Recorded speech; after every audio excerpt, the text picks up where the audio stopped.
Yeah. Some journeys ain't loud. They just steady, they just real. Nature's Odyssey. Yeah. Still standing. I walked through fire, didn't fold and break. Lost some love, but I still got faith. From the silence, I rebuilt my name. Nate's Odyssey, still in the game. I done seen the highs and the lows unfold. Heart stay warm when the world went cold.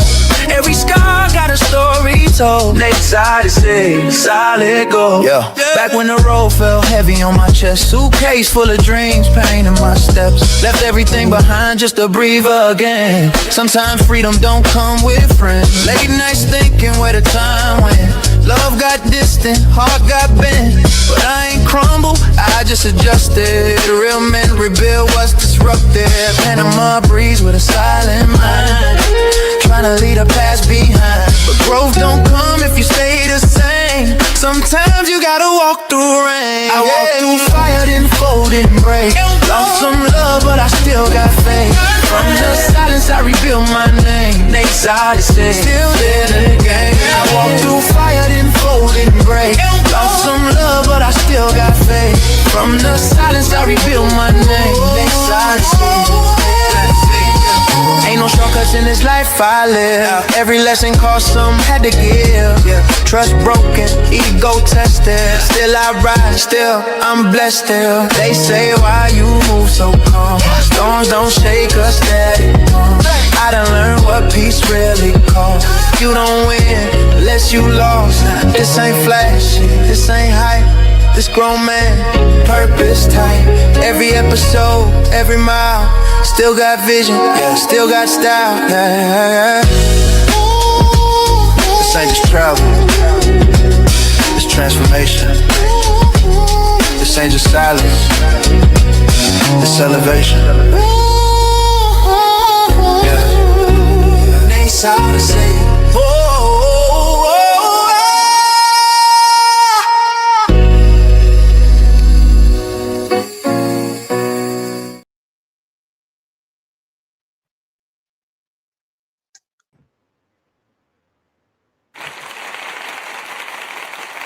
What's going on? What's going on? What's going on? How's everybody doing today? Welcome to another episode of Nate, the Black Cleaner Presents Nate's Odyssey. I'm your host, the Black Cleaner, along with my co-host. Introduce yourself, family. What's up, cuzzo? What's going on? How's everything? Side, How's your weekend? it's good. Glad to hear it. Glad to hear it. Yeah. I didn't do anything much this weekend. Just hung out at the house. When it come back to the end of the month, it's crunch time. Right. Plus, I'm over here Wow. trying to figure out how to get to Boston because we had a death in the family. So, Auntie Nora, rest in peace to our Auntie Noelle. She passed away, Right. and so her daughter over there, cousin Mia, hold your head up. My condolences. I tried to reach out to you, but I didn't get no answer. I know you're still probably in mourning. So, but the family's here. I'm here. I'm actually working my way to get to Boston so I could be there for the memorial, which is supposed to be in June. So that's what I'm trying to do right now.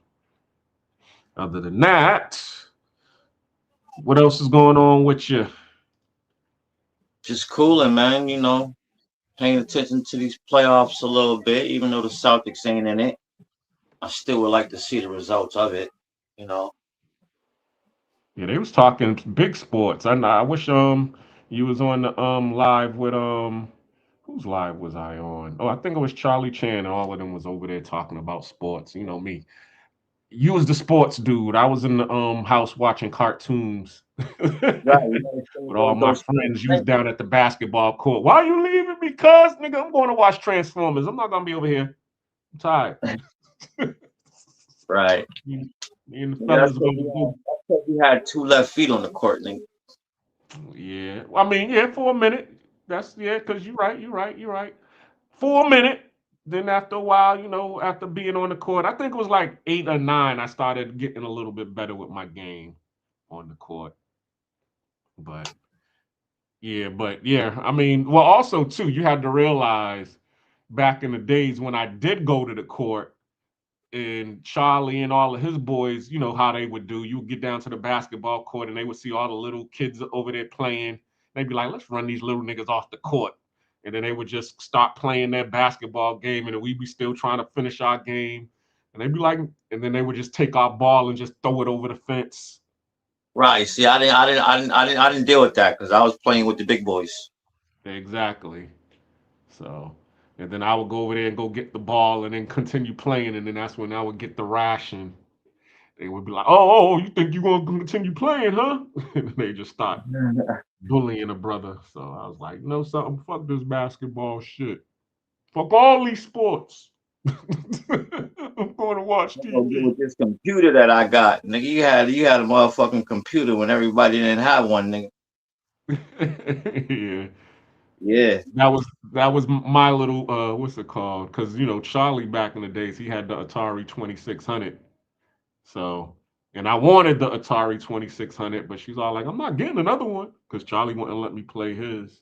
All right, y'all better And I learn would how be to up shoot. there trying to sneak playing his game. And I remember one time I was up in there playing his video game and he was outside or in the backyard and he heard me in his room and all of a sudden he just knocked on the window and it was like some damn horror movie. Get out now. That's I funny. done ran out of his room all crying. That's funny. So yeah, that was my life being the youngest in the house. And then it was when I went over my father's house, I had a younger brother, so now I could exact all my rage out on my younger brother. I know he hated that. I was Right. like, good, I got a younger brother now, and I can do everything that my older brother was doing to me. Sometimes it's a blessing and a curse. Yeah, it is. Because you didn't have a younger brother. You was the younger brother in your camp, wasn't you? Yeah, I was the baby of the bunch, Mm-hmm. and my older brother used to smother me with the pillow when he wanted to get at me and mess with me. It was never an intent to hurt me, of course, but I remember getting smothered with the pillow, nigga, many times. Mm-hmm. Yeah, I yeah, mean, yeah. Daryl wasn't a hard person. I mean, actually, he looked out for me a lot too. I remember plenty of times, he blessed me with some change, a couple of dollars or whatever. So I who, my know he brother? wasn't doing that with, huh? Who you talking about? Yeah, your brother. Yeah, You break a family off, $2, $3 every now and then, some money to go to the store and go get you some yeah, but he candy. was for a couple of hours when he had a few thousand in his pocket. Hey, we was kids. Shoot, we was happy with what we got. True. We was we was happy with what he got. I remember when he was selling fireworks for a minute. Had the whole bag of fireworks walking around selling the bottle rockets and the what was it the what the candlesticks what are those called, the Roman candles, that's what they called. Yeah, remember the Roman candles. Yo, it came on my tongue as soon as you said it. Roman candles. Yeah. Yeah, them used to be the ish. So and the whistlers, we had the whistlers. Whistle rockets, right? Yeah. So that's was the fireworks in the hood. That's what everybody was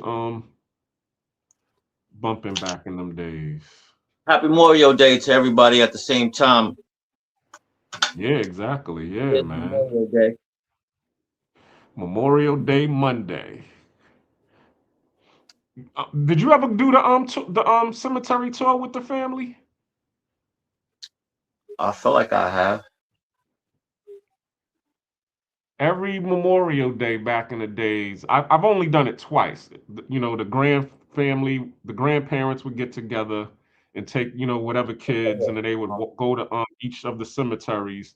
The old Not to Forest Hill real Cemetery quick. right there on Um, can you check Walk your Hill volume real Street. quick, cause Say it you're again. you're kind of low on my end. Hold up.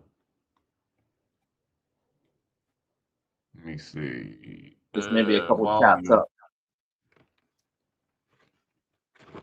volume. Can you hear me now? Yeah, you sound a lot better. Okay. Okay. But yeah, back in the days, our grandparents would go on the cemetery tour on Memorial Day, where they would go to the old cemetery on Walk Hill Street, which is right behind Forest Hill Cemetery. What I found out was that was the cemetery for us poor black folks back in the days. The rich white folks did the Forest Hill Cemetery. They would send us all over there to the one right there on Walk Hill Street. And then eventually, you know, they started letting us um, get the plots in Forest Hill Cemetery. So, but a lot of our family is buried within those two cemeteries over there. So what they would do is they would go and they would put flowers on all of their kids and grandkids' graves. And you know, we would learn the history of our family in Boston by doing the Memorial Day tour, pretty much. Right. And I learned a lot about a lot of our family members. You know who they were. Some of them, you know, died. How they died, because you know some of them died because of drugs. So you would always hear them. The grandparents would be like, "Oh, you'd have been here a lot of good. I mean, a long time if you wouldn't have messed up." While they putting the flowers on the grave. You little fuck up. I wish you didn't fuck up like you did because you would have been here a lot longer. But here's your flowers. And then they would go on and tell you about the other ones. But man, yeah, I miss doing the Memorial Day. I hope that they're still doing it. You know, shout out to cousin Lorraine and um Tinka, because those are who I went on with. I went with cousin Lorraine. I went with Auntie Marionette. I went Shout with out Tinker's Hands. yeah, exactly. If Shout you out know to who our Tinker's cousin. Hands, get at my cousin because she's a beast with the braids. Shout out to her. Yes, yes. Yep, and Auntie Marionette, and who else was there? Aunt Kate was there, and there was a couple of Uncle Sam's kids was with us, so it was like a representative from each family, was doing the tour with us, and we was just East walking side of the around and we family. was That sounds learning. dope. Yeah, it was as I said, I learned a lot because I didn't know a lot of the family that we had and what they did. So How you much learn a little family? bit of their Oh, history. Say it again. I said the amount of family we have in Boston. Yeah, exactly. I was over here trying to stall, seeing if anybody else was going to join, but I think it's just going to be me and you again for a Hey, second. it is what it is. We rough riders, nigga. Let's rock out. Get this So, panel started. Get it going. yep. All right. Well, let's do that. All right. Before I start, I'm gonna put on a what's it called? The new joint. No, not the new joint. That's the outro song for right now. But I was gonna just put this video on and tell me, because our topic today is going to be based on some of these video shorts that I got. So we're going to talk about it, and you tell me what you think about it. All right, I let's go. was Let's go. cool because I don't get upset. I put a hole in the speaker. Put Girl gone. If you watching, tell me how my lighting is. Cause I got a ring little little ring joint now. okay. So Oh yeah, Gone Girl. Yeah, well, shout out to her. gone She girl. said she was supposed to come on too. I'm waiting for her to show up. Hold up. Oh, I got a comment. Let me see what's going on here. Already? Let's go.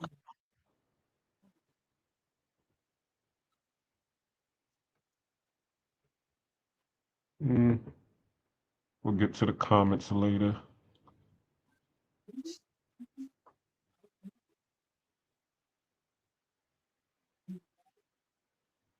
Still looking for that person who wants to man the boards. Come Shout on, out to people. Don't you. nobody want to come up and be But yeah, hold on. Let me get this video boy. on. Nobody wants to own that, huh?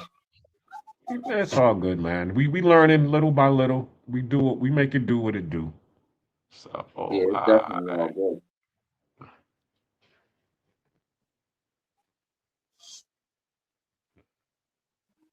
let me Got a know if you few can see. outside rocking out on this Memorial Day. Let me know if you can see this. Colorism. This phenomenon is so deeply rooted within communities of color that it's almost taboo to talk about. But if you're not a person of color, everything I just said might sound completely foreign, but it is very real. And its traumatic effect on the mental health of communities of color continues to be an issue. Now, dark skin versus light skin. Ever wonder why it's still a thing? It wasn't by accident. It was a strategy. In 1712, a slave owner named Willie Lynch allegedly gave a speech teaching white plantation owners how to keep black people divided and weak. His blueprint? Psychological warfare. Step 1, turn light-skinned and dark-skinned slaves against each other. Step 2, Fair use, by divide the the way, young fair from the use. old. Step 3, make the house slaves feel superior to the field slaves. The result? A cycle of self-hate that lasted for centuries. And even though slavery ended, colorism didn't. We still see it today in media, in hiring discrimination, in beauty standards, everywhere. But here's the craziest part. There's no actual historical evidence that Willie Lynch ever existed. So why is his name everywhere? Whether he was real or not, the strategy worked. As I said before, this is a colonial issue of white Shout out worship, to Oscar white Solomon. Fair people, use, by the way. colorism. This is what the true definition of colorism is. During colonialism, light skin was tied to privilege, education, and favor. Today, that legacy lives on through media and advertising. Skin lightening products are still marketed using white or Arab models, which is what I'm saying. You need to look like her. And this is not even just amongst black people. I've seen this whenever I was in Thailand. I couldn't even find regular lotion. I couldn't find regular white lotion because I kept getting this dry white stuff. Turns out it was all skin bleaching cream. And the goal isn't to look biracial. It's often to look damn near white. In Ivory Coast, billboards used to say, be white, be beautiful. That is so fucking crazy. I wouldn't be me if I did not speak my truth. I find that here in Panama, exactly what you're saying is people, they like the hairstyles, they like the way we dress, they like all this, but they really don't like to be black. And I see that a lot with black men in Panama. Black men in Panama do not like black women. Now, I'm not going to say all, but majority from my experience and what I've seen is that black men in Panama do not like black women, and black women have a tendency of liking white men. Why do you think that is? People are going to come for you. They always come for me. I'm used to being come for, okay? I'm used to it.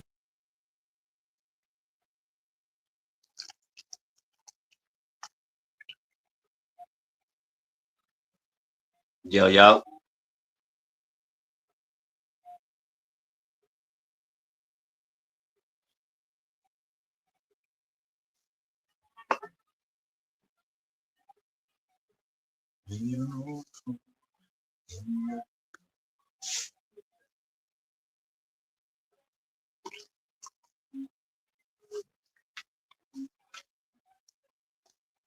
No, you.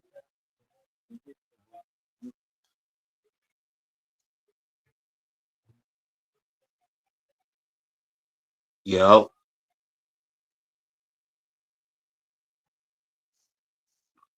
Cause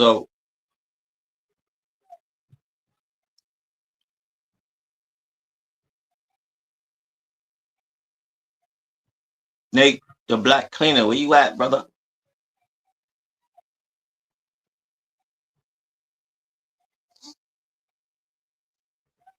Yeah, I'm here.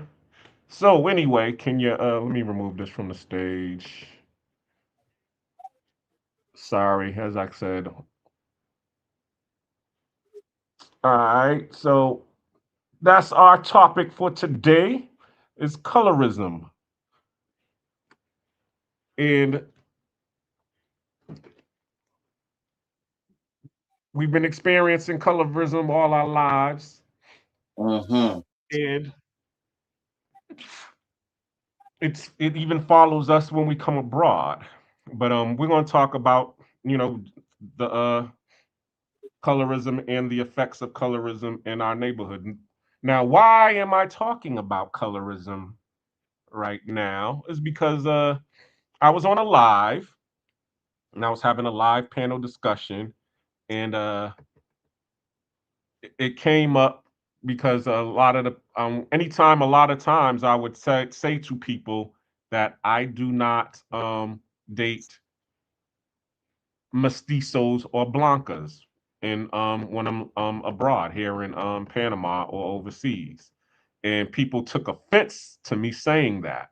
They're like, "Yo, what are you, racist or something?" And it's not that I'm not racist against mestizos or blancas, because I mean, I don't dislike them. It's just that I have a preference for this loving the skin that I'm in. That's really what it boils down to. And also, too, what I've started to notice here in Panama and also coming abroad is that there are a lot of brothers here that I started to see when they come here. They were dating the mestizos and the blancas mostly when they would come. It was rare that I saw a brother, dating an Afro-Latino, excuse me, Afro-Latina, or or a Morena.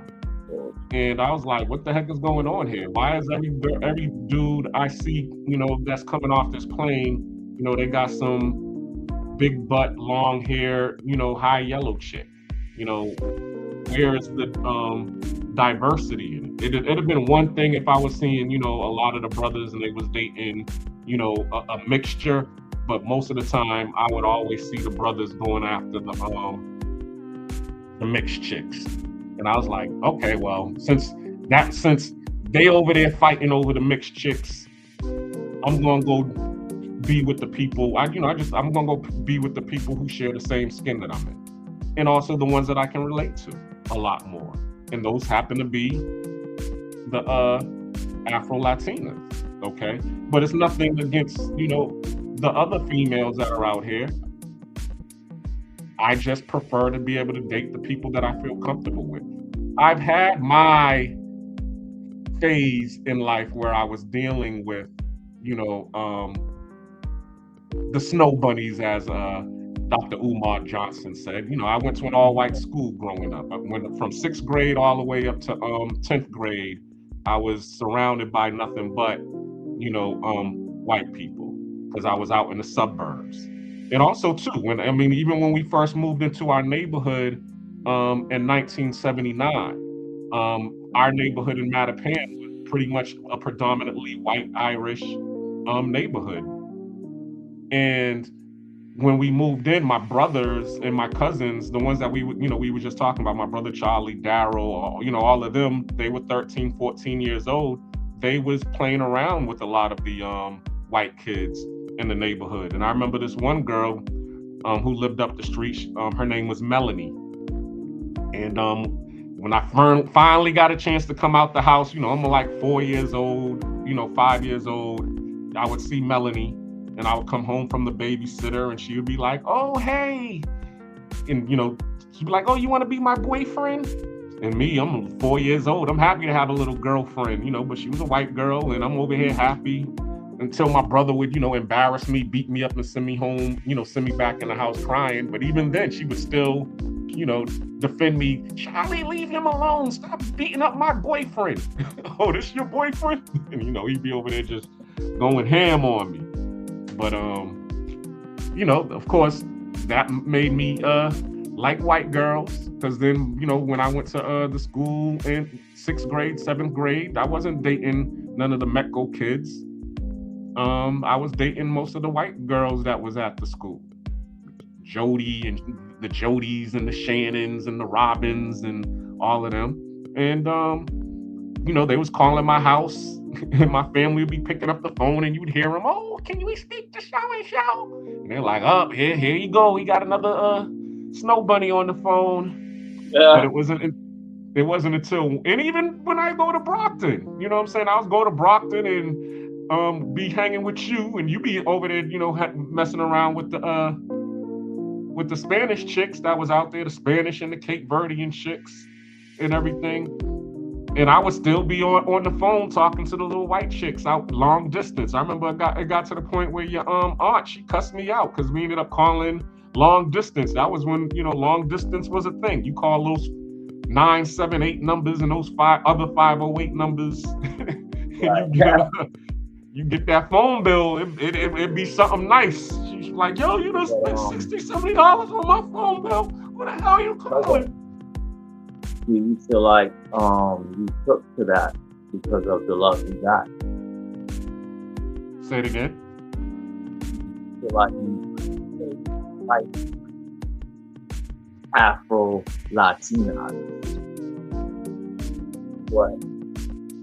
Why did your preference change? If you were getting love from white girls when you first when you started able to feel yourself with the interaction of the opposite sex?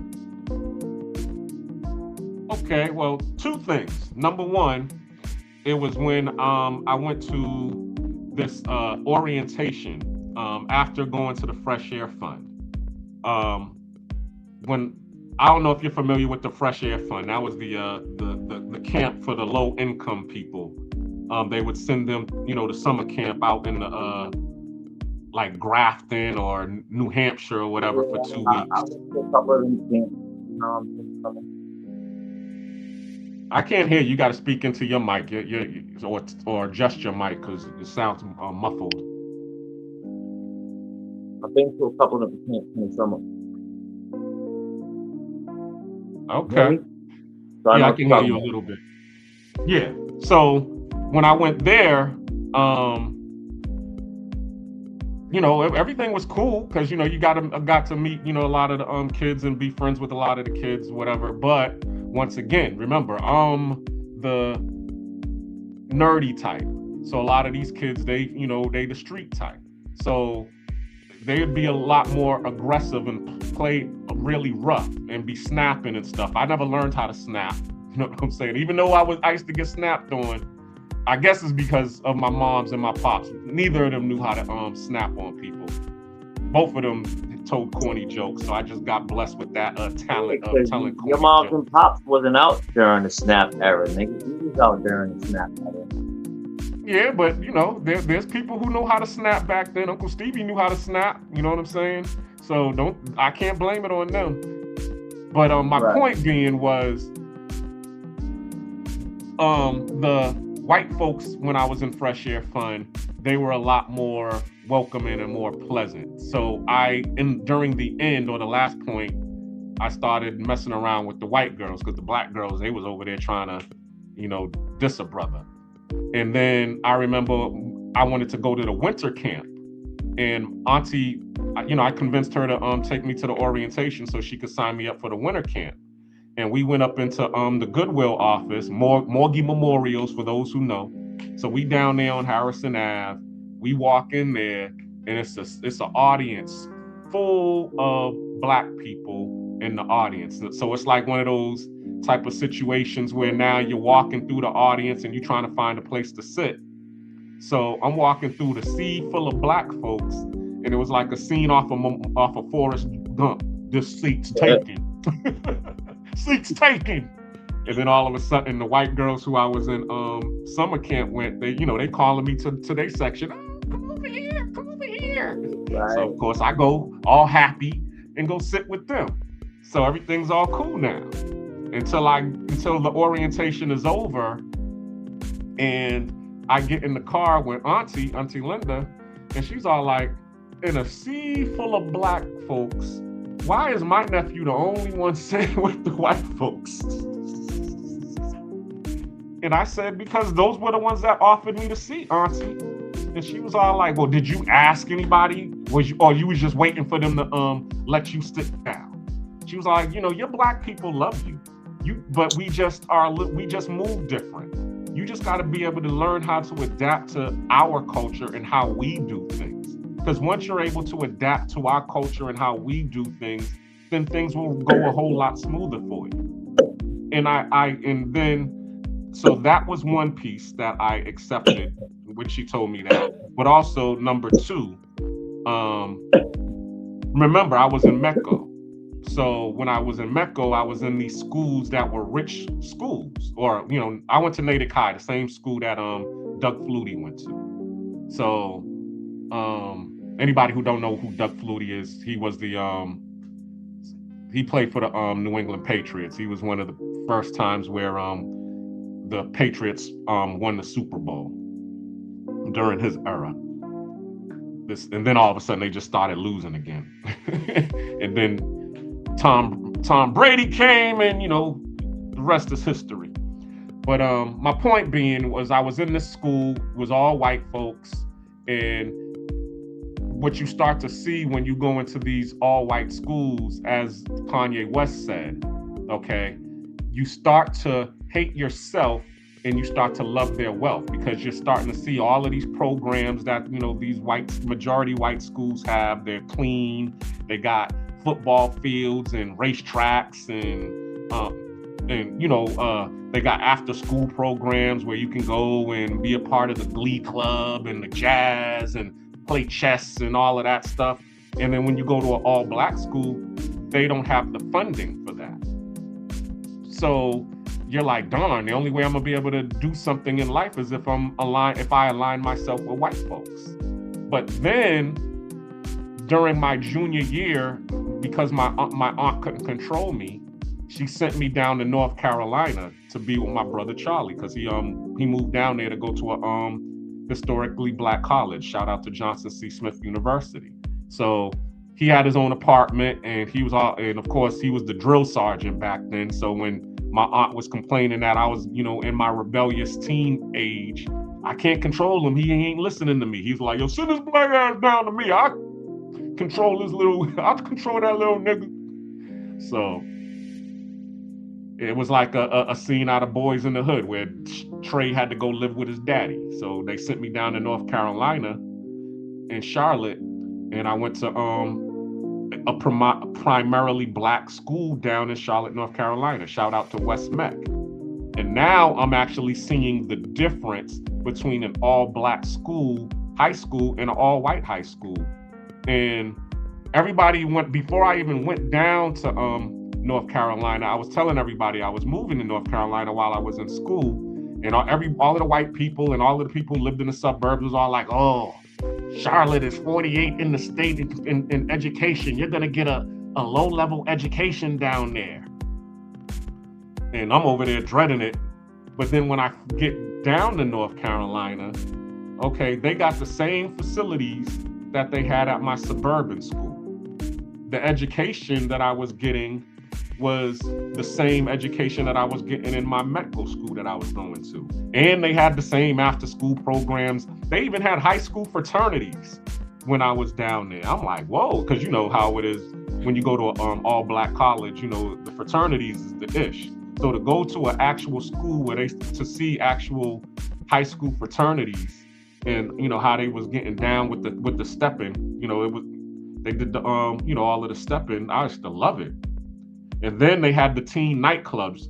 We had the teen nightclubs up north in Boston, but we only was able to go to those nightclubs during spring break or winter break. We didn't have it to where it was like every Friday you could go to Club Outrageous or you could go to City Lights. Or these were the different clubs that they had in Charlotte, North Carolina during that time.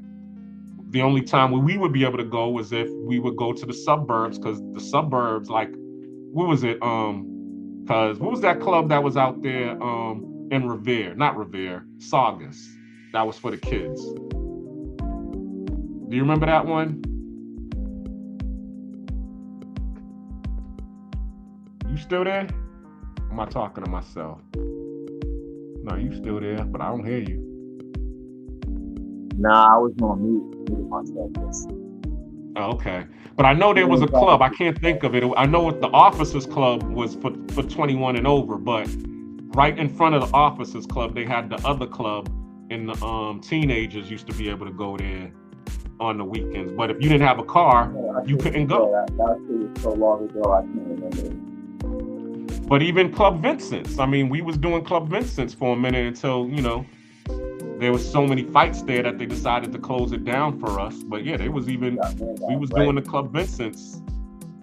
But when I moved down south, they wasn't closing the clubs down. We had that club bumping every Friday.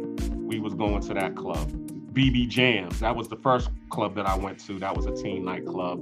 And then we ended up going to Club Outrageous. And it was funny because my brother Charlie, he ended up moving to the east side of Charlotte, North Carolina, and Club Outrageous was I could walk to Club Outrageous from my house. So needless to say, I was there every Friday. I used to hate walking home because everybody else had cars. So they be driving off, because you remember you could be 16 in Charlotte to get your driver's license. So everybody else was getting in the car and driving home, and my ass is walking home. So I would just see everybody driving out the parking lot, and I'm over there all embarrassed and shit. But I didn't care, because there was a couple of times I was able to bring me a couple of sisters back to the house, So it was but my point is, living down in North Carolina got me to appreciate my blackness, because I was able to see the black middle class in Charlotte, North Carolina. I was able to see, black people who were doctors, who were lawyers, who were bankers. And that showed me that I didn't have to align myself with white folks just to be able to do well in life. I can be black and be unapologetically black, and all I just got to do is just produce. And when I produce, I'll be accepted.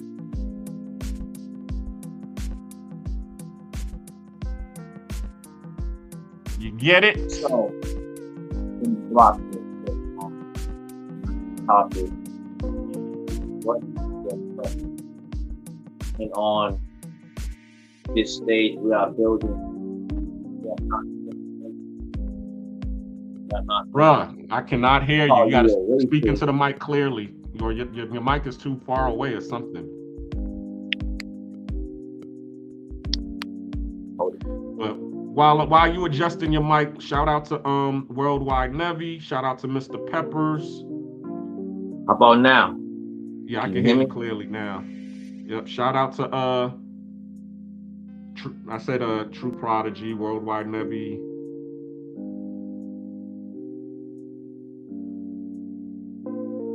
I guess he's melanated women, yeah.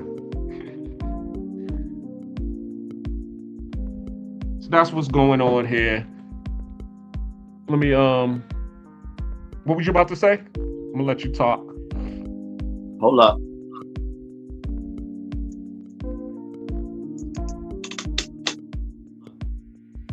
Cause I told you I just leveled up on a couple of things. Not really, just one thing. Can you hear me now? Good. Yes, I can. Sound good? Yep. Alright. I was just spinning the block on the topic of conversation tonight. What is your preference?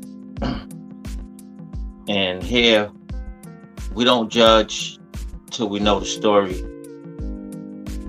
And even then when we know the story, we make our own decisions on things. But what is your preference? Do you like them lighter? Do you like them darker? That's the topic tonight. So, well, the topic is it programming or preference? And like you said, why do you like what you like? Do you think it's because that was my first question to you?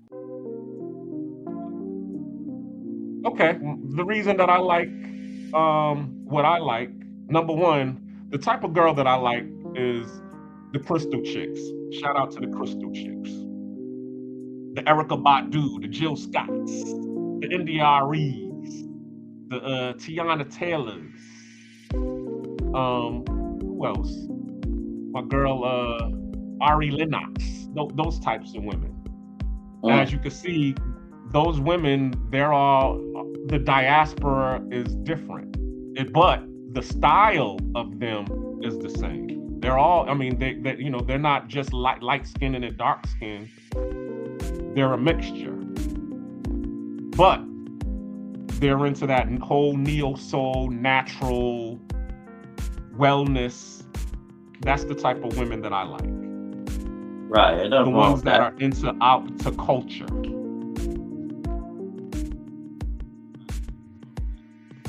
Nothing wrong with that at all. Exactly. And why do I I mean, that's my preference. Now, if there was a woman out there that was a Latina and met those criteria, then yeah, of course, I'm gonna definitely be into them. And I've met a couple of Latinas out here that was like that, that were, you know, into Santeria. That's what they call it. You know what I'm saying? And into their spirituality and their culture and doing the massages and stuff like that. Right. But for the most part, a lot of them that I've met, they're mostly into, you know, the mainstream types of stuff. You know, they like the Drake and the 2 Chainz and the Future, you know, Molly Percocet, or who else? Bad Bunny. And I don't follow a lot of that stuff. I'm not into the whole mainstream type of media. You feel like the more Afrocentrics are into more of what you're into as far as, you know, lifestyle, music, maybe even the food they put in their mouth. You know what I'm saying? Exactly. Yes. That's 100% what it is. They're into the Afrocentric lifestyle, because that's the type of lifestyle that I'm looking to live, is an Afrocentric lifestyle.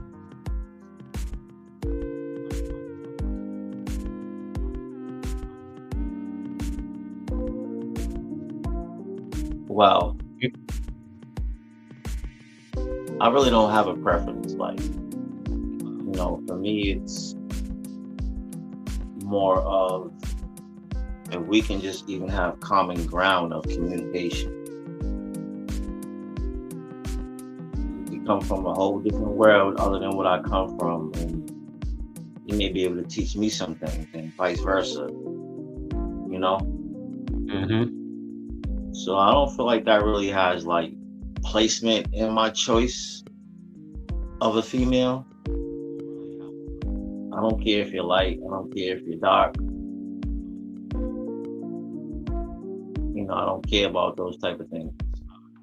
Yeah, I'm gonna give you a little bit of pushback on that, and I'm gonna tell you why.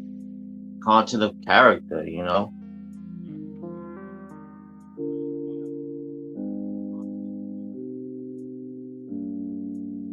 Can you hear me? Yeah, I can hear you. Because I remember there's been a couple of times where I've experienced colorism dealing with you. Dealing with me? Yes. All right, tell me about me, bro. Let's go. Not you per se. Oh, all right. But just being with you. Because of course, as you can see, okay, what are you mixed with? I mean, you my cousin, so I already know you're black. I know your grandma high yellow. Right, my grandma high yellow, like, kind of look like she might even have a little bit of Indian in her. I don't know if you ever seen my dad's mother. Well, her little pretty self and the strain of hair she had on her head. I know my dad's last name is Tavares. His dad is from the Caribbean. You know, I don't even know exactly, bro. I might even have to do what you did and go do the heritage search. Mm-hmm. Well, I mean, or just ask your father. He probably would know. Right. So, but the point being, of course, so you have some Spanish mixed in you, or Cape Verdean, or whatever in you. You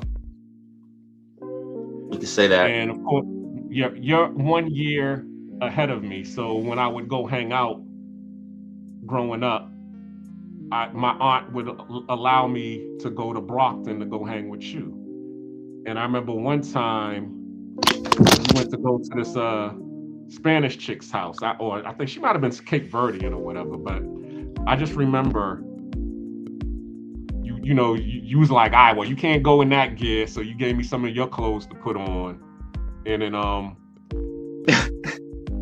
and also too, you had me put on one of your hats. I remember you was showing me how to style my hat. You were saying, and I always kept my hat styled the way that you would have me style it, which is to the back with a little bit of tilt. So I've always wore my hats like that. And I remember going over there to the girl's house, being your wingman, and it was right there on Main Street, I believe. And she had like a whole bunch of brothers up in there. One of them was like a damn bodybuilder. And she had her cousin over there with her, and you left with the chick and disappeared. And I was stuck in the living room with the cousin and the grandma over there cock blocking. And the grandma couldn't speak English, so she's over there just dogging me to the cousin, like, oh yeah, I don't know why you talking to this one. He's dark and his hair's nappy. Oh shit, you stupid. And I'm sitting there like, damn. But of course, I'm a good wingman, so of course I'm gonna do my job and keep them entertained while you was doing whatever the hell you was doing. And we was there for a couple of hours, so I hope you did get a chance to get your smash in. But yeah, it was that. And then there was a couple other situations where you was dating a couple of chicks that was Spanish or Cape Verdean. Yeah. And they were giving me the time of day because of I was darker, and of course their family didn't believe in them dating, and they told me that. They was like, yo, no, our family doesn't believe in us dating dark guys.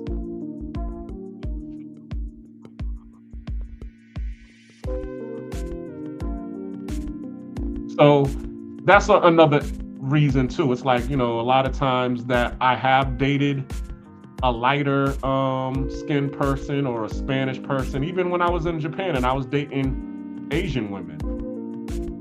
Everything would be cool with them, but then when it came to time to become serious, that's when they would be like, oh, my family, they're not with our relationship. I can't bring you home. Or if I continue to to take this relationship up a notch, the family's gonna cut me off. And if you know anything about me, I'm very family oriented. I love my family, because it's my family who's made me who I am. So right, when somebody says, oh yeah, I like you, but my family don't, and it's like, all right, well, we can't be together because I don't want you to be, cut off from your family or your family shunning you because of the relationship that we have. And I would, end the relationship. And now that I'm here in Panama, yeah, I don't tend to date the women who are mestizas or blancas because of that reason, because I already know the culture, and you're gonna deal with that situation here in Panama. Just like the video I showed you where the girl was talking about that colorism is big in Panama. You don't get it overtly where they just flat out say, I don't like you, but you're gonna get it overtly, similar to in Massachusetts. In Massachusetts, white folks will love you. They'll smile in your face and be like, oh, hey. Just like what happened with Bill Russell. They was loving Bill Russell playing for the Celtics until he was all like, oh, I'm loving Boston. I'm gonna move here. And his ass moved out to Reading. He moved to Reading, Massachusetts. He was getting death threats and niggas get the hell out of our neighborhood notes every week. Go on the road traveling and hotels don't want you to stay in hotels because of your skin color. But you traveling with a whole professional basketball team, bro. Can you imagine mentally dealing with that, bro? You gotta be a strong dude. Yeah, most definitely.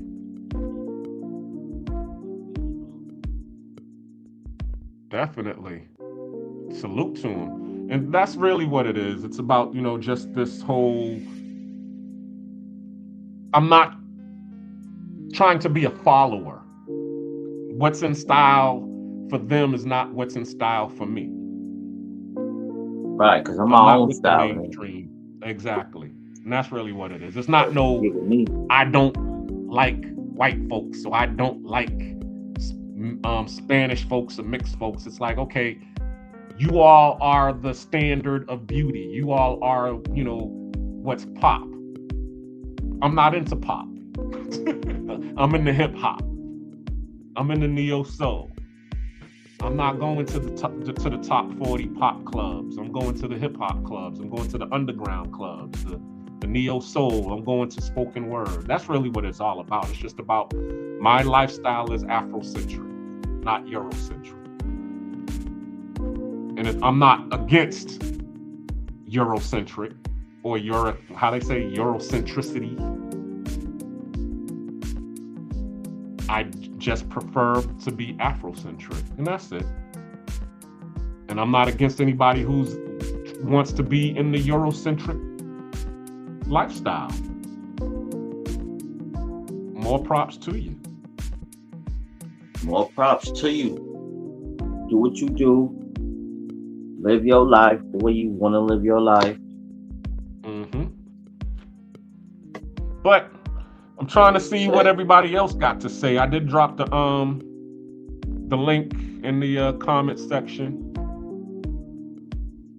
We got the round table discussion going on. If anybody want to chime in on tonight's topic, I would value your opinion. I see a message. Message, man. Yeah, go ahead. Check the messages. What they saying? Cause I'm worldwide. Maybe. Yeah, Nebby. Shout out to him. He's from. That's a farm. He's from stage. Nothing like melanated women. I see it. Shout out to you, Nebby. He's a farm.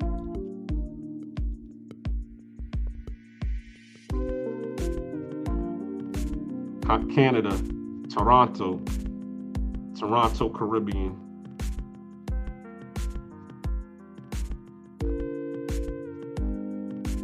True Prodigy. Oh, okay. Say turn the music down a little bit.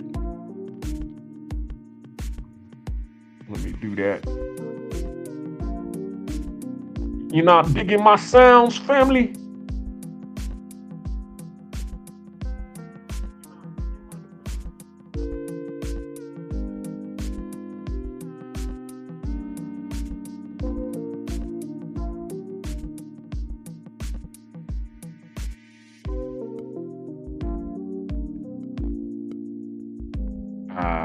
How's that? Is that low enough for you?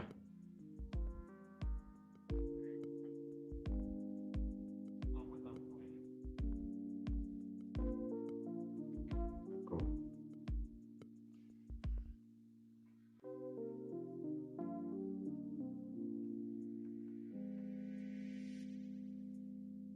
All right, private chat.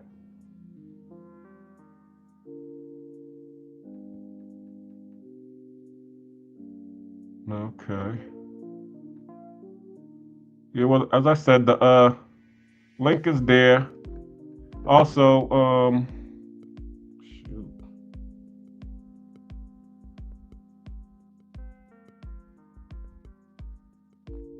Got a couple of people watching. Hit the like button for those that are watching. Shout out to you.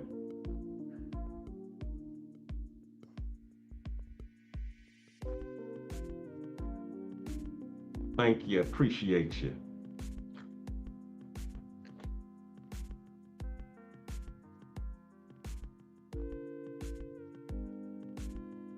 So King Man, let me see. I got a couple of other videos on here. Tell me what you think about these. Why your opinion. The stage.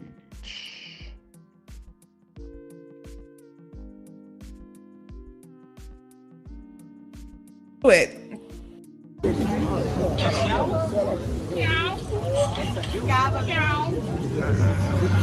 Friendly and beautiful. Let's talk about colorism. Colorism is discrimination based on the shade of your skin, and it stems back to slavery. Light-skinned people were made to work in the house, while dark-skinned people were forced to work in the fields. This created a division. And because of this, it added on to the connotation that having darker skin is bad. After slavery, light-skinned people were seen as more attractive than darker-skinned people because they looked more white. Which is dumb. This causes light skin to have a privilege over dark skin. Don't think colorism is rare in our society. Take this example, this book, The Hate You Give. You can see that the main character is clearly dark skinned. But in the movie adaptation, they used a light-skinned actress. Now that doesn't mean the movie was bad. It just goes to show that even light-skinned actresses have an advantage over dark-skinned actresses, even if they don't fit the book's description. Even me, y'all, I assure you, if I was dark-skinned, some of y'all wouldn't be here right now. If you guys take away anything, take away this. Every Black person is beautiful and worthy to be treated like royalty, because that's what we are. And don't forget it. There's no look for Latino. Like whatever concept you have, like no, they can be Asian, they can be Black, it doesn't matter. So I was like, well, I want people to realize that there are Black people all over Latin America. And the first place that I wanted to do that and show it was Panama, obviously, because I'm Panamanian, that's where I'm from. So that's how it started. And it was very special to do it for the month of May, because in Panama, we celebrate Black History Month, all the month of May. In the community that I grew up in, colorism was a big thing, right? So the lighter you are, the better, or the lighter you are, the more beautiful. And I always remember thinking to myself, and this was innate in me, I just remember thinking, I don't know what they're talking about because I'm beautiful. Even though I'm dark and, people around me are saying that, oh, you're dark. I used to get picked on, called names like Blackie or Tar Baby. And I mean, it's not fun. It's to me now, it's funny. But then, I mean, it wasn't funny, right? I kind of would roll my eyes at them when they said it. I should have been more like, Attention to the passport bros, they're getting women from the DR, Colombia, Yes. The Philippines. You were tearing down these men that other people wanted, and we wanted them and we got them. And now you just sound like you're insecure and you're jealous and you're bitter because they were probably treating you great in relationships, but you chose to do the opposite of treat them great back. And it's really showing. I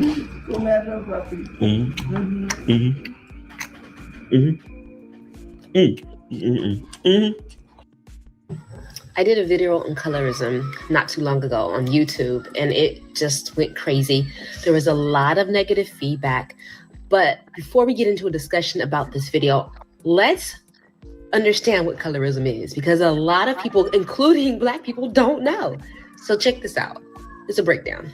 Colorism, to be prejudiced and to discriminate towards darker skin tone. Colorism is not racism, it's colorism. Prejudice towards darker skin tones, not towards Black people as a race, not towards the race, but towards darker skin tones. You could be dark skinned and be a colorist. You can be light skinned and be a colorist. Remember this woman who was shocked by the number of passport bros. Going on. Hold on 1 second. Let me take this off. All right. Can y'all hear me? Got Nevi on the stage. How you doing today, sir?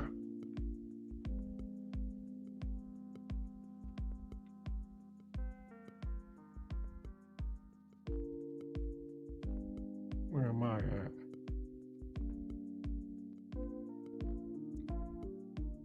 Am I here?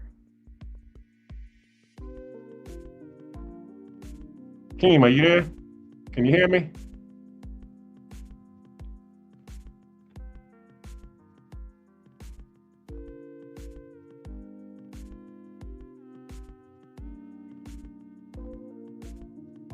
Keem.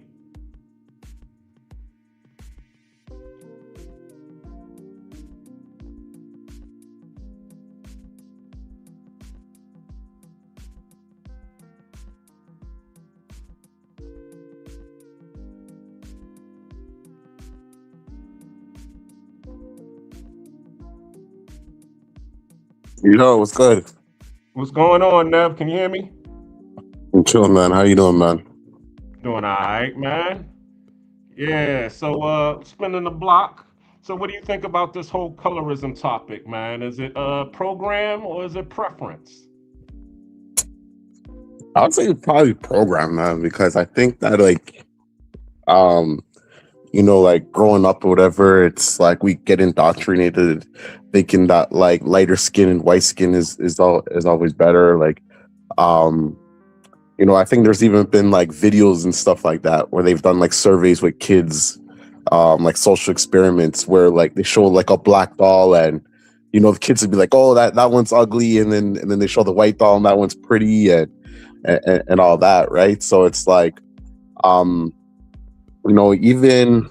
even like going to like some of these countries, like some of these Latino countries, and then like probably some guys might not have any interactions with like a mestizo or a blanca, and then it's like you go to these countries and all of a sudden that they're showing love and whatever. It's like I feel like it's just something that a lot of guys they don't really have access to in the States or Canada or whatever, and then they go to these different countries and all of a sudden they get access to it. You know what I mean? So I believe it's programming. Personally, for me, like I prefer melanin women.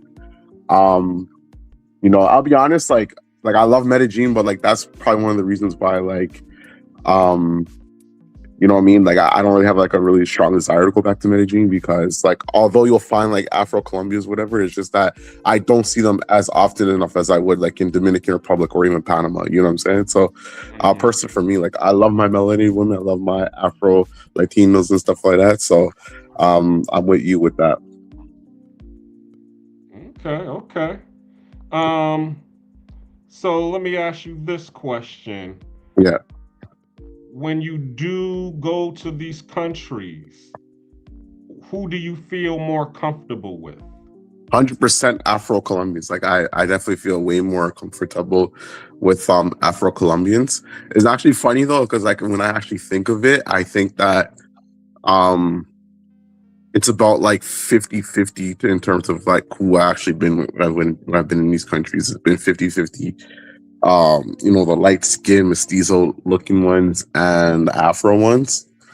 But I definitely feel 100% more comfortable with an Afro-Latino or Afro American. Okay. Are you there? Yeah, I'm here. Okay, because I'm trying to find.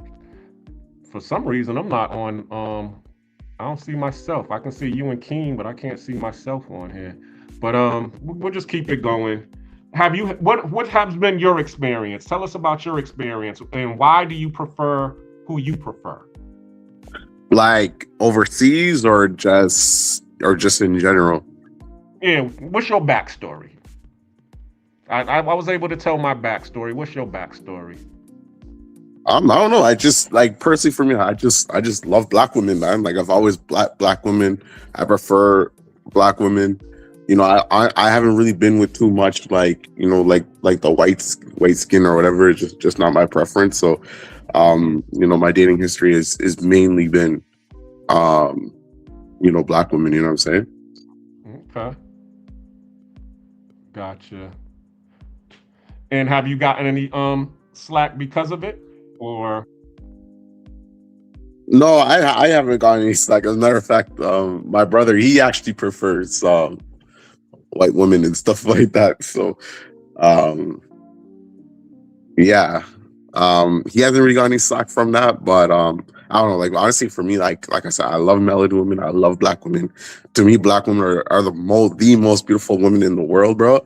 And it's like I don't understand how other guys don't like black women as well, you know what I'm saying? But I think it just goes back to that perception of like, you know, the diary of a mad black woman, with that whole, you know, stereotype black women have of being angry, mad, and you know, like certain like negative characteristics and whatever, right? But yeah, like I in my opinion, like black women are the best women in the world, you know.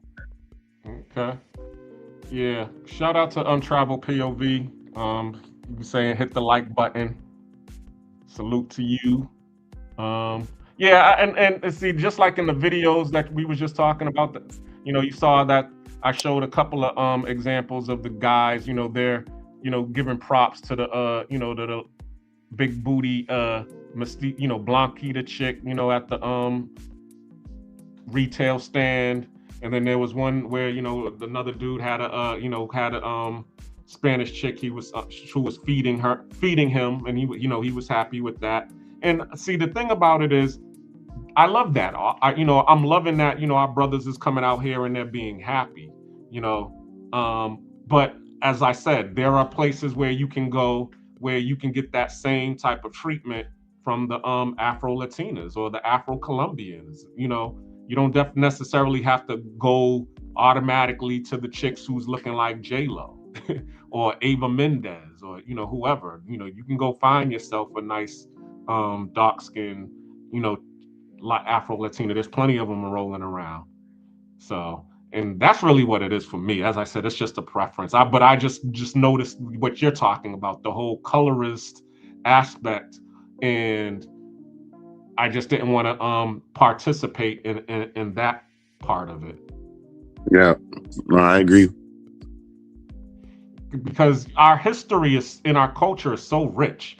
I mean, now your family's from Jamaica, correct? Yeah. Yeah. So I mean, I've been to Jamaica. You know, I went to go to the grill, and I was able to go into to the caves in the grill, and I was able to see the history of, you know, how they were actually, when the Brits was over there conquering Jamaica, they would actually have these the slaves sleeping in these caves. And then in the morning, you know, they would close the caves out and put a guard on them. And in the morning, then they would just open up the cave and then send them back into the fields. And I'm like, damn, this is crazy. And then, you know, you hear the story about the Maroons and and Nani, and, you know, how they was able to overthrow, you know, the British and set up their own colony in Jamaica. So that's the stuff that I, you know, feel proud of when I hear. And the same thing when I came to Colombia. You know, when I went to Colombia, I didn't go there like some people would say, they just going there just to go manga with the chicas. No, when I went there, I was like, all right, there's a lot of Afro Colombians here. What's their story? I want to know about them. And I actually brought, you know, two Afro Colombians with me, and we went to the city of Palenque, which is the oldest Black-owned, Black-operated cities in the Americas, North America and South America. They have been established ever since the 1600s, because their leader, he ran away from the slave ships and ran into the mountainous area to get away from the slave masters. And then they tried, and he ran with 45 other slaves, and they tried to come and retrieve them, because of course they was like, hey, our property ran off, we need to go retrieve them. And he fought back to the point where he was massacring, you know, those people who was coming to retrieve them. And they was like, oh, okay, we just gonna leave them up here. They up in the mountains anyway, they just leave them to die anyway, you know. And he was able to establish his own city out there, and it's been there ever since the 1600s. So these are the types of stories that I'm like, okay, why am I over here trying to align myself with people who really don't care about me? The only reason that they want to be around me is to exploit me. Mhm. I'd rather be with the people who we can partner and grow together and build something, you know, for our families to be able to share and pass on. So, and I guess that's just a part of my Afrocentric lifestyle. But when I speak up on it, it spooks a lot of people. Like, for example, in the what's it called? The videos I was just showing, where V Girl was talking about what she experienced being an Afro-Panamanian in Panama, and how the culture was being very colorist, and she was experiencing, you know, that slight, you know, backhanded compliments or the refusal of job opportunities because of her skin color, or her skin tone, I should say. And when she brought it up, the other lady who was her co-host was like, "Oh shoot, they gonna come for you," and started laughing. Her eyes started bucking, as they say. "Ooh, oh, well, you shouldn't have said that out loud. They gonna come for you." And she's like, "Yo, they always come for me because I'm speaking my truth." And that's really what happens. As soon as you say what's out loud, a lot of people get scared, or you know, they don't like what you're saying because they already know it's gonna, they get away from you because they see that there's gonna be some backlash that they don't want, and they don't want to be associated with you because they see the backlash that's coming. It's the same thing with me in America right now. Y'all done did some ish, you know, to Venezuela. Y'all done, you know, kidnapped their president. Y'all done went over there and did a drone strike in Kuwait on you know, with the Shah of Iran, or whoever he is, and killed him during Ramadan of all things. I'm like, ooh, my eyes is bucking for that. I'm like, ooh, these people's about to stop coming for you, America. I don't want to be over there when that backlash comes. Shoot. And there's a lot of people who understand that. You cannot just go someplace and do the things that you do and say the things that you say without, you know, have, you know, the consequences that come with it. So, and I just want to be on the side of right. That's really what it is. I just want to be in the side that I'm on, I feel, is the side of right. Yeah, I know I'm long-winded, but yeah, I'm just no, I saying agree with what you, needs to man. be Like, said. I definitely share that same sentiment. And it's like I said, it's like I feel like, and the thing is too, because like I found myself when I was going to, especially like Latin America, I was dealing with more of the mestizos and like the mixed girls and stuff like that.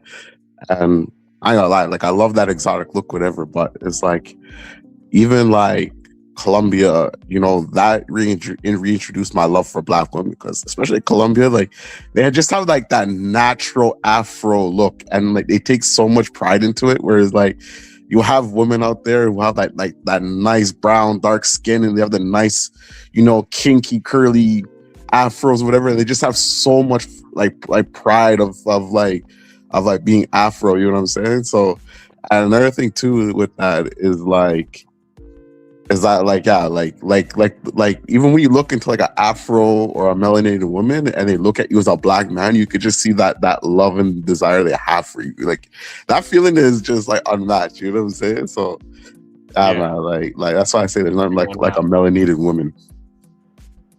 Facts. Keem, you there? Because I think you came off a couple of times. Pause. Okay, I guess he's still trying to get his volume together because I can't hear him. Let's see, we got any comments? Yeah, but you know what? But like that's one thing I appreciate about Panama, because you know Panama pretty well. And like when I was out there, I was staying in the barrio, and in the barrio I was in, like I loved it because it was just so active. Like it was just like everybody's outside. I was staying in Santa Ana, right by Costco Veo, and it's just, man, it's just like just so much beautiful Afro Colombians just walking up and down, man. Like, it was a beautiful thing for me to see, bro. You know what I'm saying? And like I'd even know that like Panama had like the Afro, you know, had like the Afro Latinos like that. Like I think maybe the first time I kind of realized that was when Ryan went out there and seeing his content and him showcasing Panama. But then for me to experience it myself, whereas like where I was staying, it was just Afro Panamanians, and yeah, I just love the vibe out there, you know. Got you. Yeah, yeah. I mean, the places that I go a lot of times is around the local areas. Prime example, when I first moved here, I was in San Francisco because my aunt was my guide, and so she stayed in San Francisco area, and then she moved to what they call Avenida Balboa. So most of the time, when all of the retirees they come, they usually are going to stay in those areas: San Francisco, Avenida Balboa, El Cangrejo area. I call that the expat bubble because number one, that's closest to that's in the city, and then number two, it's also near the ocean. So a lot of them, because they are coming from these different cities where they weren't able to get that luxurious lifestyle that they were dreaming of in America. Now they can afford to be able to get it here in Panama. So now that's what they do. They'll get the luxury oceanfront apartment, or they'll get the luxury apartment in the city, and they just stay in these areas and they just enjoy life that way. And for me personally, I was like, okay, number one, how much are these apartments? And they was starting around $1,300 a month. And I'm like, I'm not coming all the way to Panama to spend $1,300 a month. That's market rent for me. I'm trying to be below market rent. So the furthest away that you would get from the expat bubble, the cheaper the properties were. But the furthest away that you would get from the expat bubble, the more into the black neighborhood you would be. So, so my first apartment by myself was a nice 3-bedroom apartment. It was in a place called Hato Pintado, which is right next to San Miguelito. San Miguelito is the hood. Yeah. Okay. But so it was like the last of the Mohicans of the city life before. It was right on the line, on the border. You can go left and be in the city. Or you can go right and be in the hood. So that's where I live. Sorry to cut you off there. And that's one thing that I found interesting about Panama is that like there's literally such like a fine line between being in the upscale neighborhood and the bar. Like literally you could cross over one street, like literally one street, and you'll either be in the hood or you'll be in the tourist area, which is great because if you want to experience both, you can get both experience. You can experience local life and you're still safe because you're still close up to the tourist area where there's a lot of police presence and stuff like that. Or you could go into the tourist area and experience that, like, which is where like all the clubs and the nightlife stuff is. You know what I mean? So yeah, it's pretty crazy out there. And then also too, I mean, if you befriend a lot of these people that are, because a lot of the people that you're gonna meet outside at the clubs are going to be Afro, Colombians or Afro Panamanians or what have you. So if you befriend them, they'll, be your guide into those neighborhoods so that you can experience them. I have a lot of friends, my ex-girlfriend, the one that I first met when I came to Panama, she was from Corundu. And even one of the friends that I still deal with now, she says her grandmother lives in Corundu, which is the black city in Panama. And you ask about Corundu, that's like going into the high rises in The Wire. Everybody's going to tell you you don't want to be there. And also the police don't go into those areas unless they're in droves because it's a gang controlled city. San Miguelito, it's a little, you have the province of San Miguelito, which I actually live in now. And then you have the city of San Miguelito.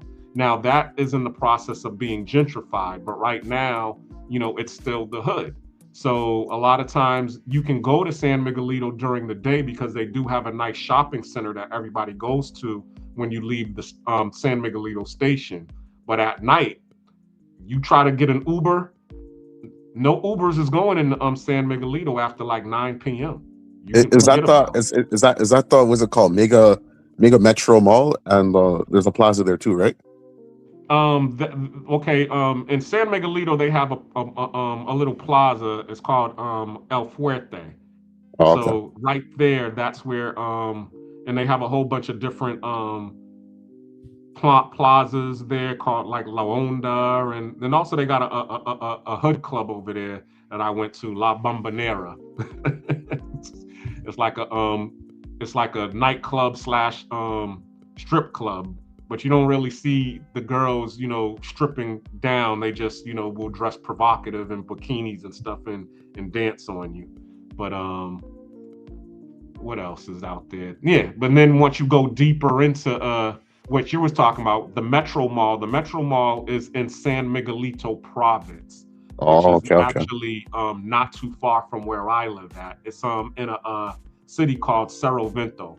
Cerro Vento is right next. It's about, I'd say, 5 stops down from San Miguelito, the city.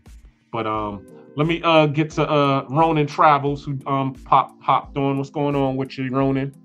Travels. Hey, what's going on, brothers? How you guys doing? Shout out to Ronan. What's good, brother? No, I'm just chilling, man. Still got my wave cap on. I didn't catch that. He's trying to but I ain't broadcasting right now. It's 100% all you right now. So I'm not simulcasting. So, I can let my hair down or up, as you say. Anyway, yeah, it's interesting topic here. And preferences versus programming. Like the brother was just saying, Nevi, I love my sisters. I do. And I don't know if it's pre-programmed in me. I love dark-skinned sisters more than I like anything else. Maybe it's the artistic thing in me, because I like the contrast in skin tones. You know what I'm saying? So, it's nothing that, I don't know if it was indirectly kind of put in maybe mulattoes or light-skinned guys or women to prove their blackness by getting with somebody darker versus somebody darker, not caring, and getting with somebody lighter. You get what I'm saying? It's some kind of cross thing that goes on, but if you notice it in the community, it happens a lot. Yeah. As far as see a lot of light-skinned guys, dating darker-skinned women. I mean, even in a lot of, sometimes in white society, you might see a couple of the brothers dating the white guys dating sisters. But with them, it's more fetishized than anything, But yeah, with the light-skinned brothers in the neighborhood, yeah, you do see them with darker women, because of course, once again, they probably are like, okay, well, I can have any girl that I want. I just want to be able to be with something that makes. Why do you do that? Why did you catch that, King? Why did they throw that like, oh, we have our preferences versus like we could have anything we want? King, go ahead, answer that. You light-skinned brother, go ahead. Let's get with the beige rage. What was it? The exact question, Ronan? No, it wasn't really a question. It was kind of slight the way he said, well, light-skinned brothers, they can have anything they want, but they just decide to go with the dark-skinned ones. You know what I'm saying? So let me tell you something about Black Kalina. This guy is the best. He's like Jay-Z with the subliminals, bro. Right. If you don't catch it, you missed it. Oh, I caught it. Yeah. This guy right here is like Jay-Z with the subliminals, like, I swear. But I can't say that I ever had problems with when I pursued. Right. And it ain't due to my skin color. That's because my mom and daddy made me handsome. Facts. So praise to them. Say that again with your chest like you said. I'm telling you. My mom and daddy made me handsome. Facts. That ain't my fault at all. That's all confident. It is something that I have embraced. Yes. Being handsome and having a little gift of gab with me and being able to talk. But anybody can have that. It ain't even like, because you handsome, like, it's if it's in you, it's in you. Right. Right. If you know how to present yourself, you're gonna always be able to, get what you want. Not all the time, but when you do pursue. I 100% agree. It's a level of confidence that comes with knowing what you have, knowing how to work what you got. You know, there's a lot of brothers that know they might not be the greatest looking guy, but they accentuate their positives. Maybe they're buffed out. Maybe they're fucking funny as hell. But they know how to work it to their advantage. But it's only recently that you hear a lot of people. No matter the characteristics, no matter the characteristics within anybody, you still have to know how to present yourself. Facts. You know? Okay, let me get to the comments real quick. Shout out to Prime. He said Afro-Latinas are the best, especially the golden skin, that butter pecan Puerto Rican. Also, salute to Ronan. Mr. Chalupe, he was talking about the ocean front, but you don't go into the water in Panama City. That's not true, Chalupe. This just because it's a Malecone, so you can't go into the water. There's no beach in Panama City. In order for you to go into the water, you got to go down to Amador and catch the ferry to Toboga Island to be able to go to the beach and swim. You can't. So that beach over there by the casino, right there on that little arch area, nobody really swims there. No, it's a waterfront. It's just a boardwalk. Yeah, the one time I went over there, I never really went all the way over to where that boardwalk was. I stayed at the casino area and hung around that area, but I never really went over there. But I thought, oh, that's beachfront right there. People are probably hanging out there during the day. No? Okay. Yeah, they hang out there, but you can't just, it's all rocky. So you can't, it's not, they haven't converted it into a place where you can actually jump and go swimming. Oh, okay. They said there used to be a beach there, but then they converted it into a place for the, because of the Panama Canal, because all of the ships are there. So that's really what it is. So you would just have to go down to the Amador, hop on the ferry, and then go over to the island to be able to experience the beach life, which is only a 30-minute ferry ride. You know what I'm saying? So it ain't a problem if you really want to. I stayed on the go shrimp. Go beach, go swimming. I stayed on the canal side where all the little islands were on that backside over there, and then we would catch a taxi or whatever to the casino on the other side. So I was looking from my hotel at a whole bunch of islands in the back, more so than right there in the casino in that main avenue way, right there. Okay. Yeah. Once again, Prime Time says, I like my bees yellow. I mean, I take them all flavors, but I had a preference. Yeah. And as I got older, I mean, the preference is there, but I've dated all types, so it never stopped me. But it wasn't something like, oh, I had the, let's put it this way. Like Keem said, I've always been very confident about who I was as an individual. I grew up in if you know anything about Louisiana and Baltimore, Maryland, there's a whole bunch of people my skin tone and straight beautiful.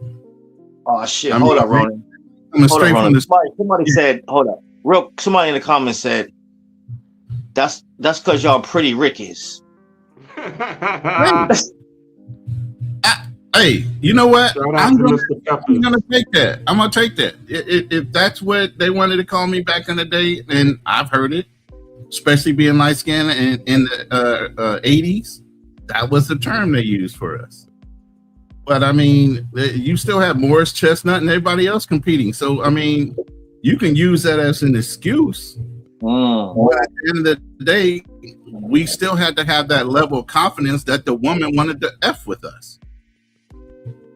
Now, I did have the occasional, and I'm sure, Keem, you might have had that occasional, I want a baby with good hair type of shit going on. And that's where you're being fetishized more than, anything else.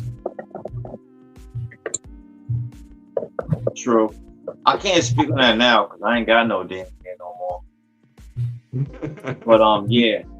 when I did have a full head of hair, yeah, I do come from a good line of good hair. Yeah, I do. Yeah, I'm holding on to. Matter of fact, this last Friday, was it Saturday? Fearless and I did a live, and I did my head a couple times. She said, "Brother, just let it go." He said, "Let it go. Your hair is about gone." And my lady's like, "Nah, he just jealous. I like your hair the way it is." I'm like, "Okay, I'm gonna leave it alone. You got to look at me. So if that's something you like, then I love it.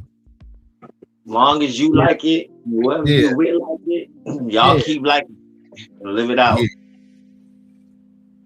Facts.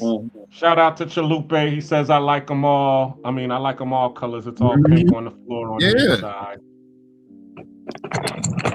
That's understandable. And then Travel POV's co-signing with who was that? Mr. Pepper's Pretty Ricky is what they called him.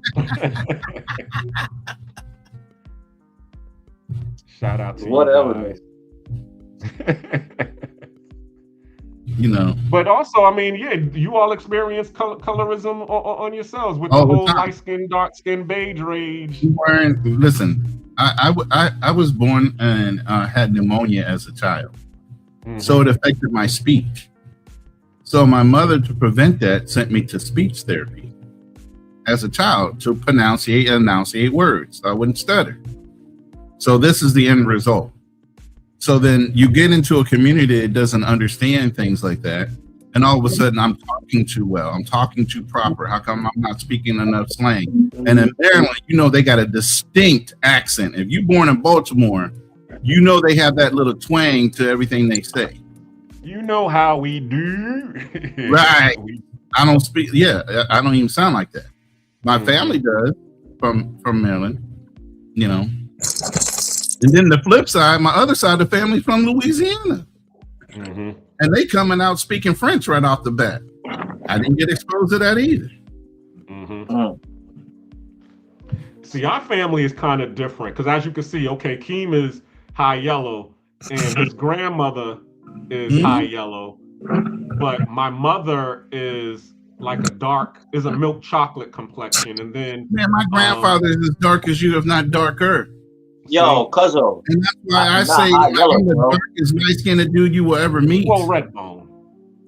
Yeah. Ronan is light. He's like Chris Brown light-skinned, nigga. I'm not Chris Brown light-skinned, so don't you ever call me light-skinned, bro. Now there's shades to it. Well, see, the thing is, did you just camera down on us? Yo, did he just camera down? Yo, Ronan, where you go, bro? No, somebody said my camera is locking up, and that happened. So I'm gonna reboot my camera real quick. I thought you did that because I said you like Chris Brown. No, I know I'm super light. Like I said, I was on Andre's show the other day, and I was like, man, and I had the family picture of me standing next to my lady and her mom and dad. I'm lighter than all of them, and they're Filipino. They're thinking I'm dyeing my skin, and I'm like, no, I'm like a reddish brown. I'm like a reddish color. You know that red. He might be between Chris Brown and Drake. Yeah, more than Drake because Drake's Canadian, and my family comes from French Canadians that came down to Louisiana. So, yeah, I can see the Drake thing more so. That light. Yeah, and I'm not talking shit at all. No. I don't even take it like that. It's always light all good. Skin, bright skin, red, yellow bone. Yeah, all of them. All of the above. Yeah, and then I don't get a lot of sun on my legs, and my legs are damn white. So it's bad, bro. I'm like 3 tones of skin tones, depending on what level and what I'm exposing to the sun that week. Right. Let's see. So, do you in the Philippines? Do you see a lot of colorism that goes on in the Philippines? Absolutely, it's a big time. My lady got bullied. She's a morena, and they use that term because the Spanish colonized them as well as they colonized down in South America and everything else. So they still have those same colorism and better the race type of mentalities that they have in Latin America. When you talk about, wanting to be lighter, and lighter is more accepted. If you're darker skin, you're either out in the field or up in the mountains. They have the Eta people. The Eta people are some of the older Aboriginal genetics in the world, even older than Australian Aboriginals. And they have dark skin with curly hair. Mm-hmm. You would think they were just black up in the mountains. So it's a diverse culture here. And so when she was growing up, she was darker skin and she had curly hair. She has curly hair, long curly hair. So yeah, she was bullied a lot. And that still goes on. Her sister even uses a pill to lighten her skin to this day. That's why they thought I was dyeing my skin when I came off the plane. She was like, damn, he's lighter than us. But what's he using for a cream or whatever? That's the first thought she had in her head, that I was lighting my skin. Because that's what they're predetermined or programmed to do. Yeah, it's crazy. Nevi, are you still there? Let me see. Thought I had him. Probably might have.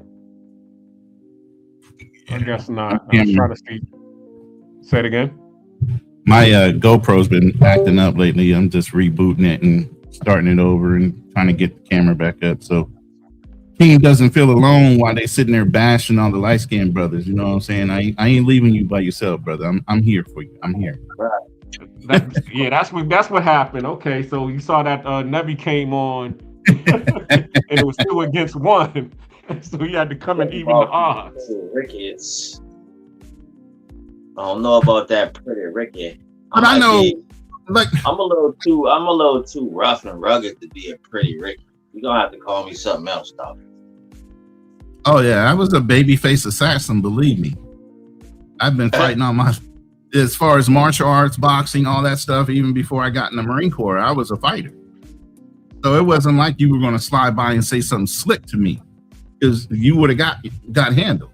So I usually say most light-skinned brothers or sisters that wind up growing up without their nose broke and some kind of scar, meaning they got cut because of some jealous individual when they were growing up, but it was just jealous of them.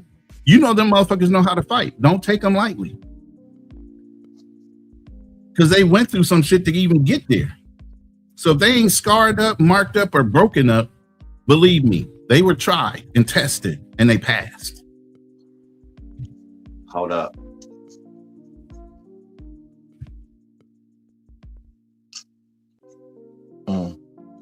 See?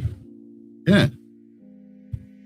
We got our fair share, believe me. It wasn't easy growing up being what you call a pretty Ricky. We went through some shit because y'all didn't accept us right off the bat. We trying to be too white. We're talking too pop up. And then even if we tried to go into another group, oh, you're not light enough. Or you're not this, or you're not that. So we had to learn how to be chameleons and blend in to a lot of different cultures all at once. I've been fighting all my life. Pretty much. Yeah, it does sound like that, don't it? But that's the bad and sad thing about colonization and the mixtures that come up with that is somebody's always envious or somebody's always mistrusting because of your skin tone. Not that you're part of the community or not part of the community. They know who your mama is. They know exactly what you came from. But they still want to make themselves feel a little bit better or more superior, depending on what group you are, based on just the skin tone. There's nothing that these Filipinos have that the other one doesn't have. Because one skin tone is darker, because they might have came from the Visayan people versus one coming from Ilocano or ones that were Tagalog. There's so many tribes here too, and they have different shades. You get what I mean? So depending on your language, what your skin tone is, it's all kind of colorism because who colonized them? Spain. Up until then, it wasn't nothing like that. And my lady, she's descended from Igorots. Igorots were fucking headhunters. Okay. So what is it? Hold on, I was just gonna do the comments real quick. Shout out to Damon. He was saying that light skin, bright skin, red, yellow bone. And most of the world, it seems, are Asia and most of the world, it seems, are working through those issues. Yeah. And he says they are bleaching their skin, it seems. Still, yeah, absolutely. Still going through it. Still thinking there's a reason why they need to have self-hatred. It's always something about just feeling like you're a little bit better, a little more superior than the next man. Even in your situation of all y'all being poor at the same time, somebody still got to be better.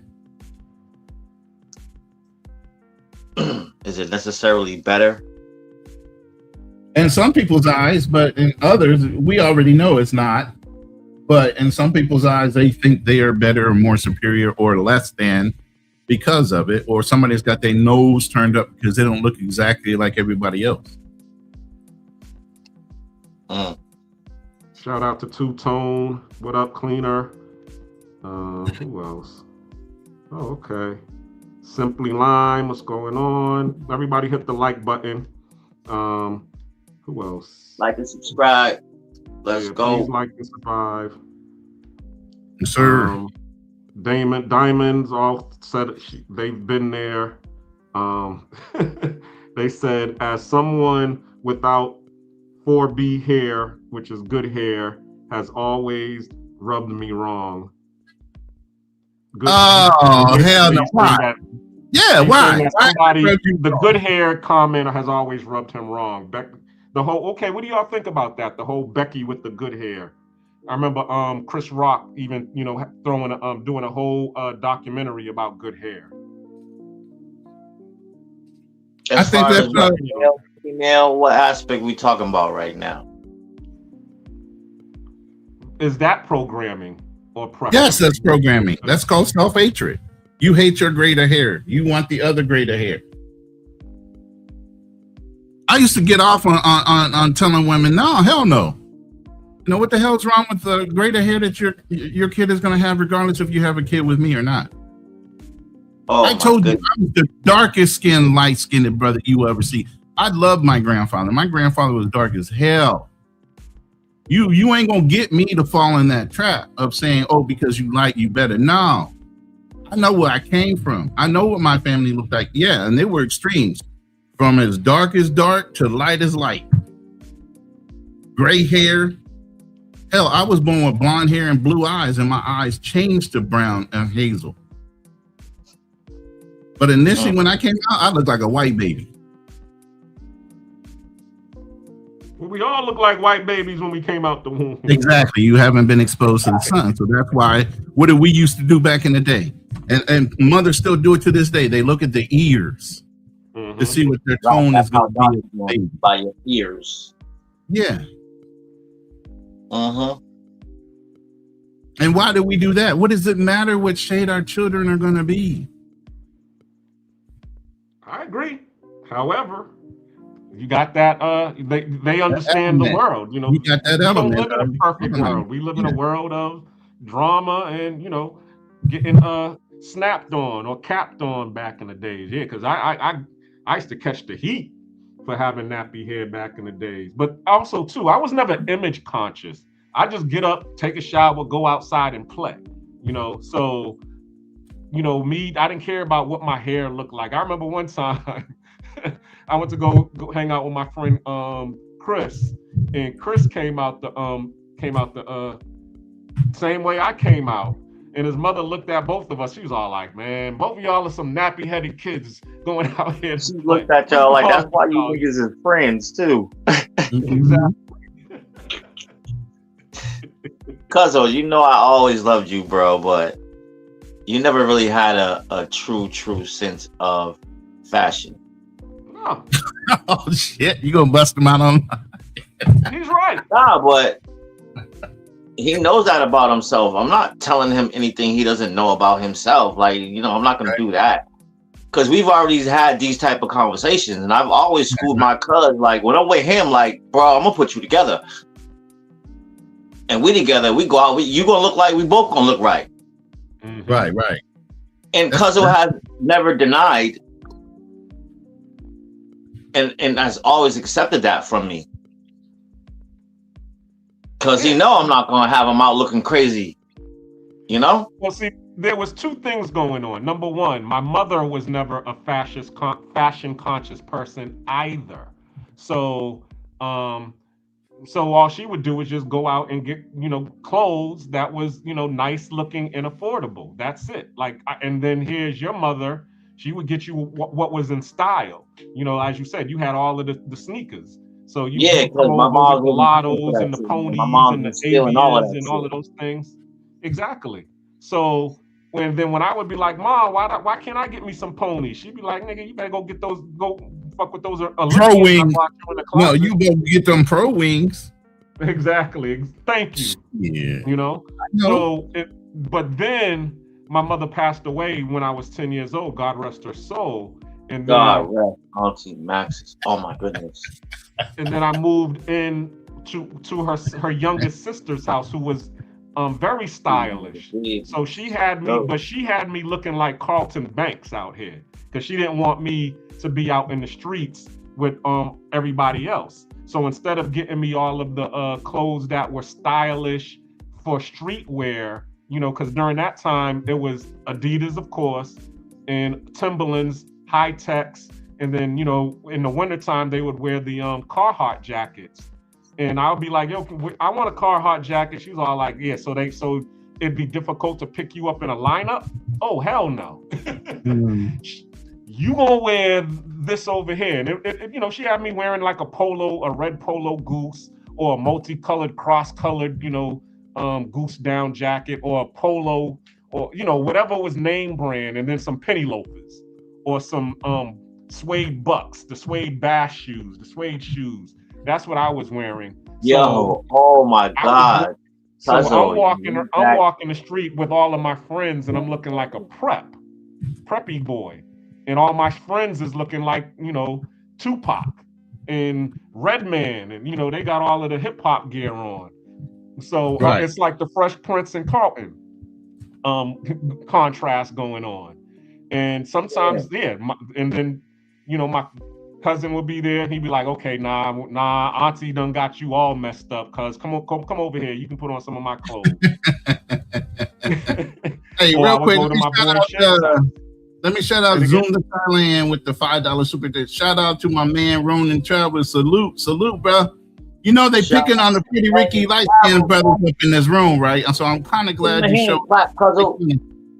They trying to pick on us, brother. You know what I'm saying?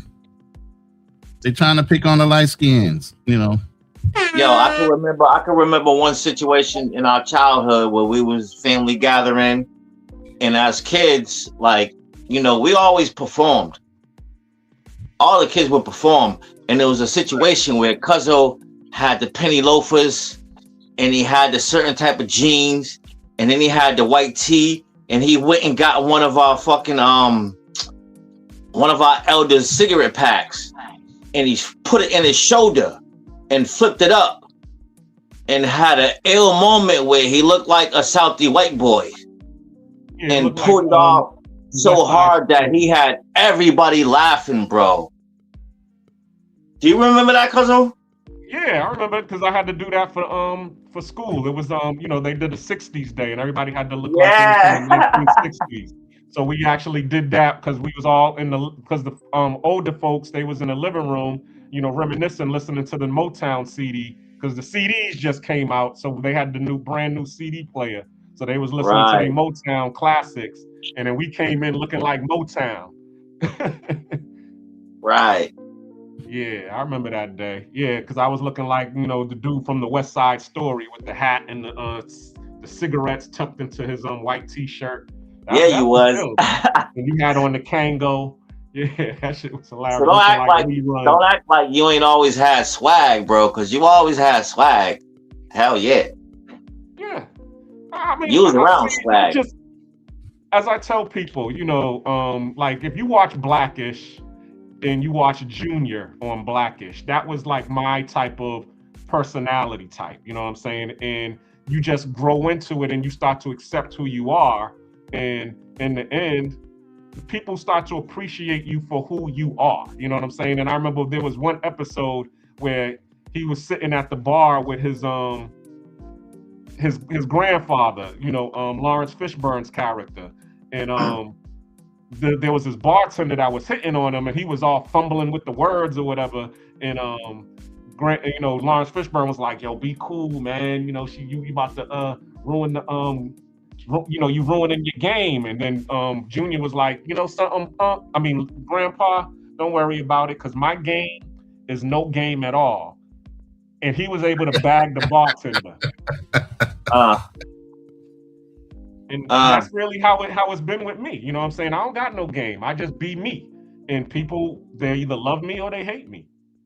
You old Nas ass nigga. Nigga said I got no game. It's just some bitches understand my story. Thank you. I like that. I'm taking that. I'm claiming that. Yeah. So that's really what it is. But anybody else got any stories on this? I wanted to have the sisters on here because I was trying to get your sister on here to talk about it, because I know that she's experienced it, and then Gone Girl, but none of them want to come on. But hey, this is the brothers channel. I was looking at my analytics, and 70% of the brothers is my demographics. And so I thank you all for supporting us. I really do. Brothers to support brothers. Let's go. Yeah, this is the brotherhood. So the same to you, Ronan. Or you started simulcasting? Yeah.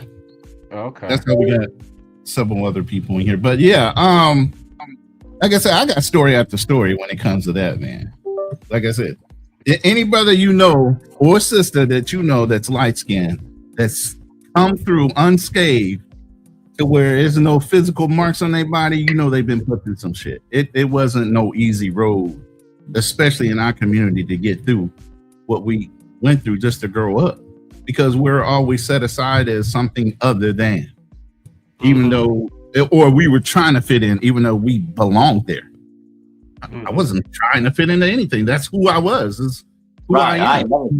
It's not genetic. It's not to try to fit in. The fuck? Right.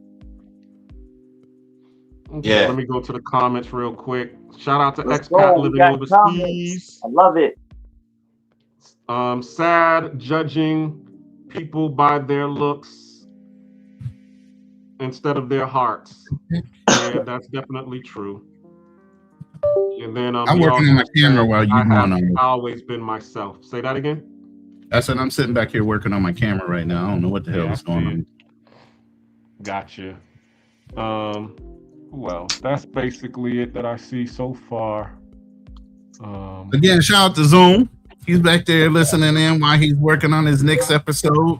That brother is the GOAT when it comes to editing and music, man. I can't do nothing but give him his flowers. As much AI as I've been using, I cannot edit like that brother. That brother's got it down pat. I might have to take some lessons. Yo, man, you looking real crazy right now. Who, me? Black Cleaner, you right up in the camera, bro. I know. I told y'all I'm blind as hell trying to see these comments. I'm over, what does comment say?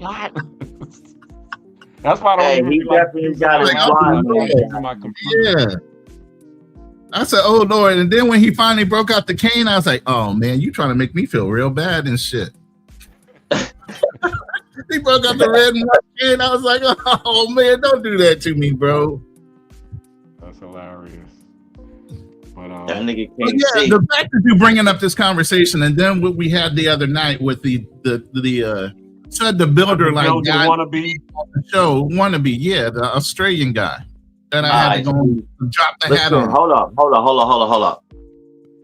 I'm about to feel a little violated because I need some invites to all these other topics and all these other places y'all be chiming in. Like, let's go. That was on y'all's show. I jumped on your show. He came in the room. Yeah.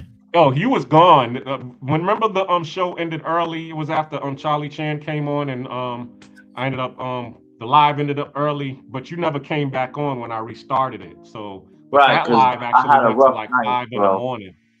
Huh? I had a rough night, and I felt. I know.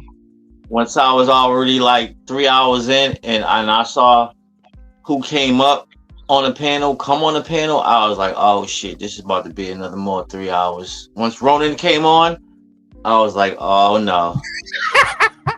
Why is it gotta be me? I'm trying to help out. I'm trying to give exposure. And I love it. I'm not mad at that, but I just know. I know the other person could be a panel killer though. So you can say the name. Yeah, everybody knows. Okay, we don't want to talk about panel killers, and if they ain't here to defend themselves, if you ever want to approach that and address that, no, he's actually said it on the live that same day or the next day. Well, let's talk about it. I want to everything. Let's address everything, so we can, talk about we usually talk about it to him when he's on the live. Like I said, I don't like saying people's names when they're not around to defend themselves like you. But yeah, we've had offline conversations. We have online conversations. Some people take a little bit of time to turn around, man. They don't all come rushing in and make those changes they need to. You can tell them till you're blue in the face, but they got to make a conscious effort to want to make that change. All you can do is keep on holding the brother. All you can do is keep on holding that brother accountable. Or maybe there will never be a change, and you gotta walk away from that type of shit. Right. Coming to the stage, Darnell. What's going on? How you doing, fam? Oh, I'm doing all right. Thank you for having me. I got a alert from Ronan. Yeah, notification from Ronan, and saw the topic. I thought it was pretty interesting. Mm-hmm. So I wanted to, chime in and give my 2 cents. Okay, before you chime in, you gotta let me know what side you on, brother. Are you on the Hold up, cuz side? spin the block. You on the chocolate side? Who you at? Spin the block, cuz re-enlighten them on what we're talking about. Without camming up and letting us know which side you on. What do you mean? What side I'm on? You're asking if I'm black? Is that what you're asking me? I'm asking. It's about colorism, brother. Is you of the butter pecan persuasion? Is you on the chocolate persuasion? Is you Michael Jackson in the 70s, or is you Michael Jackson in the 90s? Which one is you? Oh shit! I mean, well, that was hard. Black. I mean, I am black. I mean, if it's I may not, maybe it's the way I sound, maybe, because I have been, people do say, yeah, you don't sound black. So, I don't know. But yes, I am black, but like I said, the issue is because of my complexion, I guess. I share I might be maybe a tad darker than Ronan, maybe maybe a tad. And one of the issues that I run into is that I'm too black to be white, and I'm too white to be black. Yeah, I don't. You know what I'm saying? Like I get it from both sides, and I'm pretty sure Ronan can relate to that. All right, but what we need to understand is that has nothing to do with skin tone at all. What do you mean? What do you mean? Because we actually don't know what your skin tone is, and my cousin, that's his lane. He can tell you, I've never been too street to fuck with the street, but I've never been corporate enough to fuck with the corporate. Yep, I've been there. That has nothing to do with skin tone, brother. And I'm Michael Jackson in the 70s, and I'm the same way that you are. That they was calling me Carlton Banks or Steve Urkel or Malcolm Farrakhan. I was all of those things. Yeah, so that it really goes to who you associating with or your style. I've been called Carlton Banks. I've been called that. Or no, I'm sorry, not Carlton Banks. I've been called Urkel. I have been called Urkel, but yeah. All right, so hold up, pause. Can you what's your name again, brother? Darnell. Darnell with that nigga name. No, sir, no disrespect. Right? Yeah, I mean, he doesn't name Darnell. We call him Donnie. Shout out Darnell. I never heard of a white man named Darnell. No, never. Darnell, can we get a little description of your upbringing and your childhood? Because around here, we don't decide unless we know the story. We never judge unless we know the story. You understand what I'm saying? So Yeah. give us a little description of your upbringing in your childhood, brother. I was born in Dallas, Texas, 86. My father was in the Navy. My mom, he was married, to my mom. My dad got orders to California, when I was an infant. Moved to the San Francisco Bay Area. Treasure Island was a Navy base back then. It's closed down now. So you're a military brat. Yes, sir. And was out there for a couple years. My mom, she ended up, having an affair, leaving my dad. So, I was Jesus, raised we by. don't need to get that detailed, bro. Right. But hold up. Right. My upbringing. Let me change the direction. What's your mom's and dad's ethnic backgrounds? Well, my dad is black. Well, I mean, both parents are black. My dad, I'm not gonna lie, his skin tone, he could pass for, if it wasn't for his hair, he could pass for a white man. If it wasn't for his hair, but his hair, gives him away. But if you look at it, my father's birth certificate, it says Negro on it. He was born in 57. Back then, Negro was how you described a black person back in the 50s. You were Negro. Especially in Texas. Well, my father was born in Michigan. Okay. Yeah, my mother's from Texas. Yeah, my mom, there is mixed race in my, I just recently found this out about 3 years ago, but there's mixed ancestry on my mother's side too. I know you guys are probably not gonna believe me on this, but I have confirmed it, and I've seen the pictures and everything. But apparently, a freed slave married a white woman in my, on my mother's side of the family. So she does have a little bit of white in her, in her, Just a little? Come on, Darnell. You got a camera up, Darnell. Camera up, brother. You prior military, Darnell, as well? Yeah, he went Army. Yeah. Okay. Yes, sir. Well, I mean, you wouldn't want me to cam up. I'm so ugly that everybody gonna lead a show. This is the young man that I told you we hold accountable on certain standards, his grooming and taking care of himself. So, he's not well groomed right now, unless you went against your grain and cut your hair and shaved your beard. Well, I'm ugly, and then it's funny how we all do that when we get out of the military. The first thing that we do is that's called depression, brother. Can't nobody tell me what to do now. I don't gotta cut my hair now. I can grow my beard. That's the first thing that we do, because I did that when I got out of the military too. But were you rebelling, or were you a little depressed after getting out based on your service time? No, I was happy to, just to be able to be a rebellious, to show that, okay, I don't gotta do the shaving anymore, because that's what was going on with me back in the days. It was always, because I tried to show my Afrocentric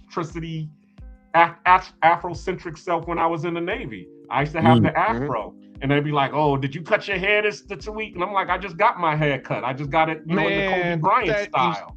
Yes, that used to get on my damn nerves. Especially, it was always the back of the neck, wasn't it? That always got you, wasn't it? You know what I'm saying? You had just got a haircut, and they talking about, no, well, the hair on your back of the neck, you know what I'm saying? It's out of regulation. I used to fucking hate that shit. I started going bald because of that, man. I was shaving my head off just because of that. My camera is still freezing. I don't know what the hell is going on. We can still hear you, brother. Yeah, I know. Yeah, we can hear you loud and clear, Ronan. But yeah, like I said, I mean, as far as my background goes, like I said, I'm believe me, I got my Negro wake up card several times, so Trust me when I say so I'm if you black. have a Negro wake-up call, did you try to pretend to be white or something? What you mean by that? It's not that I tried to pretend to be white. It was so when Treasure Island had closed, when Treasure Island closed down, my dad got orders back to Texas, and so we're back in Dallas, right? Mm-hmm. You got to remember, I'm at this point, I'm like 5 years old. I don't have really a concept of color, of race and stuff yet. You know what I'm saying? But Talk about it. I used to watch the news. I don't know why, but I've always watched the news.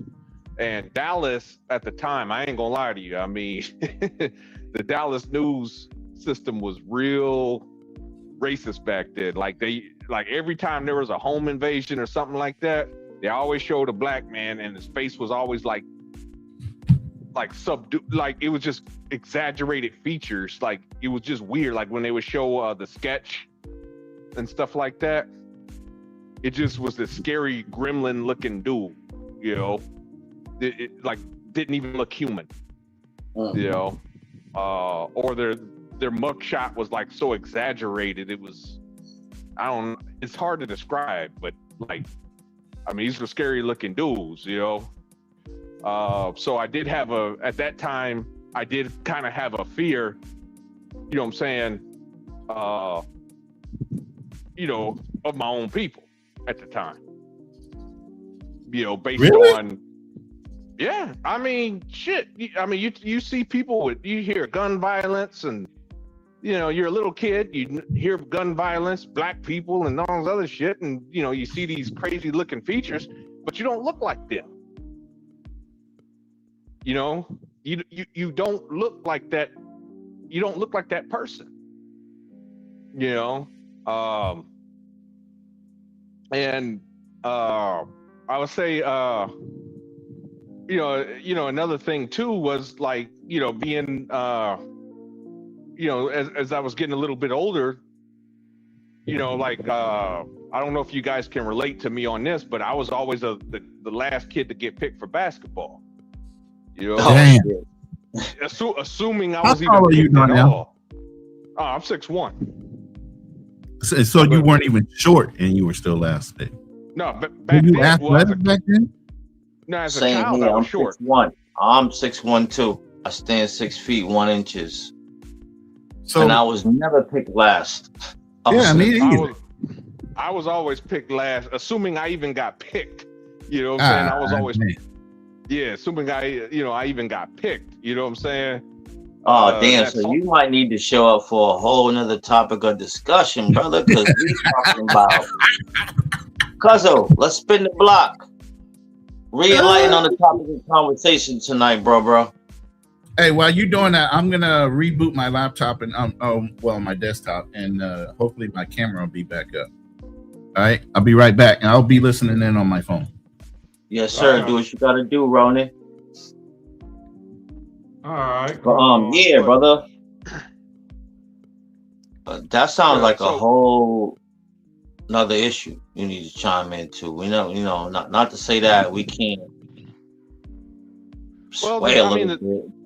Well, I mean, come the back, thing okay. Well, the thing that I was going to say about that was, like I said, by, it was kind of like I was kind of rejected by, at the same time rejected by blacks. It wasn't until, my dad had got orders back to back to California. This time he went to Point Magoo, and that's when I didn't realize it at the time, but that's when I first got my Negro wake up call out there. You know what I'm saying? What do you mean by that when you say Negro wake up call? So I'm like, I would say about the 4th grade. I'm a little bit, I mean, you're still a kid, but you're a little bit older, but now you're starting to get a concept of things, of that nature. I'm in my dad put us in a private school, a Lutheran school, and it was like, I liked rap music. Like Coolio had a song, Gangster's Paradise, at the time, and R.I.P. Coolio. How old are you, Darnell? 39. Oh, okay. You still darn, you young. Okay. Yeah, tell my body that. But right. Yeah. So I was listening to that song and I would recite the words and stuff. As you guys know, there's not a curse word in that song. Not one curse word. It's about leaving the hood, this and that, blah blah blah. And the principal, calls my dad into the office and stuff, and is like, well, Darnell's singing these songs. He's worshiping or immortalizing gang life and stuff like that. Based on that song, based on the fact that I was also a 49ers fan. There was a linebacker, Ken Norton Jr. used to play middle linebacker for the San Francisco 49ers. I had his jersey, and she would say, well, jerseys wear gangs, so that's why, we want to ban the jerseys in the schools, and none of this shit was making any sense. They kept calling my dad into the office, kept trying to tell him I was a gangbanger, and well, that's all discrimination, and I get what you're saying, because I've experienced it myself. But that's what I mean by my Negro wake up call. Everything I did, I wore a jersey. I'm a gangbanger. I'm singing the song from Coolio, even though there ain't a fucking a cuss word in the damn song. I'm a gangbanger. I even went through a phase. My dad had bought me and my brother these little, he bought us the smallest military BDUs you could find, right? Because I went through the phase where, I was wearing, the military uniform, in elementary school, and they try to say, well, gangs wear camouflage. It got to a point, it got so bad, man, my dad got mad, gangs wear camouflage. I swear to God, that's what she said, man. And that's why I said, that's when I first got my Negro wake up call. So now I understand what you mean by when you say your first Negro wake up call. It was because whatever environment you were in, motherfuckers started paying attention to your blackness. Exactly. Back then, this was the 90s, so it's, back then when you're in elementary school, kids that young aren't gang banging, they're not selling dope. It's not like it is today, where you're in elementary school and you got people acting like they grown ass men, selling dope and stuff. This was way different. It was just weird, man. It was just real weird, and I didn't understand it at the time until I started getting older. But yeah, that was my first Negro wake up call, and it started getting worse and worse after that. But as far as the topic go, I think a little bit of both.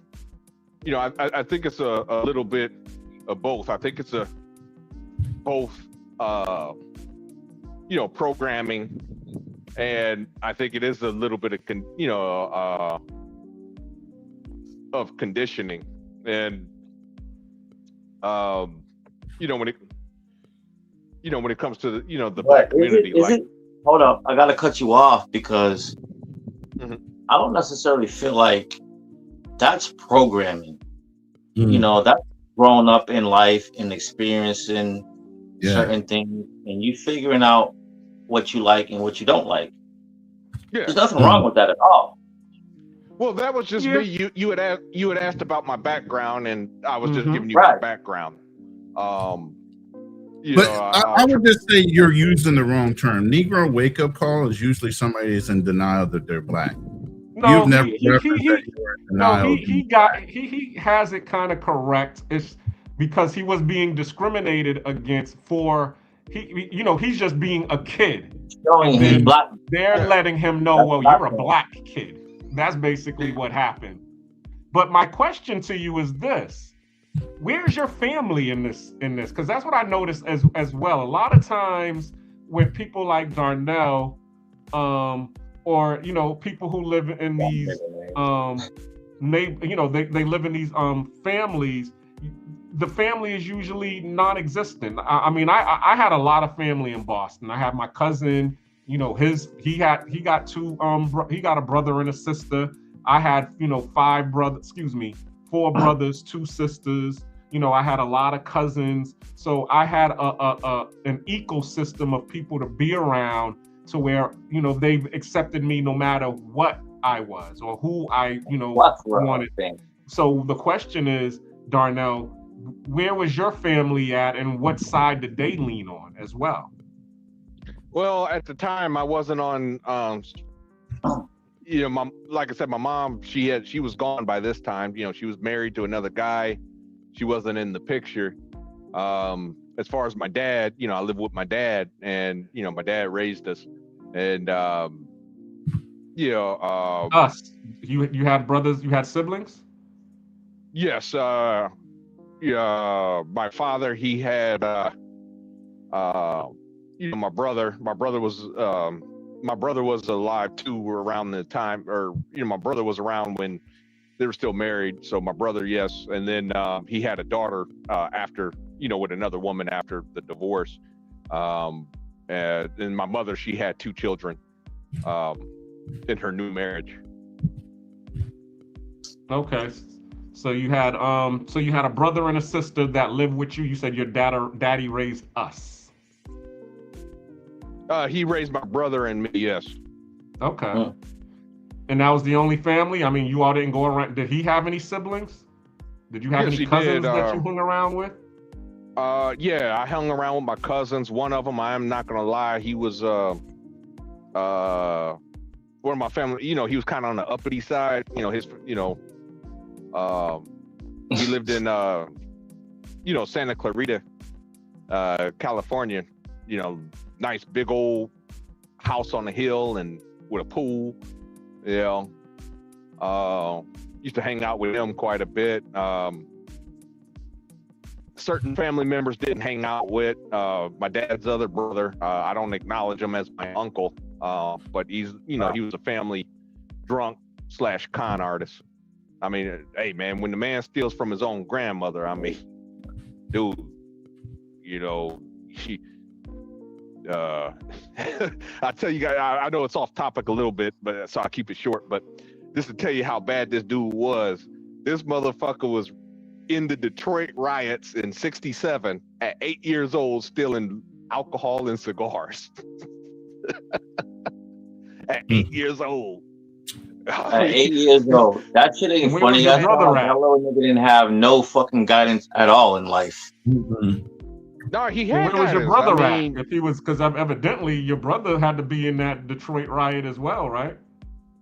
No. I said the man that was my uncle that I don't. Yeah, I said. And where was your father at during that riot? Because that was his brother, so he had to be in that riot as well, right? No, my dad and my uncle, or other uncle that I actually do acknowledge as my uncle, they didn't participate in the riot. He did. I mean, sometimes you just got that kid that he just drew the short straw, So he was the one that was outside while your brother and your father and his brother was inside. That's basically what you're saying. Right. Was he the youngest or the oldest? They scared to come outside. Was he the oldest or the youngest? He was Ricky was he was the youngest. My dad was the middle child. My dad was kind of the book, from what I even my grandmother, my father, they all grandfather, they both said my father was like a bookworm kind of thing. He would have been a nerd, I guess you would have said. You could say, my dad was always smart. His older brother was kind of, I'm not gonna say was a bad person, but he got shafted, man, real bad. You know, and I think it kind of shaped him to do some stupid things as an adult later on. But you know, that's beside the point. But well, actually, not really, because like it kind of has to do with why my cousin, his son, was kind of a little bougie, I guess because of his growing up in Detroit and stuff. You know, he was in the streets. Bougie doesn't make you not black. It just makes you have preferences maybe of a higher echelon than where you might have come from or your people came from. True, but the thing was that, so my cousin, his son, would listen to rap music too, and you know, my uncle, I remember, used to say, man, turn that shit off. You know, stop that shit. You know, stop listening to that. Stop doing that. Stop dressing. Why would that ever be?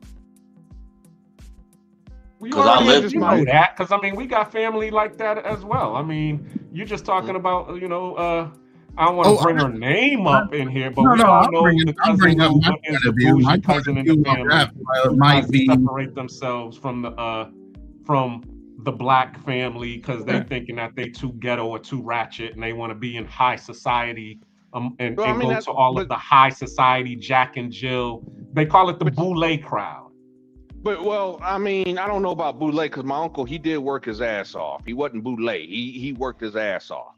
The thing is that I think growing up in Detroit and stuff like that, I think he saw that ghetto lifestyle, and he, you know, because my uncle was forced to drop out of school, you know, and work in a man's bar, you know, another man's bar. Man's bar. Know. I've never heard that before. He said he had to work in the man's bar. What's a man's bar? We're getting a little further off topic, but real quick. So my grandmother she left my grandfather for another guy, and I'm a third generation simp, Ronan, I know. But the thing is that you know, my grandmother had a thing for musicians, and I guess this guy, he owned a bar in Detroit, and he forced my uncle to quit high school. I guess he quit high school at 15 and forced him to work in a bar, you know, at 15. And a men's bar. Let's not leave that part out. It's a men's bar, bro. No. I didn't say men's bar. Another man's bar was my grandmother's boyfriend at the time. All right. Yeah. Well, that's what you meant. Look, when you said men's bar, I'm thinking of the Blue Oyster from Police Academy. He walk in, all you hear is young men. You stupid. That's a man's bar to me. No. I said another man's bar. It was my grandmother's. She was dating this guy that owned a bar. Yeah. Gotcha. Yeah. And right. So I think he let's saw that go. ghetto. Another night. Pause. He saw that. We're gonna get to these comments. Oh, we got the Globe Spinner with a comment tonight, and he says, listening in, salute to everyone. Salute, my brother. Globe Spinner is out in Alaska, of all places, bro. Yo, I would like for him to come on real quick and tell us what Alaska's about, even though that's not the topic of convo right now, but how much they paying? Because they paying for you to live in Alaska. They giving us some dollars once a month to you to stay out there. It's only a couple $1,000. You ain't talking a whole lot. You can make some quick I'm not telling the man's business. He can come up in and tell his own business, but you can make some good money up in Alaska, especially if you're flying in to do the job and then you're flying back home. It's not a convenient place to be. Yeah. So it's still a place where you could go collect, but you got to have another income outside of that setup, basically.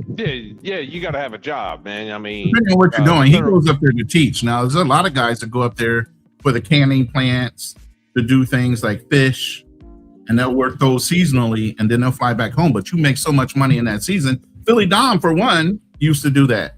He took a break from YouTube for a while, went up to Alaska and did the canneries for a while, made a grip of money, and now he's back out to traveling again. Some guys cycle in, cycle out like that, and then some people stay, and actually live there. So it just depends on what type of person's up in Alaska. But you can make a grip of money. It's an inconvenient and a harsh place to live. It's not something where, if you're not a local, they're not going to pay you to be there. You're getting paid. No, the federal government does give you they have a incentive for residents that live there.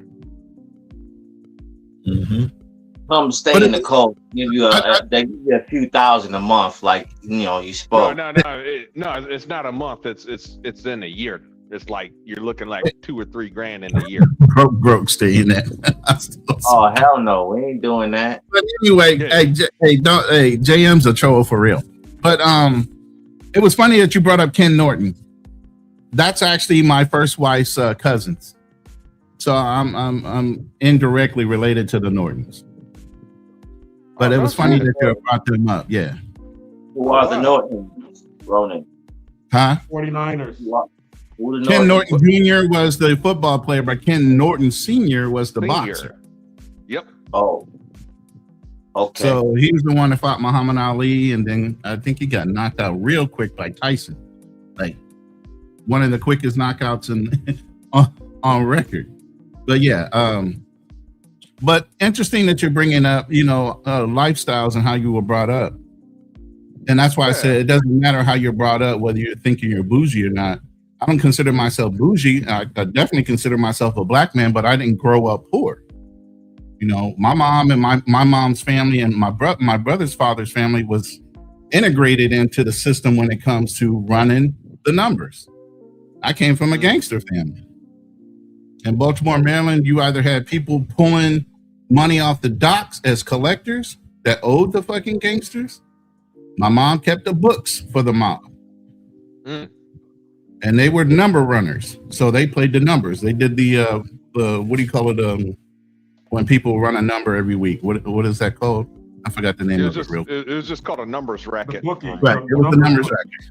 Right. Yeah. But so I didn't come from the environment where I was always in a ghetto. I grew up around my family. My family was in all different types of things, whether they were ex-military or serving in the military or working the docks at the ports in Maryland, or whether they were running numbers. And my mom not only ran the numbers or kept the books, she worked in the Playboy Bunny clubs. Yeah, doing what? Privilege, huh? My mom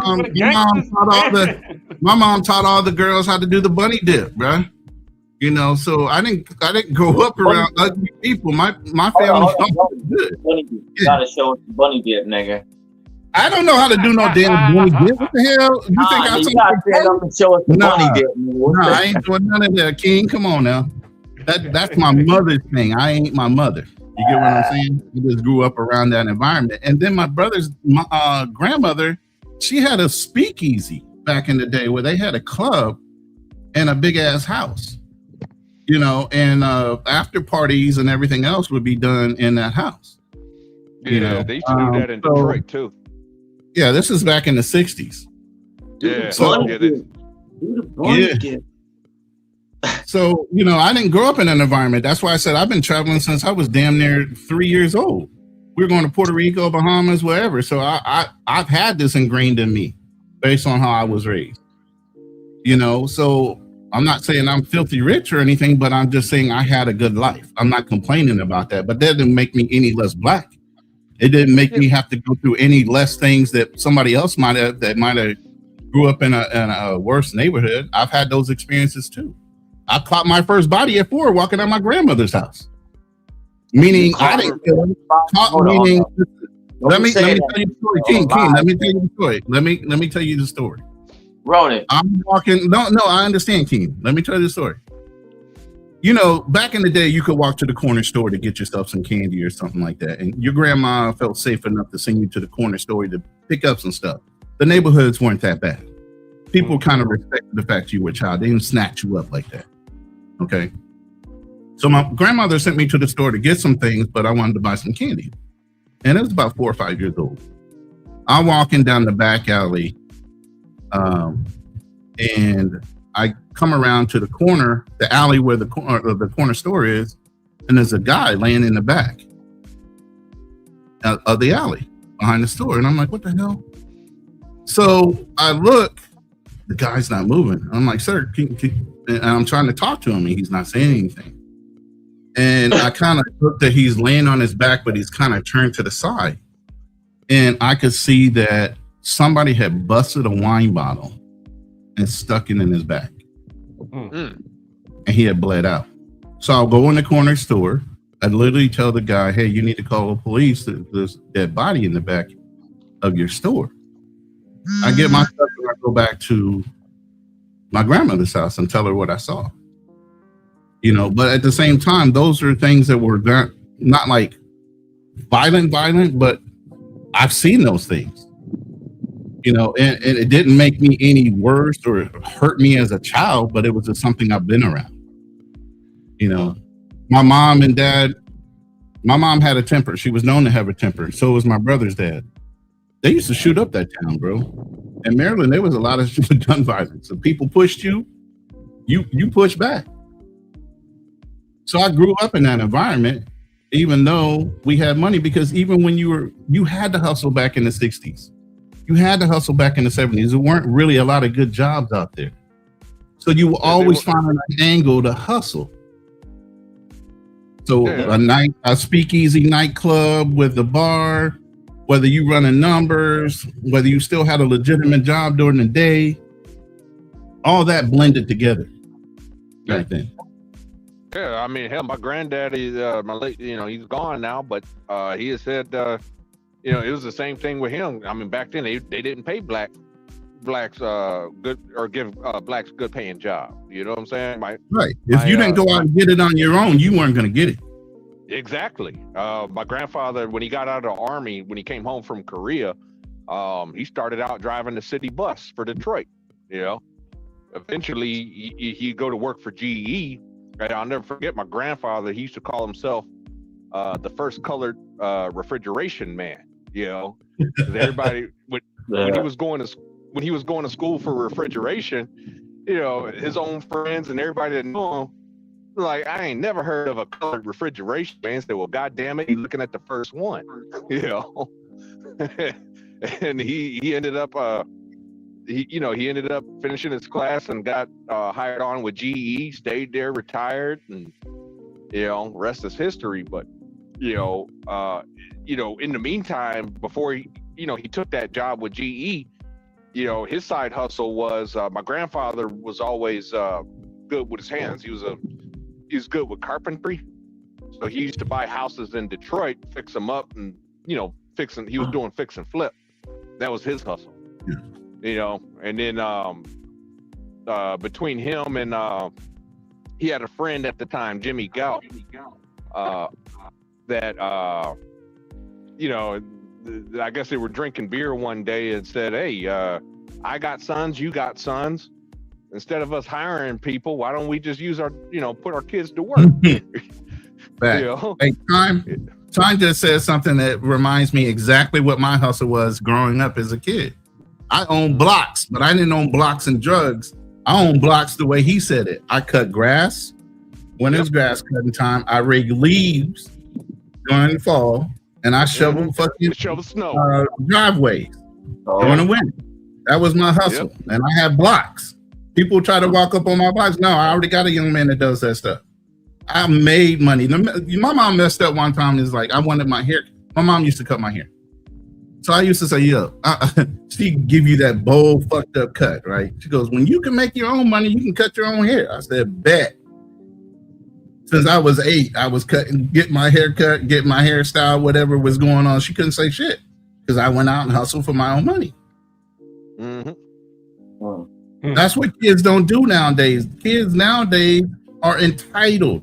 And we set them up, obviously, because we didn't want our kids to do or be better than us, but we also spoil our kids a little bit, you know, to where you allowed them to feel like they were entitled. But I never did that to my kids. I told them, you have to go out and get a job.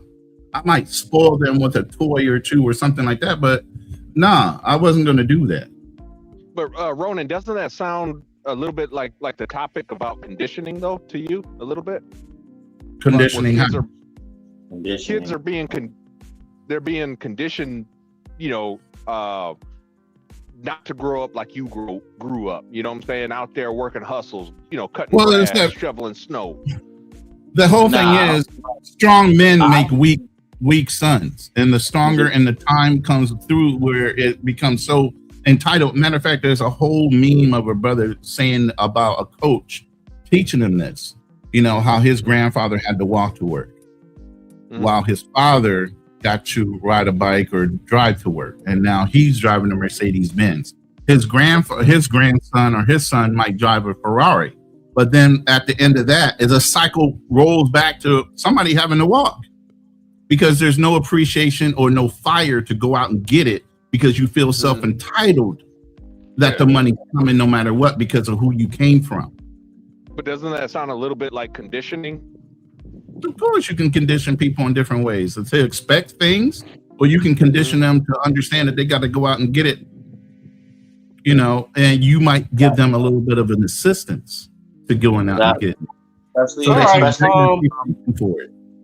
when want it to comes tie to all of this in together. Hold on one second. Let me know what you all. I'm gonna spin the block again, and I'm gonna play these videos because it actually goes in line with what everything that you all are saying in terms of conditioning and what the topic is in terms of colorism. Let me know what y'all think. All right, hold on. Colorism.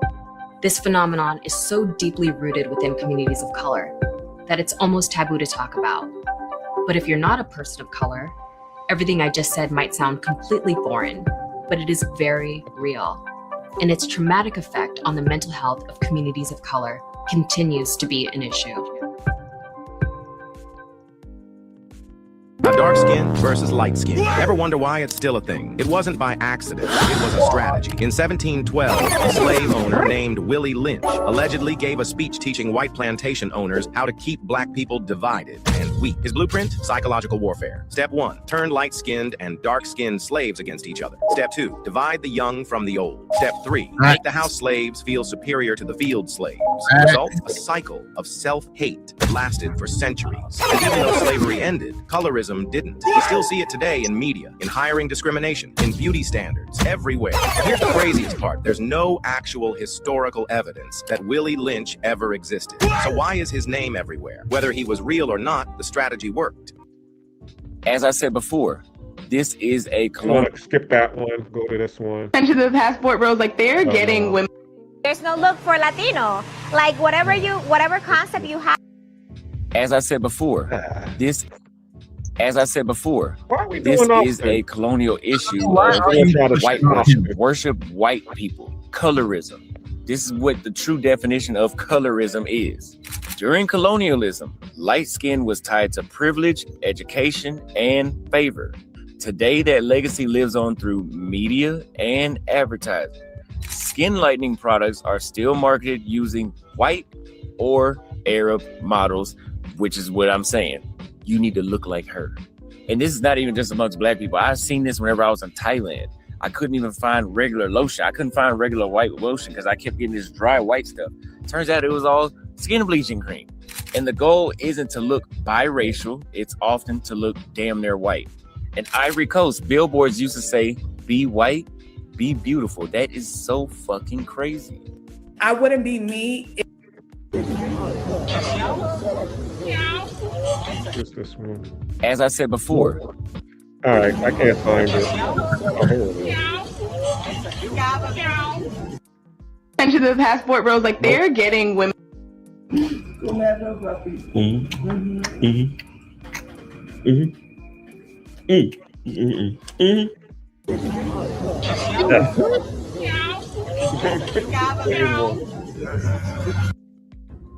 In the community that Attention to the passport bros, like they're getting. Attention to the passport bros, like they're getting women from like the DR. Anyway, let me go back to basically my question was based on colorism. There was one there where they was talking about how they had the house slaves and the field Negroes. Right. But you saw that in the what's it called? The the dark skin versus light skin, where they was talking about Willie Lynch turning the house Negroes against the field Negroes. And when I was listening to you all stories, and I was listening to how Ronan's mother was, pretty much doing the numbers for the mob, and then also working in the ranch, and then Darnell was talking about how his father was, in the military, and his uncle was working for the refrigeration company, and how you all developed. Yeah, your grandfather.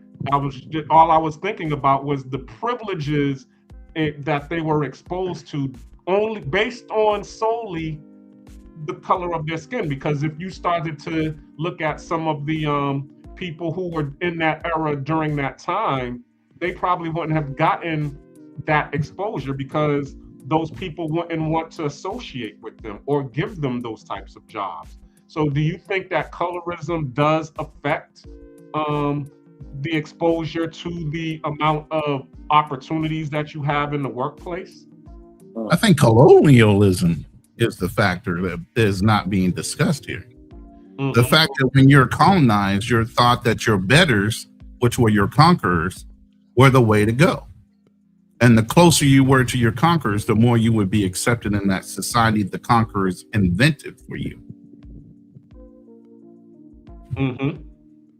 So in that respect, that's why they try to breed out their melanation, is because their conquerors were lighter. Yet and still, the land that belonged to them, they were all melanated people. So you're denying who you are genetically and your melanation to be like the ones that conquered you, because they beat you. So the winners go the spoils, and I guess the admiration of the people that they conquered. Whether they are part of that nation or not, they want to be. They have a desire to be a winner, rather than the desire to be who they were as a people. And so they start having self-hatred towards themselves and their melanation, and not looking like they're betters, quote unquote. Exactly. So basically, was what I was saying before in terms of exposure. If you're exposed to because I actually went through that earlier when I was giving my background before Darnell came on. I went to an all-white school, and the all-white school, they had a better facility, in which you would think, because the facility is better, the education is better. Because when I went to a black public school in Boston, the facilities were horrendous. So really, you didn't even want to focus on studying during that, because the room was cold. They still had the old radiator system in the room. So if somebody just opened up a window with the draft, it got real cold in there, and you couldn't concentrate. The lunch was terrible, because they would have those packet lunches, the ones that came on the styrofoam with the plastic over it, and then you got the milk, and sometimes the milk was spoiled. So you didn't. So you would always want to be in the better school that had the better facilities, because even in my all-white school that I went to, they had a lunchroom where they actually cooked right there in the lunchroom, and they had choices. You could have hot dogs and pizza or spaghetti or whatever the lunch of the day is. You didn't have that when we was going to the Boston Public School. But then when I went down south and I was in West Mecklenburg High School, they had the lunch that was similar to the white school that I went to out in the suburbs of Boston. When I went to West Charlotte, they had the same facilities, the football field, the track and field.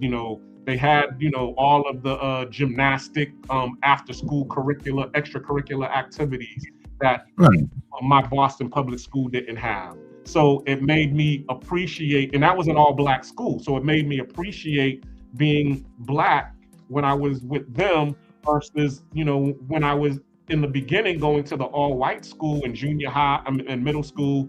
In the beginning of my high school career, I was hating my blackness because I was being exposed to better conditions when I was around the white people. When you were or were not around the white people?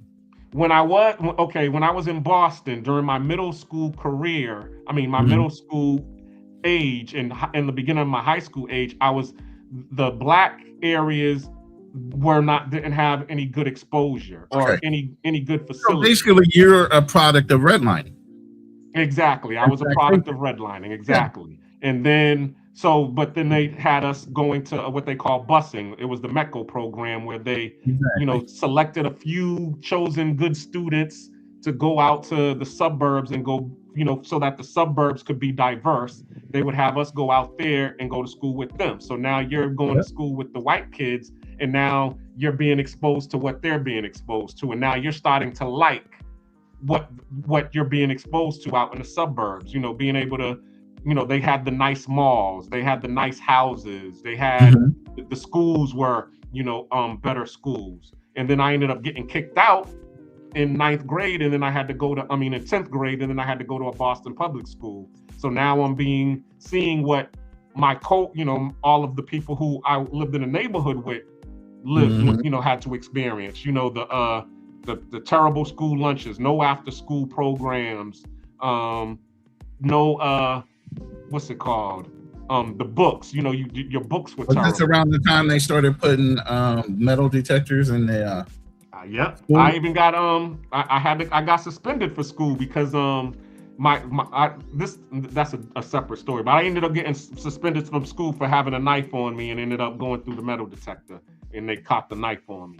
But then I ended up going down south and going to an all-black school in the South, because of course, the Southern schools, right? The neighborhoods are segregated, so the public schools would be mostly black, or if I went to once again in the rural areas, it would probably be a majority white.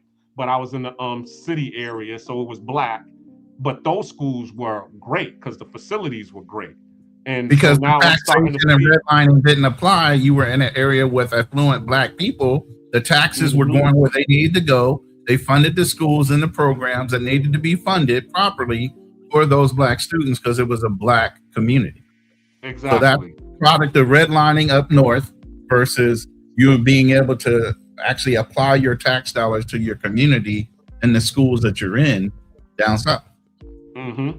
Now, don't get me wrong, because the neighborhood that I lived in Boston, was a working class to middle class neighborhood. I lived in Mattapan. So Mattapan was once an all white neighborhood.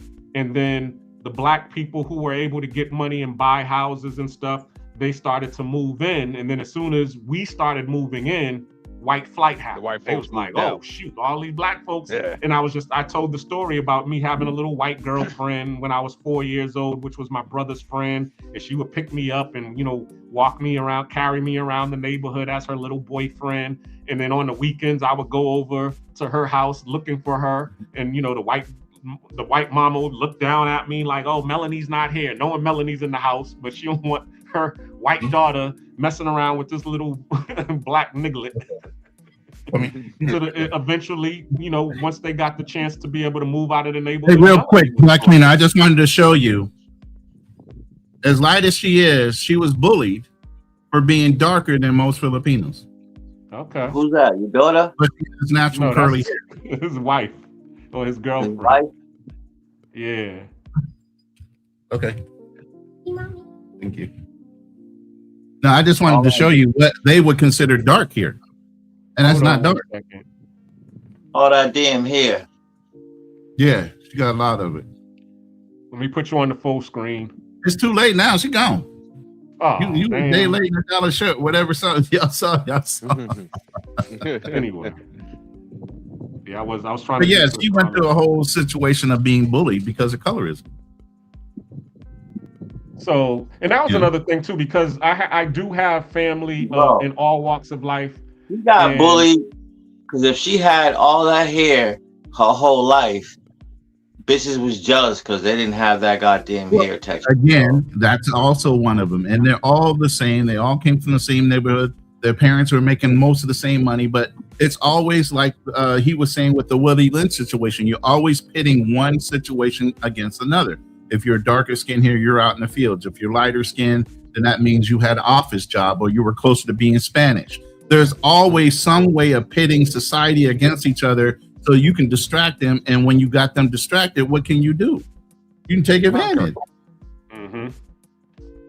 Yeah. I mean, but there was always this whole proximity to whiteness thing was, the standard. I mean, even in the black community, like talking. Okay, brother, you still there?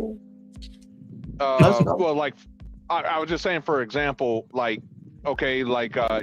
during the doo-wop era, the doo-wop groups of the 50s and the early 60s, what did black men do? They used to get the straighteners and relaxers to put in their hair, to straighten their hair out, to make it, I think they called it the Johnny Mathis. I think they called it Johnny Mathis hairstyle. No, but they did not. They called it concholine. Yep. Is that what it was? Okay. They would conk their hair. Mm-hmm. I'm sorry. Yeah, we know where you came from, Dallas. He was around the JRs.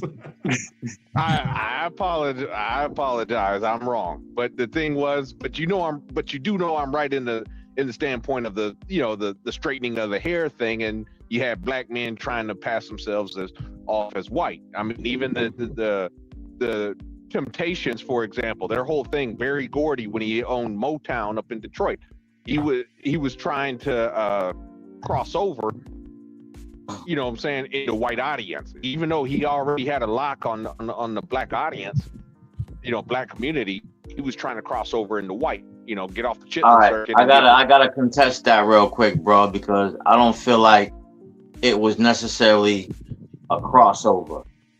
Them niggas just wanted to look like they had good hair. That's it. Yeah, but the only problem is that good hair didn't last long, man. Shit falls out. Hey, when you making money, you go get it redone, and you get it redone, and you get it redone, and you get it redone. Yep. That's it. That's all facts. Well, we'll get it done again. I mean, until you can't, eventually it would kill the hair follicle, and you wouldn't have hair anymore. Well, that process of losing it would take years, brother. Not just the immediate gratification was all it was. Shout out to Charlie Chan TV. Thank you, Ronan. I mean, just look the at immediate gratification was what it was about. Just like Ronan just said, the immediate gratification. Yeah, but it was still white. I mean, when we watched the Malcolm X, in the first scene of Malcolm X, he's up in there getting his hair conked, and the first thing that he said was, "Oh, how's it look? Like white, right? Nice and smooth." And then he goes out with the zoot suit, him and Spike Lee with his hair all conked back, and then they go to the club. So yeah, I mean that's basically what it was. It was aligning yourself with whiteness. Yeah. No, that wasn't. I feel like yes, it was. I feel like a lot of people take that the wrong way, bro. I'm not aligning myself with white folks. Yeah, versus whiteness. Like I got good hair, bro. Right. That's not good hair. You were killing your hair. You were turning it in. You had hair, and then you turned it to bad hair. Listen, it's a style. Let's just leave it in the fashion world. Don't make it racist. This is make it fashion. Because you got kids dressing up in hood gear because that was fashion. It had nothing to do with them wanting to be black. It had everything to do with what that was the style. Yeah. The style back then were zoot suits and conked hair. Yeah, but if you're talking about Malcolm X era, it wasn't about trying to be another race. It's never black people ain't never trying to be another race. I disagree. We too goddamn cool, bro. Like, come on.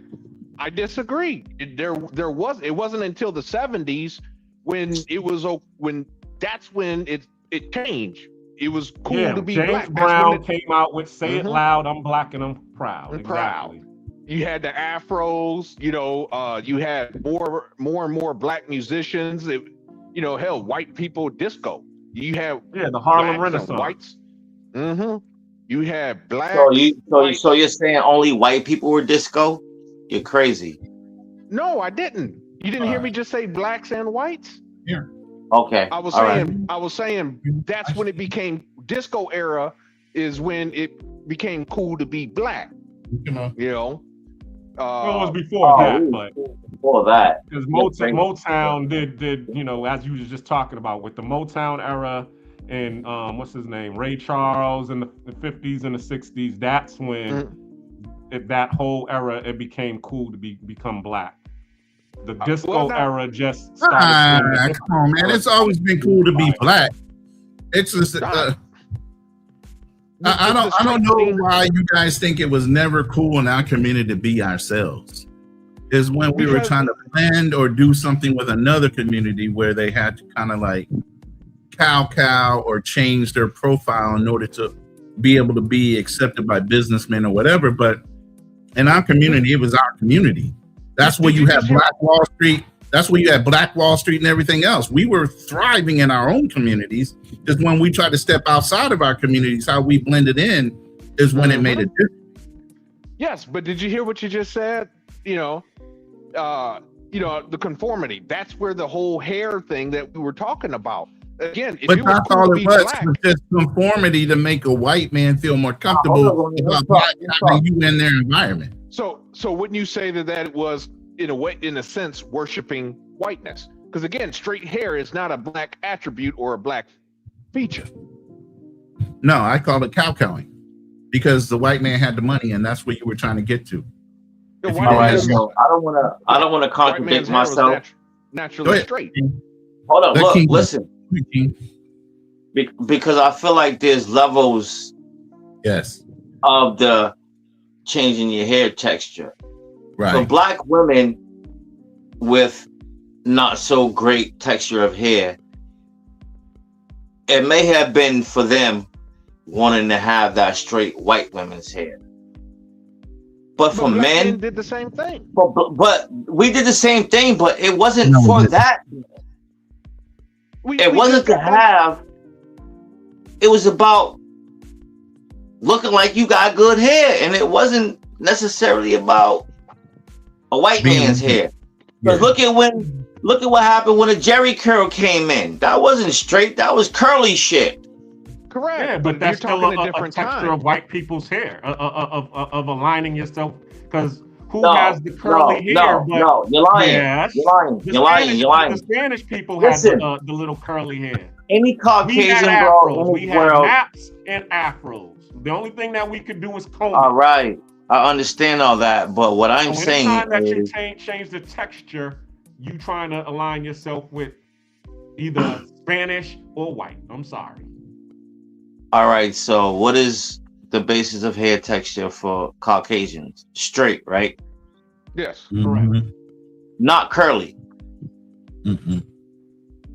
So when it gets into a curly, you're adding other shit into that. That's all I'm gonna say. Okay. You and can what I'm elaborate saying to you is this: you have the sheep, and then you have the goat. Okay. The sheep has woolly hair, similar to black people. Our hair is like lamb's wool. Okay. And then you have the goat who has the straight hair. Okay. Now, when you are texturized, when you're putting these chemicals in your hair, whether it's going to be curly or straight, okay, you're thinning out the woolliness of your hair, which is bringing it to the goat or the white people's texture. And that's all that I'm saying. I'm saying that when they're doing it, they're taking the woolliness out of it. And when you're taking the woolliness out of it and making it thinner, you're making your hair closer and closer to white. I don't care about if it got curls or if it's straightened. Maybe thins your hair out. And now it's closer to the white folks. Oh, look, you'll see what I mean. So you're saying straightening a female, getting their hair straightened is thinning their hair out? Yes. I do feel like, that may be true, but what about just the wash and blow dry when, Well, before they started dyeing their hair, they were straightening with a hot comb. All right, hold up. Pause. Let's spin the motherfucking block, because we getting way off the topic of conversation. This is colorism. These are the things of colorism. We're talking right on point here. This is how black women are perceived as far as being able to work around white people in the office. 54 Sleep brought that up. That's very true. That's a comment. That they had to conform. Yeah, they had to conform to dress codes and appearance wise when they went to work for, the YT people, the corporations. And so there's a certain look they would or would not accept. And for Black women wearing afros, they weren't necessarily highly acceptable, because even in the 60s, wearing an afro, like the Black Panthers, was like a form of protest. Yeah. For Black pride. Yeah, exactly. Black pride, it was counterculture. That's when it started being acceptable to be Black, to embrace Black features. That's when it started. But that's for women, and then 54 Sleep is exactly right about the same thing. No matter what color you are, I mean, what your hair looked like, you were still a Black man. They still feared you. You trying to blend in, you look really silly if it was about you trying to be white, because no white man, just because you have straight hair, is going to accept you for being anything other than a Black man and a fucking straight outright enemy to them. Of course. So you just straightening your hair was not going to be something that allowed you to cross the line. It just made you conform, and really it made you look like you conformed more so than somebody with an afro, because you were at least trying to mimic them. Okay, let me go to the comments. Talk that shit, Ron. But 54, he says, what the hell are you talking about? How old are you? Changing your hairstyle did not make you acceptable to white society. Understood. However, we did have the society that we called the Boule Society, the society of the bourgeoisie.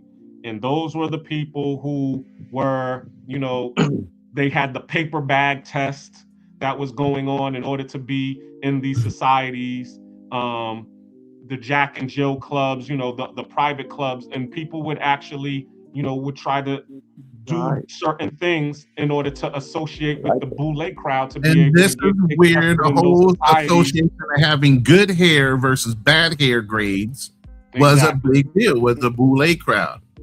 Because if you were born with more lighter skin and fairer skin, you had better hair. Your eyes might have been light. A lot of my family have gray eyes as a standard.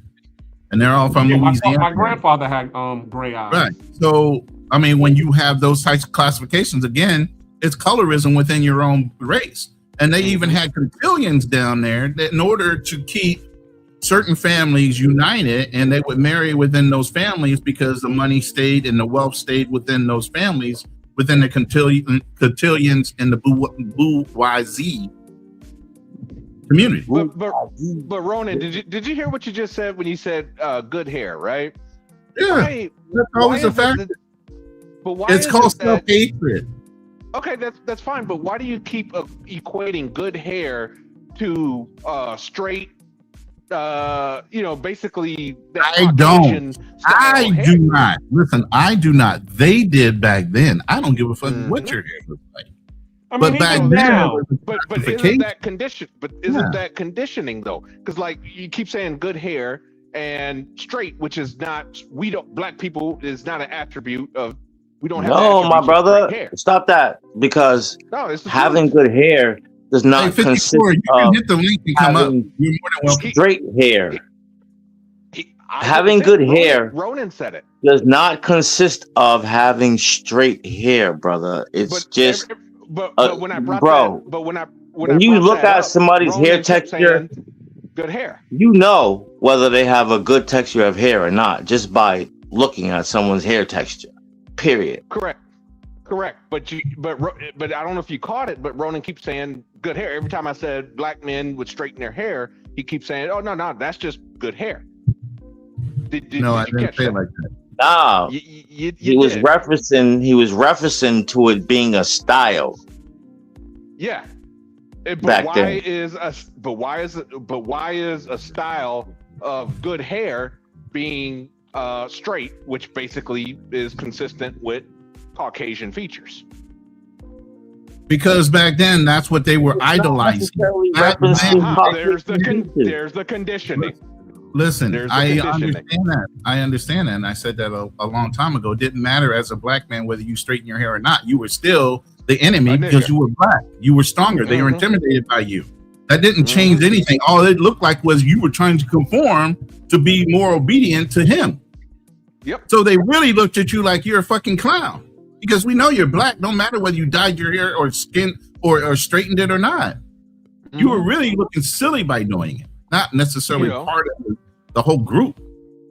You know, and another thing I wanted to touch on, another thing is, now this is more, you know, with black women, not necessarily black men, but dyeing their hair blonde, for example. So not only do they straighten their hair, or even if they stop nowadays, I don't even think they straighten their hair anymore. I think now they buy wigs, but they buy blonde wigs.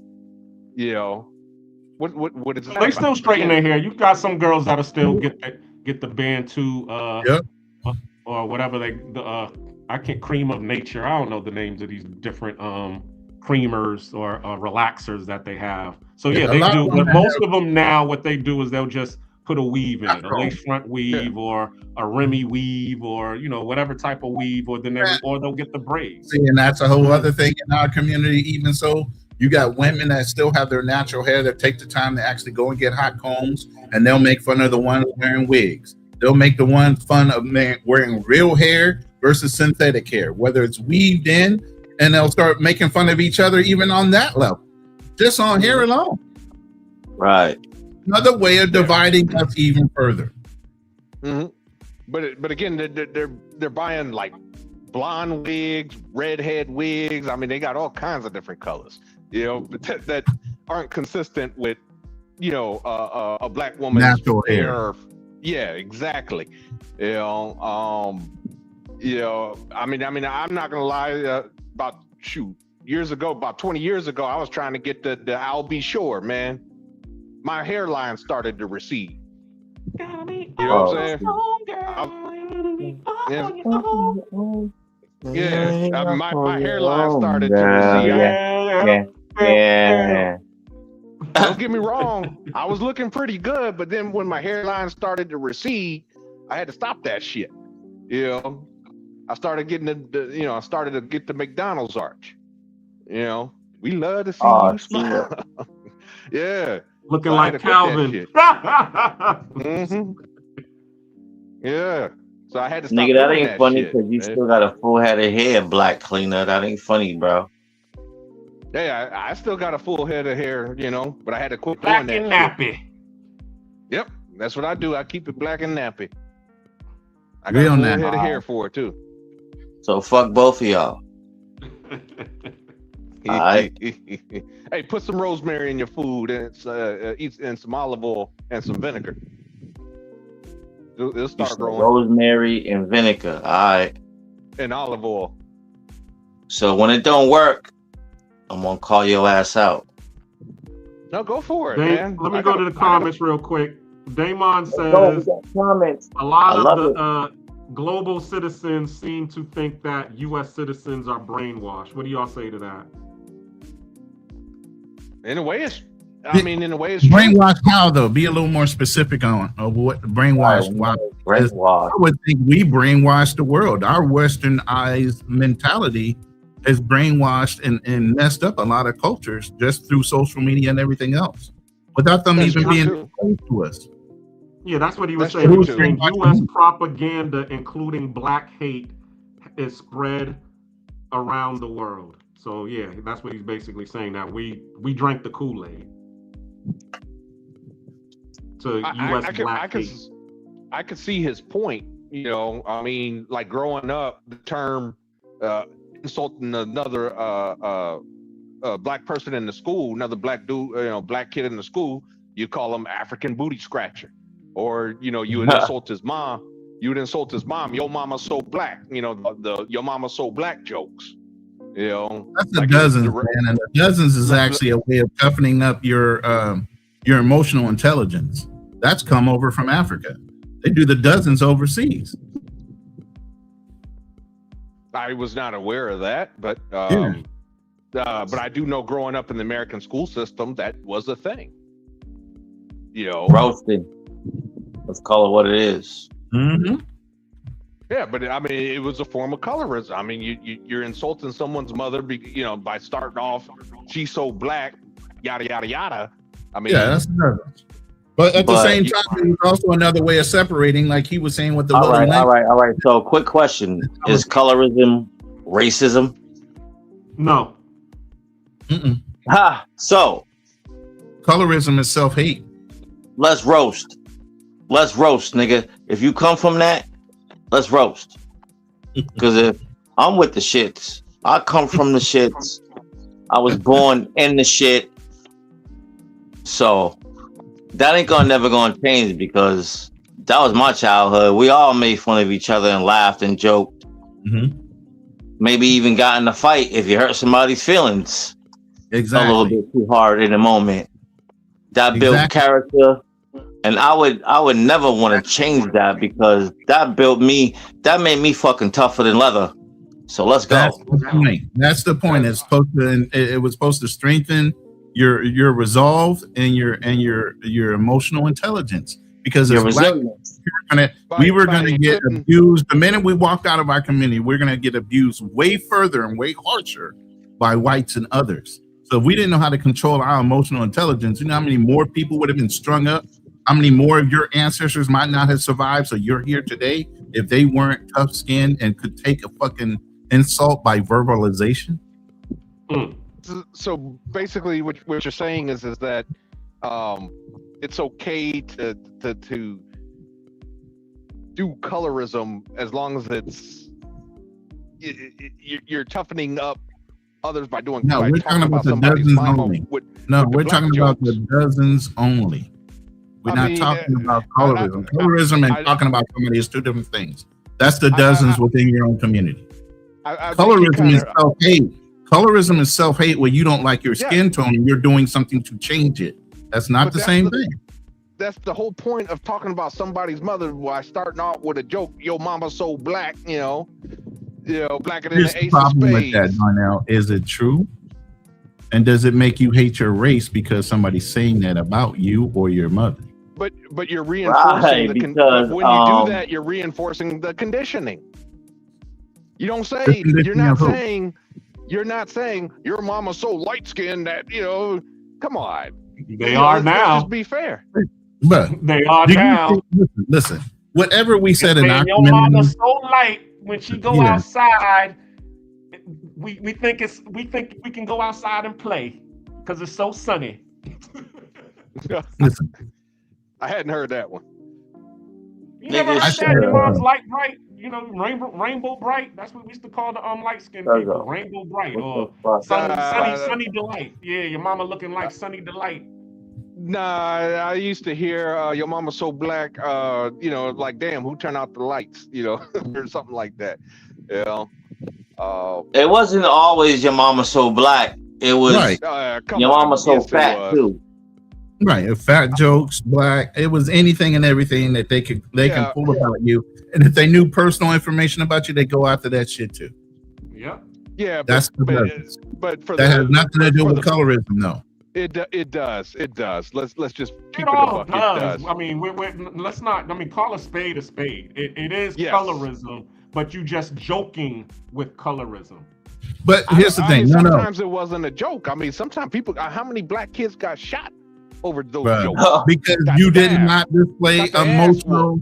Listen, you did not. All right, so hold up, y'all. Pause. I already asked the question. Colorism is not racism. At the end of the day, that debate can go on for hours. As long as my childhood, when I was roasting my friends and talking shit about my friends' moms and talking shit about them, if you was a bummy nigga, that was a lane for somebody to talk about you. If you was black, if you had big lips, if you had nappy hair, there were so many lanes to just be capped on as a kid, and it wasn't all about colorism or racism. It was just what you're saying. Let's make jokes. We understand what you're saying, Keem, but the thing is, colorism isn't racism, same as classism isn't colorism. But these things do have an adverse effect on society, classism as well. You know, there's people out here who do not associate with you because they don't fuck with broke motherfuckers. You know what I'm saying? I mean, and there's people out here who don't associate with you because you're a dark skin, and they're trying to keep their family light and rich. You see what I'm saying? But these things do have an adverse effect on our society. It does, but to say all that different from each other. Go ahead. But to say that colorism and racism are two different things, I think at that point we're just splitting hairs. No, we're not. Yes, we are. I mean, because when you're making these jokes and things of that nature, you're basically, whether you know it or not. What is racism by your definition? Racism is another race or somebody looking at you saying you're less than them, correct? Colorism is you could be of the same race and you're looking at the other person like, hey, I'm better than you because I'm lighter than you. Or I'm better than you because I'm darker and more pure, back to the Mandingo race, than you. That's colorism. Using your first phase of that to me, that's proximity to whiteness. Something I said earlier as soon as I got on the show. And that's the whole idea behind colorism. Right. But again, it's like saying tomato. Okay. No. Basically, it's racism. Nigga, you get the fuck out of here. Why are you blending the two together, Darnell? You're usually a very intelligent man when it comes to talking about money, but I don't think you're getting the concept behind colorism versus racism. They are absolutely two that's because that nigga is lighter than you, and his motherfucking name is Darnell. No, actually, might be. Darnell is a more black name than Alex. That black ass with that nigga ass name. I might Yo, be bro, don't take no offense. I'm just talking than, shit. No, I'm just trying to be funny now. Laugh with us, bro. That's no. But here's the biggest thing I want to say about this. Look, the whole idea behind even selling the dozens and talking about each other was to make us tougher within our own communities. So when we stepped outside of our own communities, the white man couldn't get you by saying something to piss you off. From boy to whatever the hell they wanted to say to you. Because you couldn't say anything back then. Even though you felt like you're in America and you have freedom of speech, you did not. You say the wrong thing and he turns around and slaps the shit out of you. You can't turn around and hit him back. But why not just say, oh, your mom's so ugly or you're so ugly or what? A white man ain't gonna say it that way. Why do we have to do the white man don't even bring up race or color half the damn time. Oh, he talk about everything. White mans used to talk about everything. What do you mean? They used to, but your mama was I don't know how many of my grandfathers went through your family, and that's why you so light. Bro, they can get raw with it. Are you fucking kidding me? They're not polite. They stopped. I never said polite. They just stopped. Like they wouldn't even talk about race. I used to live in the South in the 90s, early 2000s. Back then, they didn't even talk about race. Back then, not to say it wasn't to say that they weren't racist. It's just they didn't want to talk about it because they didn't want to be associated with racists. They didn't want anything to be misconstrued or basically today we would call it going viral. They just didn't want the trouble. And I know. But here's the thing you're missing, and I think Time 18188 said it best. This was because you were going back and forth with your friends. Now, if somebody you didn't know tried to do the dozens from a different neighborhood, that's a whole nother thing. Now you're getting in a fight because the nigga's insulting you. Prime example, what happened on last Monday's live with the wannabe Chud the Builder guy coming on here trying to provoke. And what happened? He got, and it's funny too because a lot of times me and 020 we don't see eye to eye on some things because I'm coming from we'll just say the pro-black standpoint and he's coming from the humans are human standpoint. But when that Chud the Builder came in and was trying to disrupt with do the little wannabe Chud the Builder talking points, all the black people on the panel got on cold, roasted him, and got him out of there. Yeah, but here's the thing, and I got the video to prove it, and you've seen the video already, Black Cleaner, that I put up the short. Y'all gotta allow one person to get on code and get in that one person's ass that's sitting there doing it. And I was already in his ass, and y'all kept on saying, Ronan, stop, Ronan, stop. No, motherfucker, let me get this out. Stop me, Leah. Let me go. Yeah. Oh, Charlie Chan is in the back. Okay. So y'all gotta, allow me to deal, or whoever started dealing with the person, to get him the fuck up out of there in a raw kind of way, and not try to stop him from saying the thing to get him up out of there in a way that is not like demeaning to us as people, but a way to put out a point that your fire has no fucking energy here. You know what I mean? And I appreciated you for that, because the thing was, I've never followed Chuck the Builder. So when he said what he said about the whole chimping thing, I didn't even hear what he said. So so when he said it, so after when y'all was telling me he said chimping out, and I was like, what the hell is chimping out? And then I started looking at all of the little Chuck the Builder, reactions, and I was like, oh, okay, so that's what this. I loaded the video for you if you want to play it real quick. I was familiar Shout with out that. to, I'm talking about everybody that wasn't in the room that day. Shout out to Charlie Chan. Yo, Charlie Chan TV. If you don't know, you better know it. Fellas? Everything's going well, sir. How are you? Man, it's a blessing, man. I just seen you guys was having congregating, so I felt like I would pull up and show some support to my good brother Jay Holiday. Yes, by all means, fellowship. That's what it's about. Brotherhood.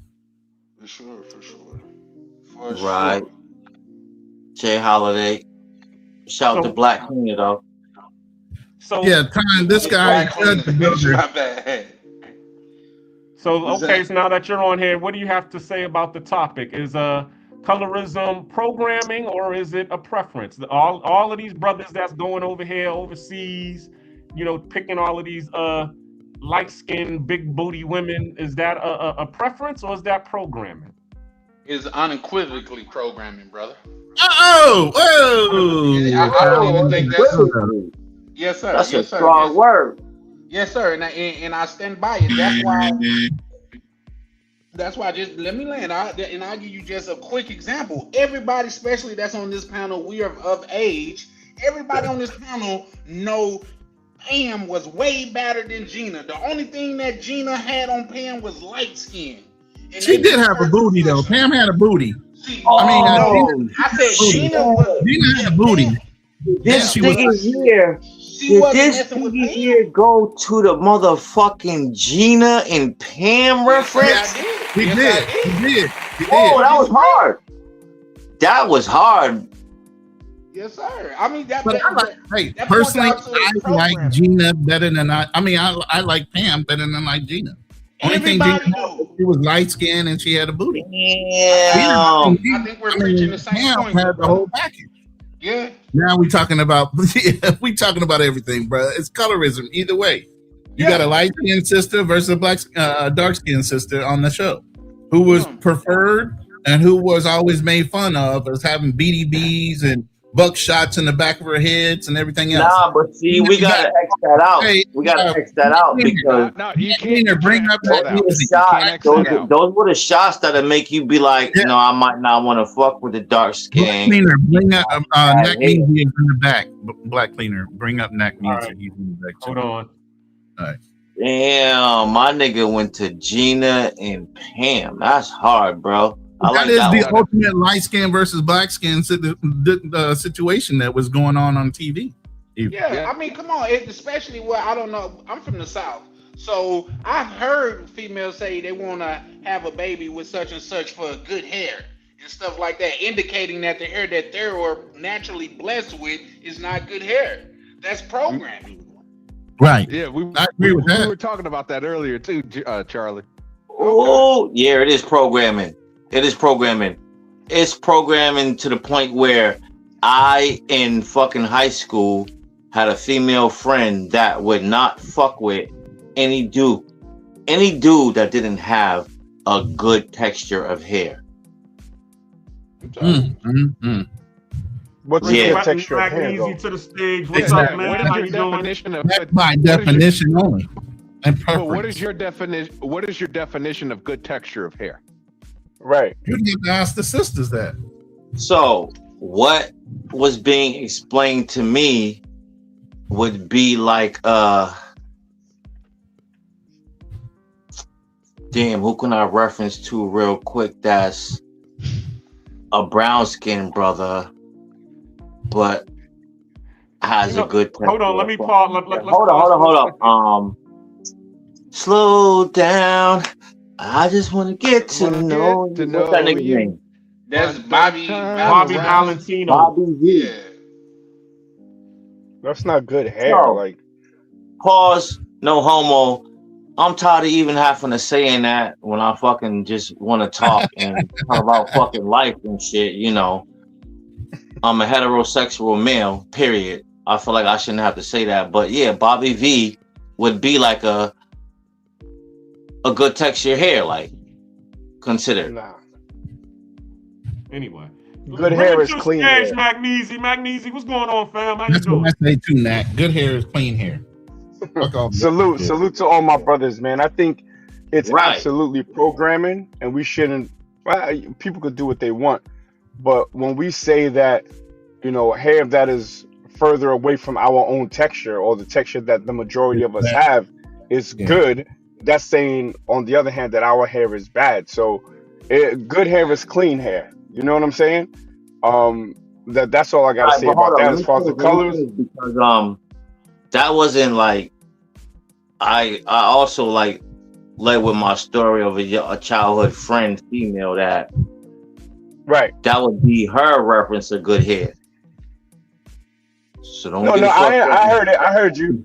You said that, but then you said you gave Bobby V as, you know, example, I guess, of what she would consider as good hair. That was your point, right? I got you, brother. I want to understand you correctly. But we get a lot of that. I know the colorism thing is heavy in America. It's heavy in the Caribbean. It's heavy here in Europe. It's programming. I think it's really an appeal to what was the dominant society and still is, Western Europeans. So you had in different countries, mejorar la raza. They had derecho a la familia, which means to fix the race. Blanqueamiento, all of this stuff. And I remember women saying, "Yeah, I want a guy with light skin and curly hair." And it's been a lot of the females saying that, but now we as men do the same thing too. Remember the rap videos from before? Like, it wasn't all light skinned chicks. Now you'd be hard pressed to find a dark skinned woman in a hip hop video or R&B video. You know what I'm saying? So it's programming 100%. Yeah, but Nat, wasn't that like back in the 90s, like black women complaining, you know, being over sexualized, and I think that's why they started turning into lighter skinned women, white women, Latino women, and stuff like that. I mean, I think those two don't have anything to do with each other. I think brothers, you know, once they got money, they started going for lighter women and stuff like that. So it's really just preference based off of the colonial mindset. Yeah, the OJ Simpson like complex in a way. Yeah. I'm not black, I'm OJ. Oh, did he say that actually? Or he really? Let me go with the let me go to the comments real quick, fellas. Who Or came is up it? with- Hold on, let me go to the comments real quick. Time 18:8. He says, so who came up with the phrase "you must got Indian in your family"? How many people have ever heard that one in the on the panel? I've heard it. Well, when it comes to having good hair. Yeah, you got that The Indian brother hair. keeps Or saying even good that hair, you though. a red bone. You must have Cherokee or Indian in your family. Because, You're a red bone. Yo, bro, King, you keep saying good hair, bro. Like, you jacked that or what? I'm jacking that because man, there's levels of texture. There's levels of texture, bro. And are you black though? I'm mixed with a few things. I am black though first. Okay. So when I say that, good hair, don't act like you don't know what I'm talking about, bro. No, I know exactly what you're talking about, but I'm trying to give you the benefit of the doubt because you sounding like a colorist yourself. Nah, I'm not a colorist. In a way, you do. I mean, yeah, but I'm giving the brother the benefit of the doubt, though. I don't want to paint him that, but you keep saying good hair. If I'm sounding like a colorist, then label me that. But I'm not a racist. So colorism is the cousin to racism, bro. I'm sure Thank not you, a Mac racist. BC. Thank you, brother. God. Yeah. My eyes never deceive me. Could you elaborate on that? When you say my eyes never deceive you? And I know what I know. If your shit's kinky, your shit's kinky. You almost filibustering, sir. If I'm being honest, like you're saying a lot of things, but I'm just not fully understanding the point that you're making, honestly. He don't want to say it with his chest. Say it with your chest, King. You don't know what good hair is? Let me say it with my chest. You don't know what good hair is, bro? Yes, please. We don't. Yeah, good hair is clean hair. Challenge me on it. I'm not saying good hair ain't clean hair, but nigga, if you can't stretch that shit out and run a comb through it, come on, man. You know what I'm talking about. Do I really gotta paint the picture? So let's start with that, and let's start with the fact that you call me a nigga. With your talking points, don't use the N-word with me, straight up. Cause you jacking some mixed joint. All right. I appreciate that you respect it. Thank you. You don't gotta so turn when you up, jacking that, no, I'm just saying this is me, and I'm being very respectful. When you use the same talking points, right, and then you got to go back to where this hair is supposedly good. It's because it's closer to white people's hair. And if you know about white people's hair, and I don't even want to be racist, right? Let's just speak about science. No, the white kids in the schools. Wait, bro, brother, but I didn't make my point though. I didn't make my point. Let him make his point. Let him finish. Let me make my point, brother. What I'm talking about, the issue is that lice. Do you know here in Europe they have to de-lice their kids every single year, and I think it's the second grade. These kids be having lice, so it ain't that their hair is better. It's just a different texture. I think some of us been programmed to think because it's not kinky that it's good. That don't mean it's good. I grew up with the smell of the hot comb, the smell of Dax wave grease. You know what I'm saying? And my sisters, my mother, their hair was good once it was clean and once it was done. I mean, to say that because of the texture. You know what that is? That's them accepting their shit. A lot of females don't accept their own shit. A lot of females don't accept their own texture of their own hair.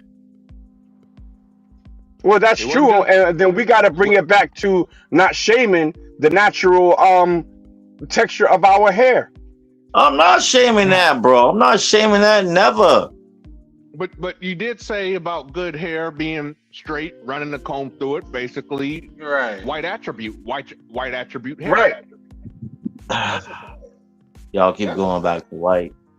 I mean, I understand what Keem is saying. He's just saying that good hair is manageable hair. We understand that. But what we're saying to you, Keem, is that, just because you're able to manage it to get it to where it's wavy and curly does not necessarily make it good hair. Because actually, hair that is tough and strong, that's actually supposed to be considered good hair. Yes. Period. Like, I'm not disagreeing with that, but there are levels of texture. That's all I'm saying. So where would Black Cleaner's hair fall on your hair spectrum? Would you classify his hair as good or bad? I've cut my cousin's hair before, and my cousin's texture, it's not kinky because of the styles and the way you can, contain his hair. He can get like a set-in and then get hit with the brush, and his shit's curly. That's crazy. But what And if is you're a Black Queen barber, your you know cousin? what I'm talking about. Yeah, And if you she's ever blood. watch barbering videos, you know My exactly what I'm grandmother talking and my about. mother are sisters. Okay. Facts. All right. So, but you didn't say whether it was good or not. The way his hair is He right has a now. good texture. He has a good texture of hair, but he has to learn how to maintain his texture of hair to keep it where it should look healthy. Okay, we'll go with that. Yeah. Moving on. Yeah, we're going with that because that's what it is. All right, no doubt. Okay, well, let's go to the comments. What's to say? Time 1818. He said, "My Watch brother, when cousin's hair grows out. you are wrong. Black women love their hair when they were wearing afros. You will never." Hold on, sorry. Who's wrong? No, he's hold on. Let me finish what he was saying. You'll never catch a black woman today wearing afros. Women, they're afraid to be natural. So basically, back in the days, the women was loving and rocking the afros, but nowadays you don't see women rocking the afros anymore. You know, they're usually wearing the weaves, or they're wearing the wigs, or they're wearing the faux locks, or they're doing the process in their hair. What do y'all say about that? I say that's not true because there's been a resurgence as of the last 7 years for this natural hair movement led by Black women. A lot of them are turning away from the perms and all of that. So, I Ain't going guess it natural. depends on Yeah, your ecosystem. It depends on your ecosystem. You know what I'm saying? yeah, I agree with that, bro. Shout out to King for saying everything with his chest, man. I appreciate you, bro. I appreciate you too, bro, because that's what we here for. We gotta For say it with sure. our chest and don't say that shit at all. Word. We not here for confrontation.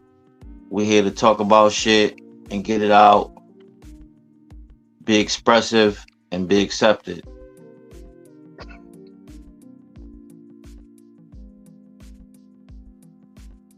Okay. You're in Europe, correct, Magnesi? Yes, sir. So how do you see colorism affecting the society over there? Do you see a lot of people being colorist in the? I know that there's a lot of Caribbean folks in Europe and Africans. Man, bro, it's crazy out here. When I say it's crazy, on TV you won't see a black man and a black woman together, but you'll see black people on TV. You'll see a black woman with a white man, an older couple, white man, black woman. You'll see a black man with a white woman, but you won't see. I remember the first time I saw a black couple. It was a younger black couple at the train station with a baby carriage, and it was something for like insurance or something like that. It was really trying to paint a welfare picture. You know what I'm saying? Um, Out here, they're trying to use mixed race as the new black. Okay, mixed race is the new black out here in Holland anyway. Um, and you get a lot of colorist stuff that comes from Dutch colonial society, and then you have this movement out here called the double blood. Blood just means blood, and they're saying I'm not black, I'm not white, and I don't have to choose. So they're kind of going their own way with like identifying their own self as a race now, but that's been going on since back in the days as well. But yeah, it's out here too, bro. Are you weirded by that? Am I weird? Weirded. No, are you weirded? Is it weird to you? It is. I think the erasure of black people via promotion of interracial relationships is kind of weird to me, because a lot of these biracials they're confused. You got a lot of biracials that are extremely pro-black. Shout to them, but it just creates confusion in my opinion. I think Dutch society, they like to see designer kids because they look at anything that's not white or black, so something mixed, as exotic. Mm. So they will fetishize, and people take fetishization as a compliment, and it's not. I had a student. His father was white. Father was a white dude who he has money, so he had lowriders out here in Holland, and he was telling me he wanted to paint a blue flag on top of one of his caprices. I'm like, well, why you want to do that? You know what I'm saying? Like, trying to get into if he understands what that blue flag represents. He didn't really care. But since I trained his son, I asked him one day, I said, yo, what does your son identify as? He was like, to him, he's just a white kid with cool hair. And I said, well, does he know about, because his mother is black, but his mother never spoke to me, which is weird as hell because I trained his son. He said, well, I just teach him about his Dutch side because there's not a lot on the black side.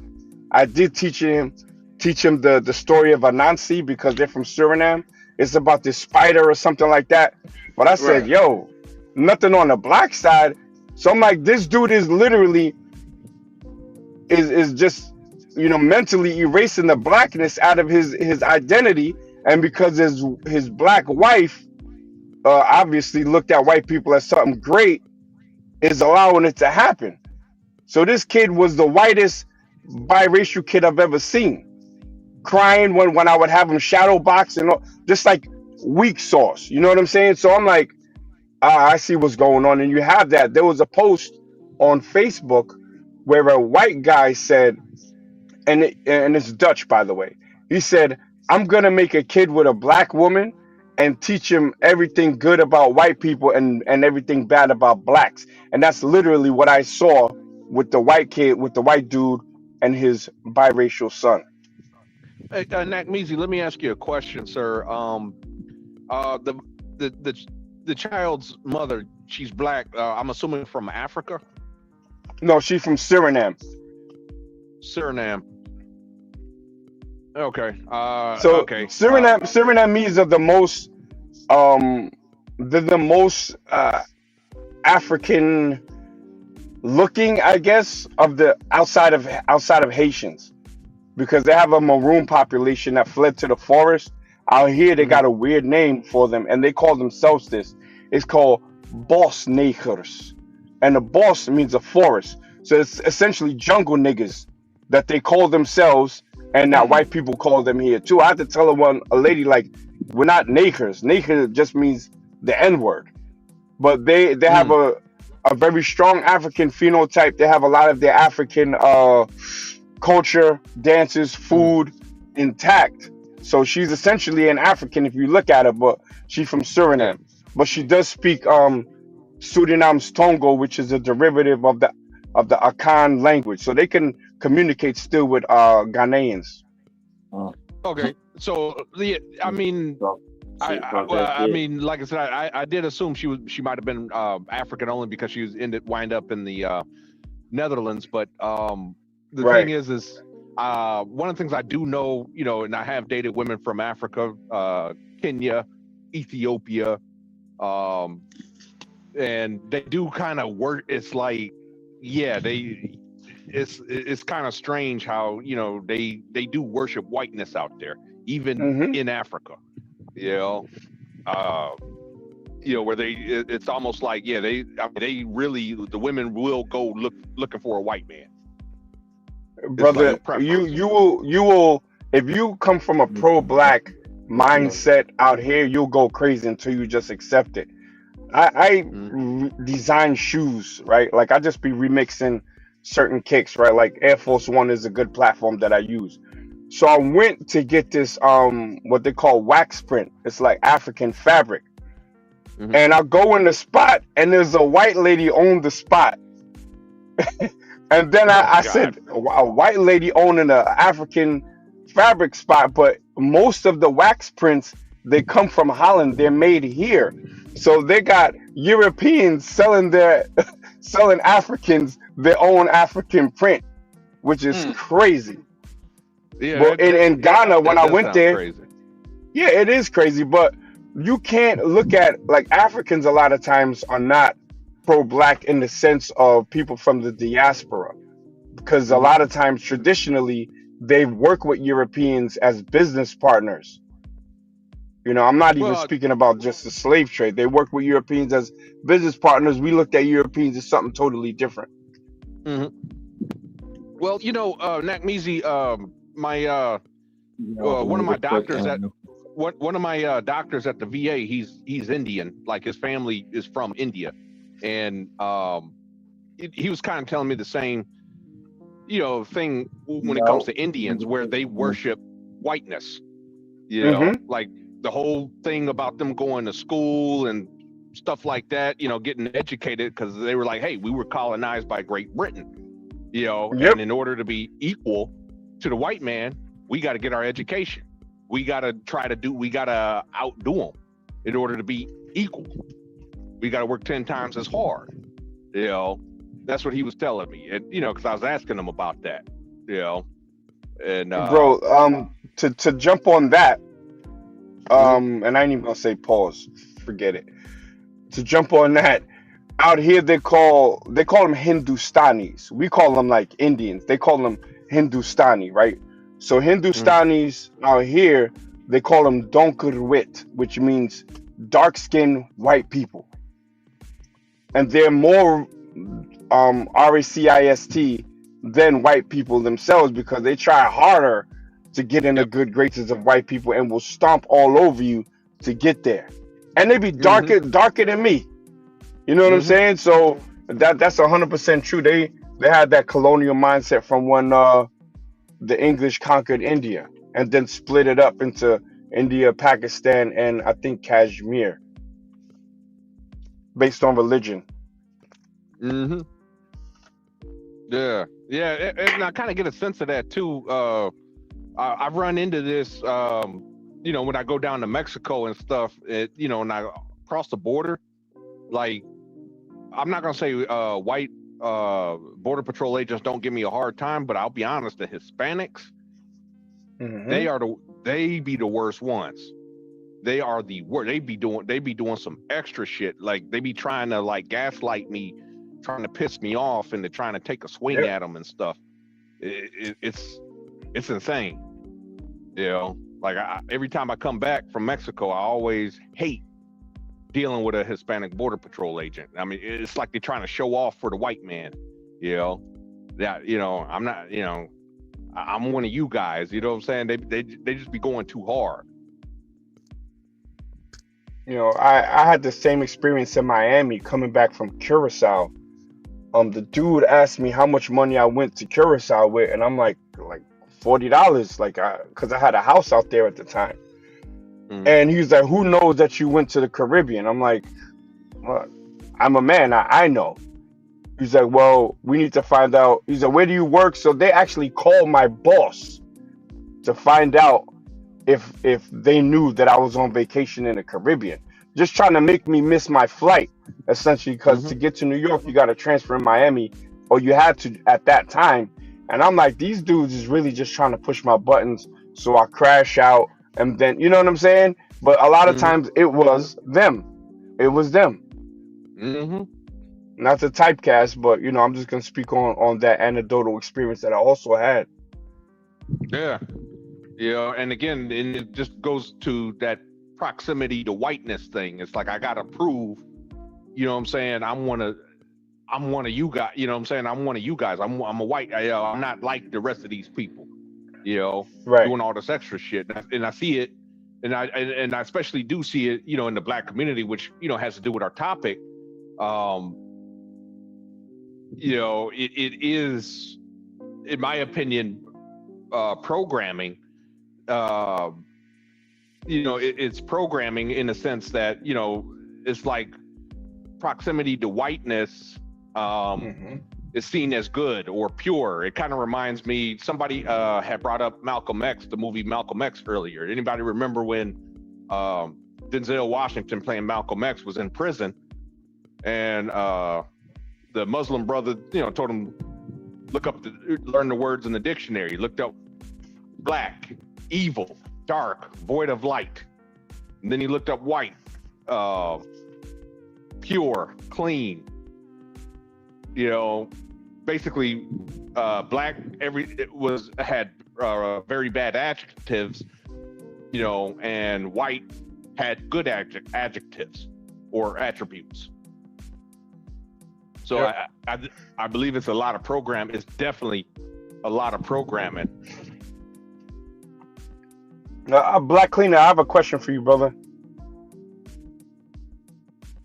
Is he still with us? I'm sure he is. This is his channel. I see. I think his picture is frozen. But does anyone know if he's from New York? No, I believe Black Cleaner's from Boston, by way of. Oh, okay, so East Coast. Yes, sir. Okay. Don't quote me on it, but I'm pretty sure that's what he said. No, it probably is. I think I heard him mention something about Boston. But the reason why I I'm asked from is because Boston. I'm just working on some Okay. stuff backstage. I actually banned Ronan the Traveler because he had a link up here about Shed the Builder, and I saw it, and all I saw was it as a guest, and it said Shed the Builder, so I okay. just banned it. So I ended up banning him. He got that trigger fingers on fleek. Oh yeah, when I saw Shed the Builder, because I thought it was the dude who was on here last week that we jumped on and kicked him off. So I thought it was him trying to get back on here to say something. But I ended up doing that. So I'm trying to see if I can unblock him. Yeah, y'all kind of Ronan was really about to get at that dude, like, with precision, but he kept getting interrupted. I'm like, damn, let Ronan cook. Sometimes we all get so hyped that we end up, stepping on each other, or there's like some friendly fire when there should just be one sniper. You know what I'm saying? Whoever got the best shot should take it. But at least he got handled. I don't know, what did he say to get off code, or not even on code, but for him it's on code. Some talking points. That's really what it was. That shit is what kind of triggered me. Yeah, that Shed the Builder talking points. Yeah, that's when. He Yeah, said that's when he chimping out? started. Yep. Yeah. He said chimping out. I mean, there was honestly, man. You want to know the truth, Nat? It started over something really fucking stupid, man. I swear to God, it started over because 020. He pronounces NVIDIA NVIDIA. Yeah. And I guess that just pissed off the Aussie guy. He kept saying, "Why don't you say it right? Why don't you say it right?" And stuff like that. Which it's like, come on, dude. Some people say tomato, some people say tomato. Who the fuck cares? Yeah. But he pulled up looking for that, and I kind of went off the rail a little bit too. So I take my responsibility for that. I wasn't at first. I wasn't sure if he pulled up, to start shit or not. I wasn't sure at first, but yeah, when he started, doing the whole NVIDIA thing, that's when I started getting the clue. Like, okay, this dude, I think is, I think he's trying to start some drama here. Right, wrap that motherfucker up, get him the fuck out of here. Yeah, and then it was long. Yeah, go ahead. No, he was just confirming with you. Go ahead, keep going, Darnell. Yeah, just saying it was in the back chat after he got booted off. He was in the back. He tried to come back up, and we didn't allow him up. But he kept spamming the N-word in the back chat. Yeah, and I was like, okay, yeah, this dude, something wrong with this dude. But when he first came up, I want to say the first 2 to 5 minutes, I would say it was kind of normal, really. Yeah, he was. Like, bro, you're trying to get at me for calling you a nigga. Like, come on, bro. No, he talking about you drunk. That's not the same dude you talking about. No, we're talking about the white last dude. Monday. You over here The talking Aussie. about magnesia. It was the Aussie. Yo, King, we passed that, King. We good, man. All right.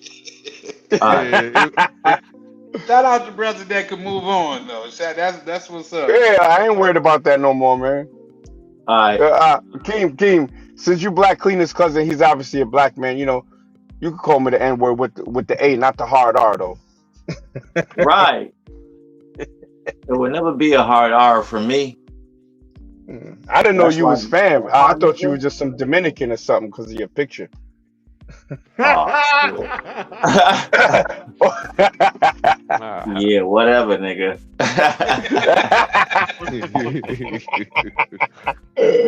Oh, shit. Yo, and where y'all from, they got a lot of Cape Verdeans out here in Rotterdam. There's a lot of Cape Verdeans, and some of them is cool. The Badil, they black. The other ones, the Sampajudos, they like mix, and you don't know what you're gonna get with them. Some of them is mad chill, and some of them is on some real like they want to be white type of stuff. You know what I'm saying? Mm-hmm. But the women is alright though, and I'm speaking about the black ones. They fire. Here we go with that skin tone. Let's talk about it. Let's talk about it. I like the black ones.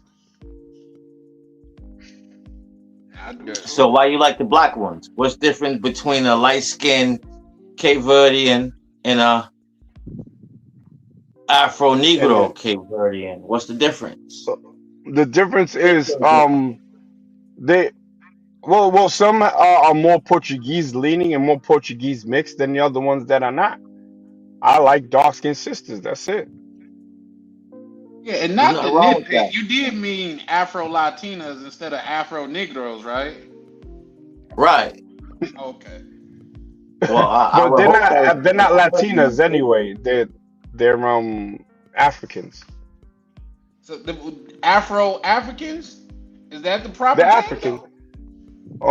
They're from Cape Verde, which is in Africa. Okay. Well, yeah, I know that, but like, see that part right there, like that should be weirding me out when they feel like we're not of the same.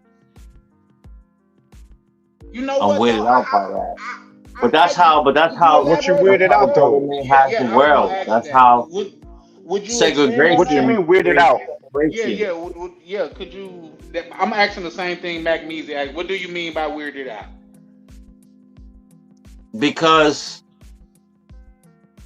we all from Africa. If we all from Africa, we all of the same thing. Sir, okay. No. So but look, due to how we're mentally programmed to be separated. How the fuck are we separated when we're all the same? But we're not the same. We never been the same, brother. Yeah, and we will never be the same, sir. Word. You gotta. I mean, I get what you're saying, and kudos to you. You come in from the mindset of all skin folk is kinfolk, but that's truly not the case. No, it's not. It's true. It's not the case. So I'm not coming in at that. I'm weirded by the separation and the segregation that has been created amongst people that should really be fucking with each other. Nah. Can I take this one? Take this one? This is my my area of expertise. The creation. There was no creation of this. It just has always been that. Africa and black people are very tribal and very ethnic oriented, right?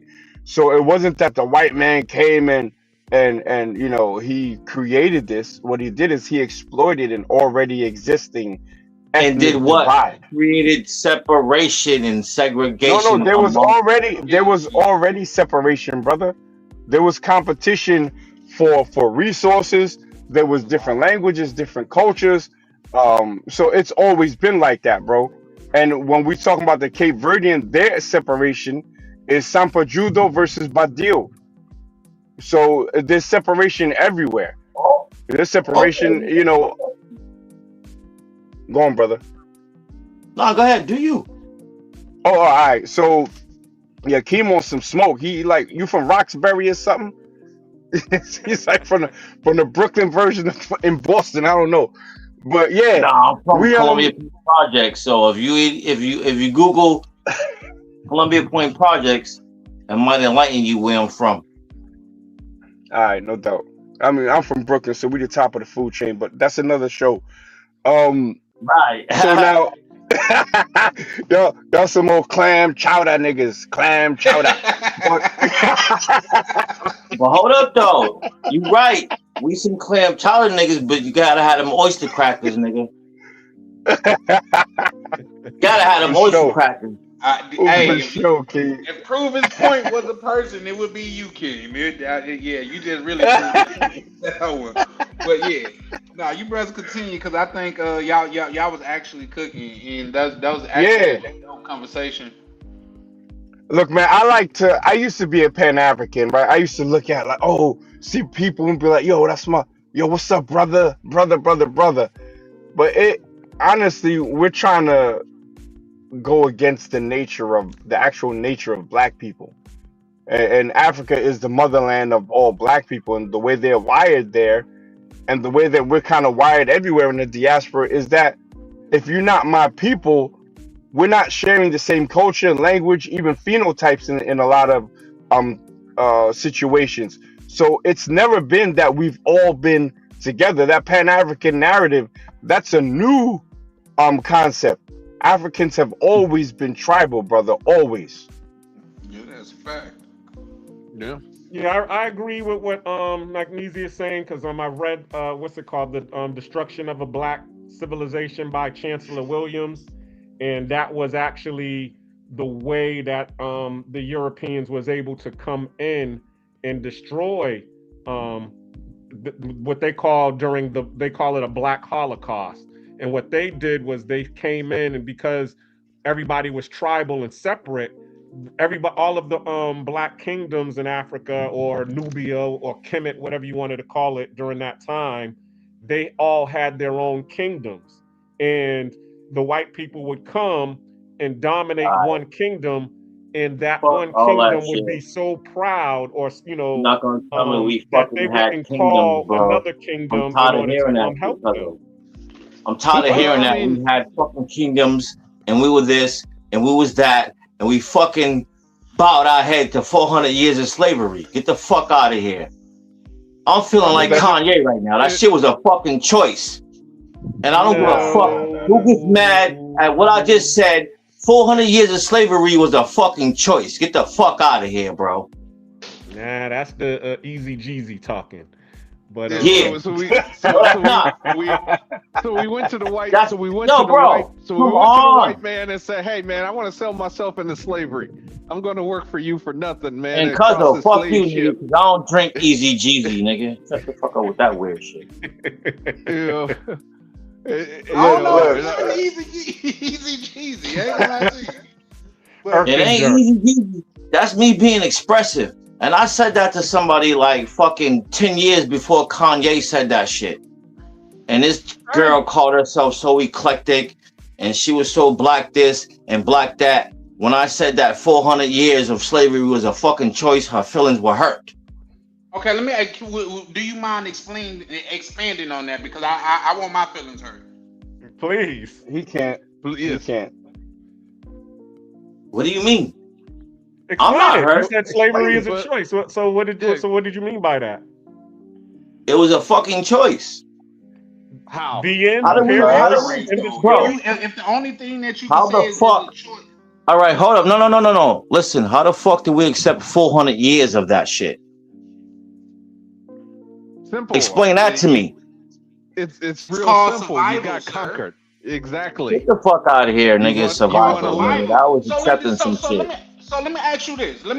Do you know if because there was black people that walked into the ocean because they chose death over that? But do you understand without the African Americans surviving through slavery, there would be no us, black Americans in the black. Well, I can't say no us, but there wouldn't be us here after slavery because there. Well, yeah, that makes super sense. So what are you talking about then, sir? It was about when the fuck did we come? When did we become rebellious and want something other than being called slaves? Like at some point it did happen, But 400 years of that shit was a choice, dog. You're not gonna tell me that wasn't a choice. You know what? I really hate when people just pick up talking points, though, man, because that's all it is. Yeah, man, that's a super extremely unfair depiction, and you get away with saying that because of your skin color, bro. But that's not what it is at all. People just say shit because it sounds catchy, and that's not really that's not the. No, I'm not saying that because it sounds catchy. I made that statement because of talking point. I have a question for you. Hold on, let me introduce you. Unfriendly Stoic, welcome to the stage. What do you say? I'm using that as a talking point. I said it's a white supremacist talking point. When you say that slavery was a choice, that's a white supremacist talking point. That's a white supremacist talking point. That's how you feel? No. Yes, sir. Absolutely. Yeah, they're trying to downplay slavery. Kind of thing. All right, so yeah. I'm done with that conversation because if I keep going and I keep speaking, I mean, I might get rashed, but I don't care about getting rashed at the same time. But bro, 400 it's just years, that you can't elaborate on it. You just threw shit at the wall, expecting it to stick. We're asking you for your receipts on it. So let's say I got receipts. I got receipts ready for you. I got receipts ready for you, bro. Different than mine's? No, it's not an opinion. I have historical fact, my brother. Like one of the brothers on the panel said there were Africans that walked into the ocean. What he's specifically talking about is Igbo landing in Georgia, where they said, nah, we ain't doing that. And they killed themselves. There's been so many uprisings and rebellions. I'm about to get super rash. You sound like wait, hold on, brother. Hold on.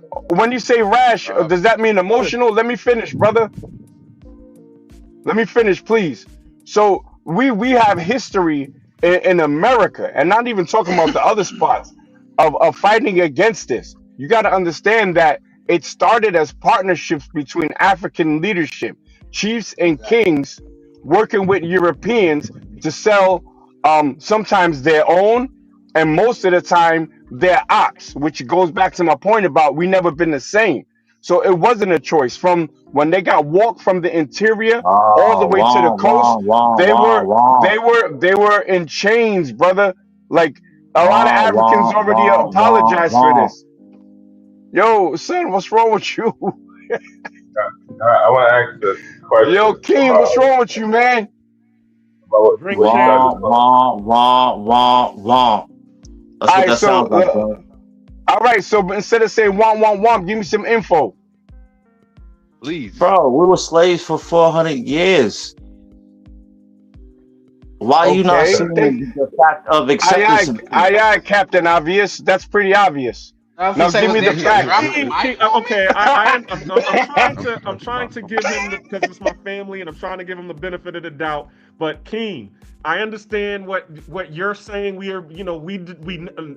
I mean, all these slaves working together, but that's not also true because we did have the American Maroons that did work to fight for freedom. As he was just saying, you had the Nat Turners, you had the what's it called? The Denmark VCs. You had the who were the Fort Negro and the Maroons that actually fought in Jacksonville, Florida, and Andrew Jackson tried to go down there and fight them, and they lost, and they basically told the Seminoles. So you had all of these uprisings that they don't speak about in history that showed that we weren't just laying down being slaves, we was actually fighting. But they're not going to tell you that we was fighting and that we was kicking their ass.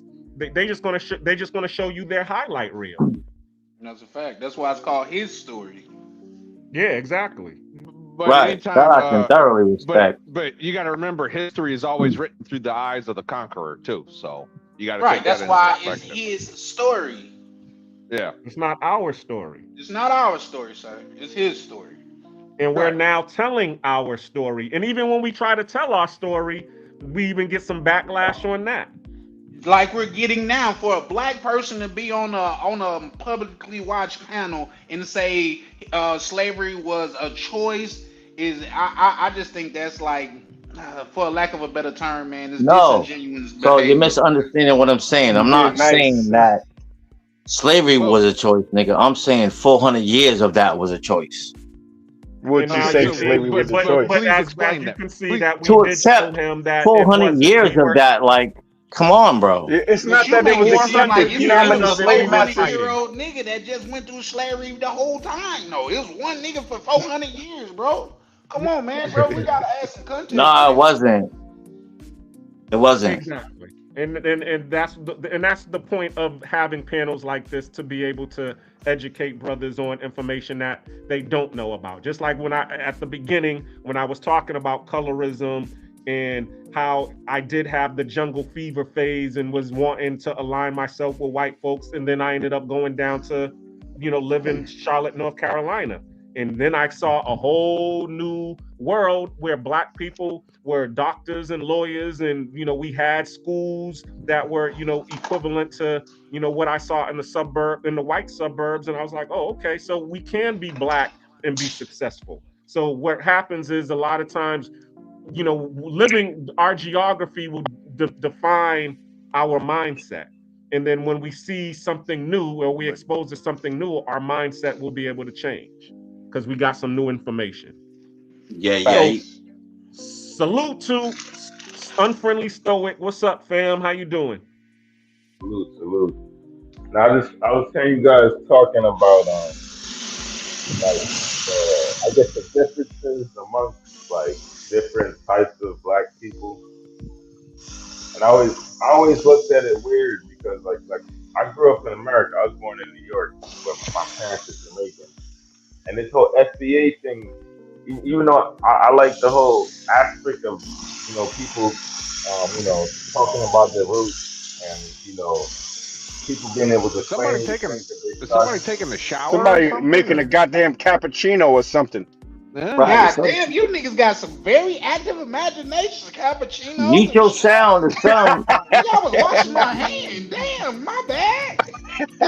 Press This mute, nigga bro. making a double espresso. With extra frap listening ass niggas, man. Go ahead, bro. Word. Yeah, All right, but so the brother want to hate on FBA. Go on, brother. I'm not necessarily hating because I think all right. So there's certain I elements I got like this. about FBA. I like how they promote like re-educating people about the roots of certain things that are that come from the black community, the black American community, like the music that was stolen from them, the culture. A lot of people say they don't have culture. I agree with all those things. But it's when they start, Tariq Nasheed starts talking about Jamaicans chasing niggas down with chicken bones and shit. I think that causes a bit of division amongst other black folks. And then so like the analogy I would use is like I've never been to jail or anything, but I imagine that like let's say you're on a prison yard, right? You look at the Crips, right? On the street, they got different sets or whatever, right? But when you're in the prison setting, right, there might be a few people from this set, a few people from that set. All the Crips might have to join together in order to fight whatever opposition they have inside that prison system, right? So I kind of look at it like that, like there's no real need for the separation. Magnesia, you got this, or you want me to jump in? I got this, bro. Okay. Or do you want to? This is a layup. Brother, I'm from New York, right? I'm from Brooklyn, as a matter of fact. Are you from New York? Oh, you are, but are you from Brooklyn, by the way? Nah, I'm from Queens. All right. You ever been to the Labor Day parade? Oh, 100%, yeah. Tell me how much toxic nationalism you saw out there, with Jamaicans being at the top, and then Trinis, and then who's at the bottom? Haitians. All them other weird ass islands don't get no love unless they from their own people.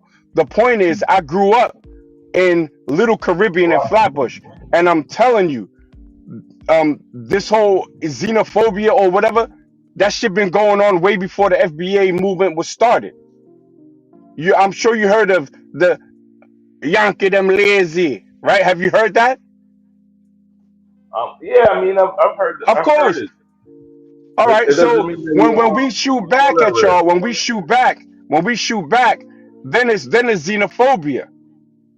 I had some lady say, "Me never like Yankee from birth." I'm like, yo, I don't even know you. So they come amongst us where we kick the door in, being wild disrespectful. And you can't tell me a place on the planet where Black Americans go amongst a local population and then kick dirt on them. It doesn't exist. But Jamaicans, especially, Jamaicans have been the bullies of the Caribbean. Not only that, Jamaicans, who are the specifically these people, not all Jamaicans, these people that came from JMP, JLP, and PNP, right, that were connected to these political parties in Jamaica, came to America pumping mad drugs all up in it with these posses and stuff. So y'all been coming amongst us causing havoc, and now y'all getting mad because we saying we gotta delineate because we thought y'all was cool, but y'all not. Keep it 100. Y'all don't rock with us. Let me respond to that, right? So I'll give you an example. Earlier this week, right, I was coaching somebody, and I was trying to explain to the person why he wasn't doing well. And I was like, you're not listening, you're not following directions, you're not taking the coaching properly. And then he started saying that he don't like how I'm talking, even though I'm just giving him, objective, criticism. And then so I said that sounds kind of soft because like I'm giving you objective criticism. You should be able to draw from like as a man. I'm not actually disrespecting you. And the first thing bro said is like, you sound like a tether. And I was like, a tether? And the reason why I found it weird was because it was out of context. So I understand the context of the word tether or whatever, right? So if I was doing some tether shit, I would have probably laughed it off, and I would know that is some tether shit. But there was nothing like, tetherish about the comment that I made. So it was kind of like, I would agree with you that it wasn't a tetherist conversation, but what did you say to him? You said that he sounds soft? Yeah. Because he said, when I was giving him objective criticism, right? He's like, I don't like how you talking to me. As if I said something disrespectful to him when I was just giving him. Well, but if you call a man soft or a young man soft, then you are being disrespectful. For the most part, we don't take that. Slightly. In Jamaican, they be like, I'm a soft boy. We don't do that in our culture unless you're looking for smoke. No. When I say he is soft, I said he sounds soft. Like the particular. Yeah, but it's the same thing, brother. Nigga, that's like calling a Boston nigga a bitch. You might get punched in the mouth for that, bro. Nack, I gotta give you a little bit of pushback because I was kind of in a similar situation.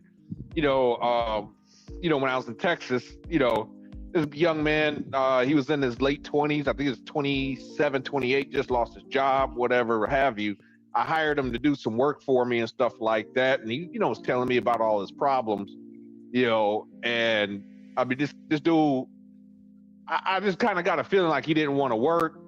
All he wanted to do was just really smoke weed all day. You know what I'm saying? And like working for me was it. I'm like, dude, I got to go home. I don't live here. I live in Arizona, man. I'm just here to take my, my mom's husband had just died. So, I'm just making sure she gets acclimated and stuff. But what are you going to do when I'm gone? And I'm trying to help him. And I just got the feeling like this dude just didn't want to, he wasn't about trying to improve himself. He wasn't trying to find no job. I'm like, all right, man, I drove the motherfucker from Dallas all the way to Oklahoma City, because he said he was working in the oil fields before, still no job. We had a dude that was working out in Midland, West Texas, in the oil fields. You know what I'm saying? That could have got him in. He was bullshitting him. It got to a point, I got so desperate, I took this motherfucker to the Army recruiting station. And this dude scored I swear to God, this dude scored a 5 on the practice ASVAB. A 5. Well, like, just to put things in perspective, you need a 31 just to barely get in. 31. Mm-hmm. This motherfucker scored a 5. And I'm waiting for your pushback, brother. This nigga didn't even spell his name right. Well, that was the thing. Like, where's the pushback? Because I want to get back to this tether conversation. Because what I'm saying is that I was telling him, hey man, your priorities are mixed up. We got into an argument one day. He wanted me to go take him get a haircut. I ain't gonna lie, you know, I've been drinking a little bit too much. I didn't feel like driving nowhere, you know, and you know he got upset with me, like, man, you give me a, you know, you said you was gonna take me get a haircut. I'm like, dude, man, your priorities are all mixed up, man. You ain't even got no damn job. You up here crying about a haircut. Your sister about to kick your ass out the house. You know what I'm saying? I mean, you know, and it was like he kind of felt like I was being disrespectful towards him. You know, even though I was busting my ass. I'm still not hearing the pushback. I don't hear the pushback. I'm just saying. Basically, I was in the shoes of what this other gentleman is on the panel. Nah. You off code. You off code.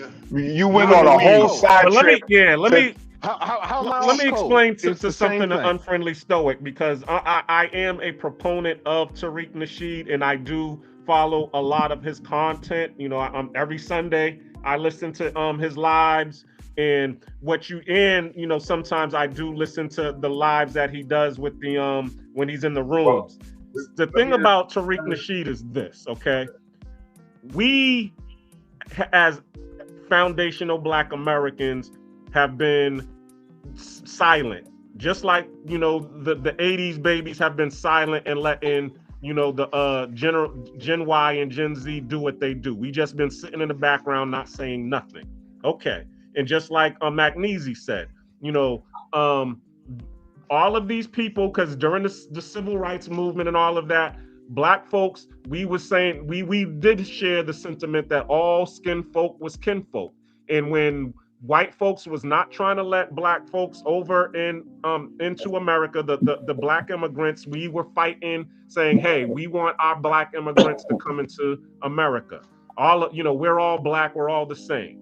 What happened was, and what I'm thinking, because I've talked to a lot of Africans that were customers of mine when I was living in Atlanta. The white folks during them, you know, they would be gatekeeping in immigration, and they was only letting the coons come over. Anybody that was, you know, talking, you know, any type of Black revolution that was foreign, they sent them back to they country.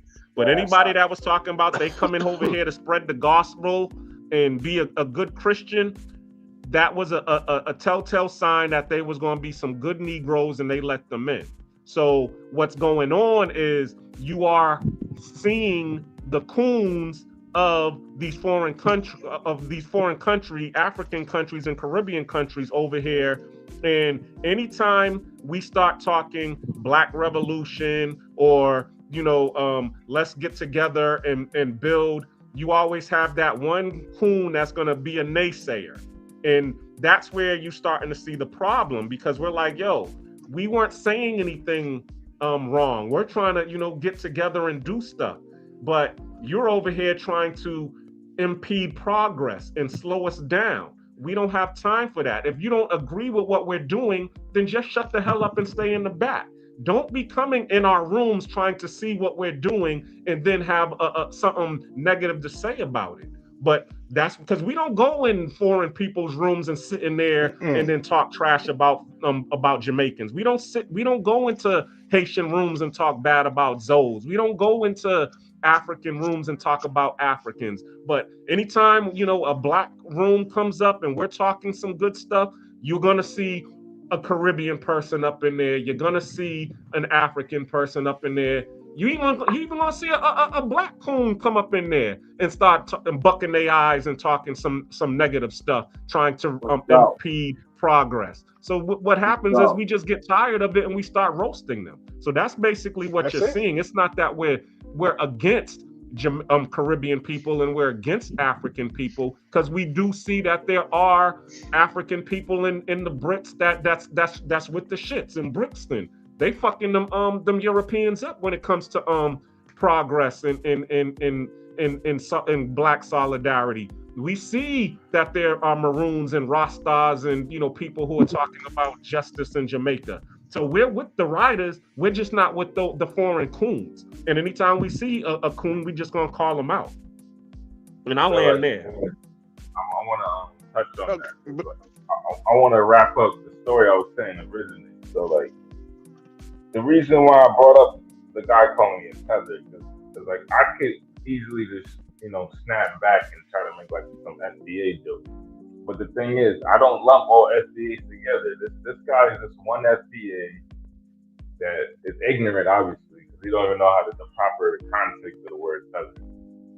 No. So like, I'm not gonna lump every SBA together and start roasting all SBAs because of one bad apple. And I think that's what you guys do. But he's not a bad apple. You called him soft. You said he sounded soft.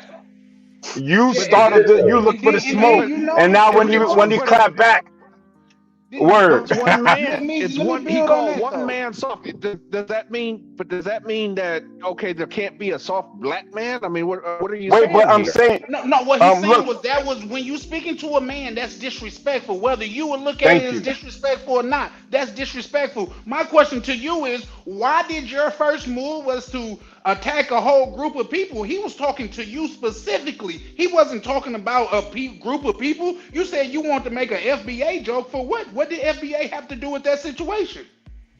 I didn't. I think you missed the point. I said I didn't make an FBA joke. No, you said you could have made an FBA joke. You said you could have. I'm saying, what did that have to do with y'all situation? It had nothing. But they really can't. On my whole point, that's my whole point. I'm saying that instead of like, if I'm talking to somebody, I'm speaking to them specifically. I'm not lumping everybody up in a group and saying that they beating over the, you know, each other in the head with chicken bones and shit. Or chicken Yes, bones. but sir. He said you was talking to him disrespect. He didn't say all people was. He said you was, sir. No. He said, all right. So what he said, when he said he didn't like the way I talk, right? He was talking about the criticism that I was giving him as far as how he was handling him soft. No, I called him soft after that. I called him soft after that. I didn't even call him soft. I said his face. That's not the way you told the story, sir. You changed your story now. Because you said you called him soft and he said you didn't like the way that you was talking to him. Go to any one of these streets in America and call these young kids soft and see the return that you get. Do me a favor. Please don't talk over me. Like, if you want to get here the actual story, you gotta allow me to speak, bro. Well, don't change it then, sir. I didn't change it. I have the text message log. You gonna tell me? All right. Hold up. Everybody calm down. Everybody go to their respective corner. We're gonna spin the block in a second. But thank you for everybody chiming into Real Talk with Nate every Monday night at 8 with your co-host Cocaine. We do this. Like and subscribe. Everybody respectfully go back in their corner. Don't lose your thought. 5. Let's go. All right, so like, let me just reiterate what happened. I was criticizing his work and why he wasn't getting the results he wanted, and then he started with the aggression and said that I don't like the way you're talking to me, and I'm like, bro, like, why? It's like, if you get like hyper masculine over somebody giving you objective criticism, it sounds soft to me. It's like, yeah, that's like how a woman would react. Like a man would listen to what you're saying, process it, and then like either he can agree or disagree, but the rebuttal is not going to be on some hyper masculine, I don't like how you're talking to me kind of thing. So that sounds soft mentally. You know, I'm not saying he's a soft man, but those specific statements. Bro, you can't say you didn't call him a soft man. You know what I'm saying? I just wanted to make sure I wasn't the only one that heard that. Come on, bro. Now we all hear it. He's just trying to clean it up, and I think this is the cultural disconnect. There he is. He's trying to clean that shit up. You cannot say anything that a man does, and we don't know how old this gentleman is. A man or a young man does as soft. That is disrespectful. I think he said that he didn't like the way you were talking to him was the warning. for you as a trainer or an educator or a tutor to change your approach. If the person that you're teaching is not getting your message, then it's on you as the sender to send it differently, not to get in your emotions and say that they're soft. You should have the people or the knowledge of people and how they act and how they're picking up something to be able to change your message or the delivery of your message so that it's received better. So once you go to you didn't take his warning and then you say, yo, that sounds soft. Look, there might be a place for that, but in the academia, there's no place for that, brother. You can't call your students soft. Especially not these YNs. Hell no. See, your message wasn't on it was on you instead of the person that you were trying to relay the message to, because to relate what Mac Measy was saying, if a person said, well, I feel that you're disrespecting me, why you didn't try to come at him a different way? He told you that. No, he said and apologize. He said that. Right. What I do know in life, I read in conversation. Hold up.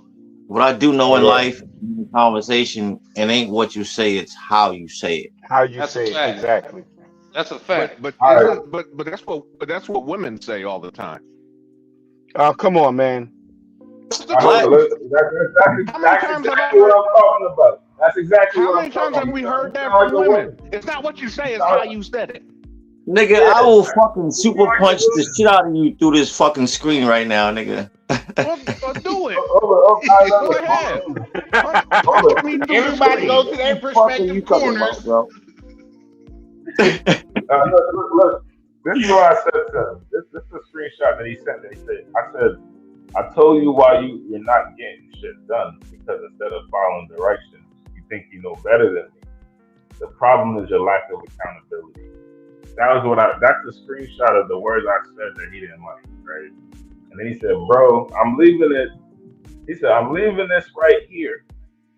I don't like your words. Don't worry, I'll be fine. And I said, that sounds soft. You don't like my words. I'm like, God, what are you talking about? I would have whipped your ass on sight. You send me some shit like that. I'm confused. You don't like, wait. I mean, but if you, Yo, if you said bad, shit. If you brother. If you think that's bad, I mean, dude, us military men, we've heard a lot worse. Come on, it's now. It's not the military. Well, he ain't in the military, bro. It does matter. But listen, I want to go back to the Jamaican brother. Did he say SHIT in the message? Did you write shit in your message? Yeah, I did say. I said. Right there, you wrong. You're wrong. That's where it went left, brother.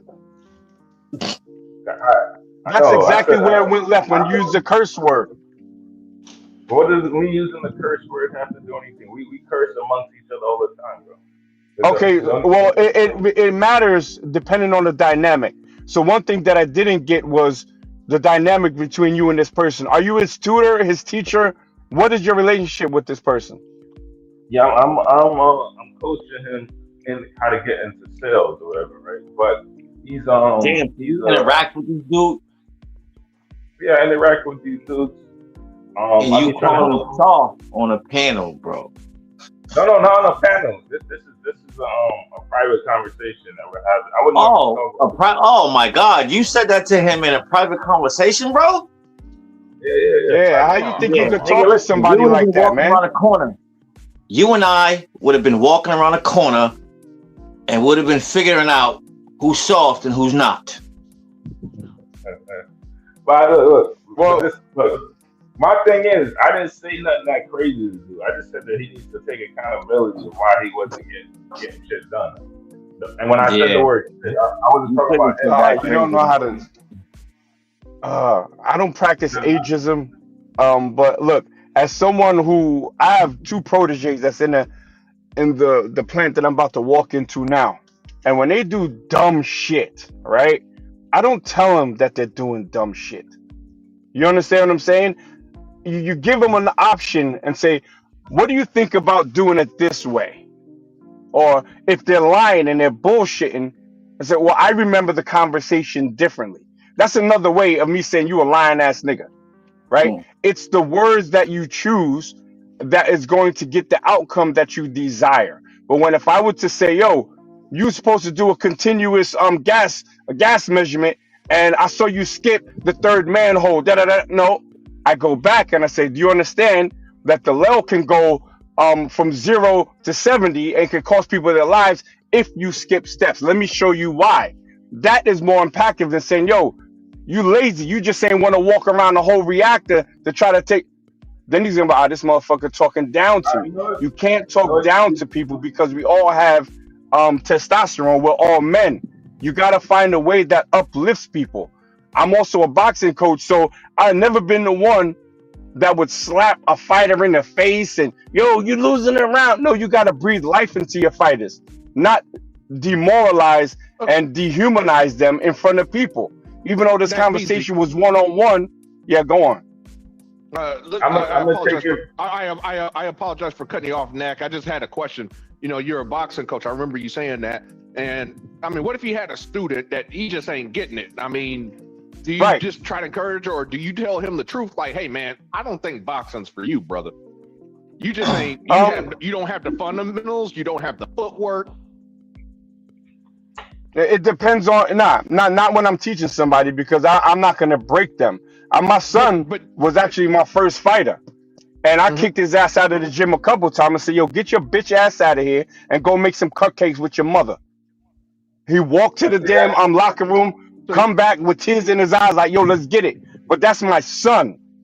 You understand what I'm saying? That's not a business, so I could deal with my son how I know I can deal with him. If it's a student and their parents are paying me to teach them, I can't give them the message the same way, because I'm essentially going to be messing up my business.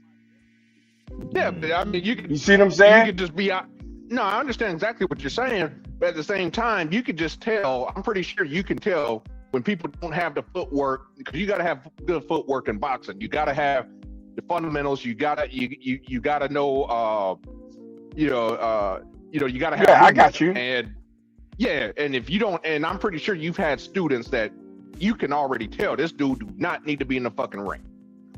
And no, because anybody that can walk and pick things up, open and close their hands, and have a little bit of hand-eye coordination, it's on me to use techniques to bring it out, to give examples. And if I can't do that, then I'm not worth my weight as a trainer. You see what I'm saying? I tell my students all the time, I don't teach midgets how to high kick, because I'm actually a Thai boxing trainer. I don't teach midgets how to high kick. So my job is to not create a mini me in terms of, you don't got to fight like my style. Your style depends on your physical attributes and also your personality. Some people are aggressive. Some people are more relaxed. So he might be a counter fighter as opposed to someone that's going to try to use peekaboo. You have to, as a trainer, understand your students, and therefore, if you understand them, you know what way you can approach them. Some people want to be yelled at and be like, "Yo, you's a bitch ass nigga, you better look." If that's what you want, then maybe I can do that if I see it's beneficial. But that's based on what that person wants. I'm gonna land the plane with this. There's a golden rule: is treat other people like you want to be treated, right? You know what's wrong with that rule is that some people want to be abused. Some people want to be treated like different than what I want to be treated. So what the platinum rule is, now pay attention, is treat others like they want to be treated. That's when you're going to get your results. So if someone is hypersensitive, if they're hyper, whatever, then you might want to treat them with kid gloves to get the results. If it means they're going to start selling more and I'm going to treat you like you want to be treated. Some people are more social, some people want to be left alone. I'm going to treat you like you want to be treated. That's my message to the Jamaican brother. All right, I think I like that you gave me objective criticism. So I wouldn't, say anything disrespectful to you. I will take it in and I'll try to incorporate it into my approach, right? The only, like this particular guy, I think he has the chops, but he just don't listen. So it's like months of it. So it's kind of like when you hear me talking like that, it's out of frustration because like I've been giving you like he's trying to rush through the process instead of which is actually slowing him down. And it's like we would have been past this if he just listened. And there's certain elements that he's missing. He got a good chunk of it already, like on his own. So I know he's built for it. It's that his lack of ability to listen, especially in sales, is like one of the key elements of being an SDR. You gotta learn, you gotta listen to the person that you're talking to, so you can pick up on their pain points and understand what's going on. So when you frame your pitch, you can frame your pitch specifically based on their specific pain points and issues, and not on every single thing that your product does. You know what I mean? So it's like that's the key thing that he was missing. He wasn't listening. And I don't think he understood what I was getting at. You know what I'm saying? Like, yo, bro. Like, so when I'm talking like that, it's a bit of frustration. There's a bit of frustration, but I'm not trying to talk to him disrespectfully. It's like, you feel like this is why you're not getting your shit done. So it's like, you're not listening. Like, you gotta take Just speak a little louder, bro. We can't really hear you. Oh, yeah. I said, you gotta, he's like, you're not listening, bro. You gotta take accountability. And then, so I guess maybe the shit word might have triggered him a little bit. I don't think he was like upset to the point where he wanted to fight me. He was just like, I don't like your words. And I was like, you don't like my words. And then that's what it kind of like, it's like, it kind of reminded me of something like a woman would say. You know what I mean? And it's like, it's not exactly what I'm saying. He's soft. I don't think he's soft. But I was like, that's like a soft comment for me. You know what I mean? Like, but maybe I could approach it in a different manner. But my point was is that him taking it to this ethnic thing now where, him knowing my background is Jamaican, he had to go into the whole tether thing. And my thing is like, I'm judging men based on who they are and not their background or their race or whatever. And I could imagine, you guys probably did encounter some Jamaicans that were disrespectful, but I've encountered plenty of FBAs that were disrespectful growing up, calling me African, booty scratching, all types of fuck shit. You know what I mean? So I think the disrespect goes both ways. We called each other that, brother. Everybody black caught that. It wasn't because you were Jamaican, brother. I got called. Definitely wasn't because you was Jamaican. Because I've been called African. We call y'all coconuts. That's a fact. Yeah, no. Who just said that? Everybody called that. Like me, I said that. I said coconut shit. Well, no, not the coconut shit. I've never known that, but like, yeah, everybody. That's what they used to call them in New York. They used to call them coconuts and dollar van drivers. Q4, green and cows. We had jokes. Like me growing up, right? Like it was a lot easier for me, because I was of a younger generation. But, like my older brothers, like they're born in the '80s, so they're growing up in the '90s. And these guys used to have to fight every day. Like people messing with them because they're Jamaican, they got a funny accent. I was born in New York, so I didn't have no accent. Like I speak patois, but you know what I mean? Like so it's like their experience was constant battle and combat with the FBA growing up. You know what I mean? That's cap. So, that's cap. You can't tell me cap because I've seen it with my own eyes. Man, that's cap, bro. I'm from New York, man. Like, what are you talking about? There was no anti-Jamaican shit like that in New York. There wasn't. Nah, the Jamaicans didn't. I used to live in Queens too. What part of Queens you from? What part of Queens you from, bro? At that time, we was in Corona. First of all, Corona is a bunch of Dominicans. Yeah, true or not? Is it true or not? Right now, yeah. You talking about a Dominican neighborhood and talking about how you was battling FBA. This is why brothers that know the area you talking about gotta push some straightening. There wasn't no black Americans out there, bro. Stop it. That's not true. For one, we lived on the north side, right, which is border East Elmhurst. And East Elmhurst is historically a black neighborhood. That's where Malcolm X took that picture with the AK. I looked peeping out the window. I looked up the block from Malcolm X's bridge. I know what I'm talking about. It's historically. But you just said you was from Corona. You said Corona. Corona's Dominicans. North Corona off Astoria Boulevard right there in the 90s. That general area, if you can cross the boulevard, it's East Elmer, right? And in East Elmer is a predominantly black neighborhood, or at least it was a predominantly black neighborhood there in the time frame. Now it's gotten pretty Hispanic, but it's still like the majority of the homeowners. Pay attention, people. And you know what's crazy? That when my father moved up from North Carolina, actually my great grandfather and his father moved up from North Carolina, they moved to Corona. That neighborhood has not been predominantly foundational Black American since Udine. You're not listening because you're not from the neighborhood. I can tell because if you know that there's Corona and then there's North Corona. I said Corona area. I wasn't trying to give out my specific area, but when you look at North Corona, right, which is like right off of Astoria Boulevard, right, in the 90s or the 190s area, you look at that general area, right. That area on the other side of it is East Elmer. And if you look up East Elmer in the 90s, it was predominantly black. You can't tell me nothing about a neighborhood I was born and raised in, bro. You can't tell me about my neighborhood, bro. Like it's still like if you look at. So are we speaking about East Elmhurst? Wait. He started with Corona. Now he's turning it to East Elmhurst. When you said Corona, I told you it was Dominicans, and you agreed. You said it was Hispanics. Yeah. Foundational Black Americans. Hold on. Cause I'm from New York. I've been in New York before you, cause I'm older than you. So I done seen the change when Black Americans was moving to upstate Westchester, Jersey, and Long Island. When they were leaving the city, and the ones that left the city were the ones that worked for Con Ed, 9X,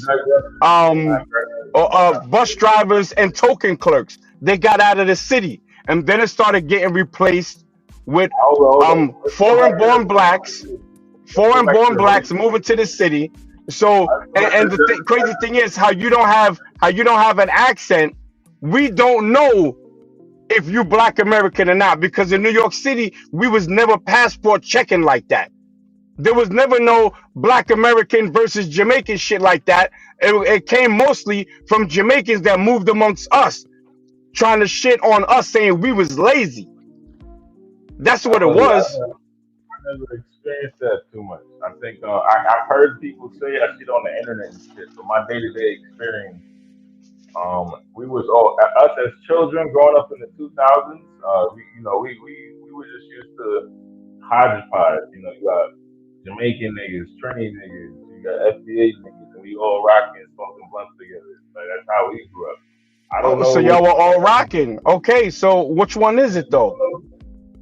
No, schoolyard teasing or smoking blunts when you're older. That's what I'm saying. You be selective. You got selective hearing. I think you have selective hearing. So let me just reiterate what I said from before, right? I said that I had easier growing up. I said that I had it easy.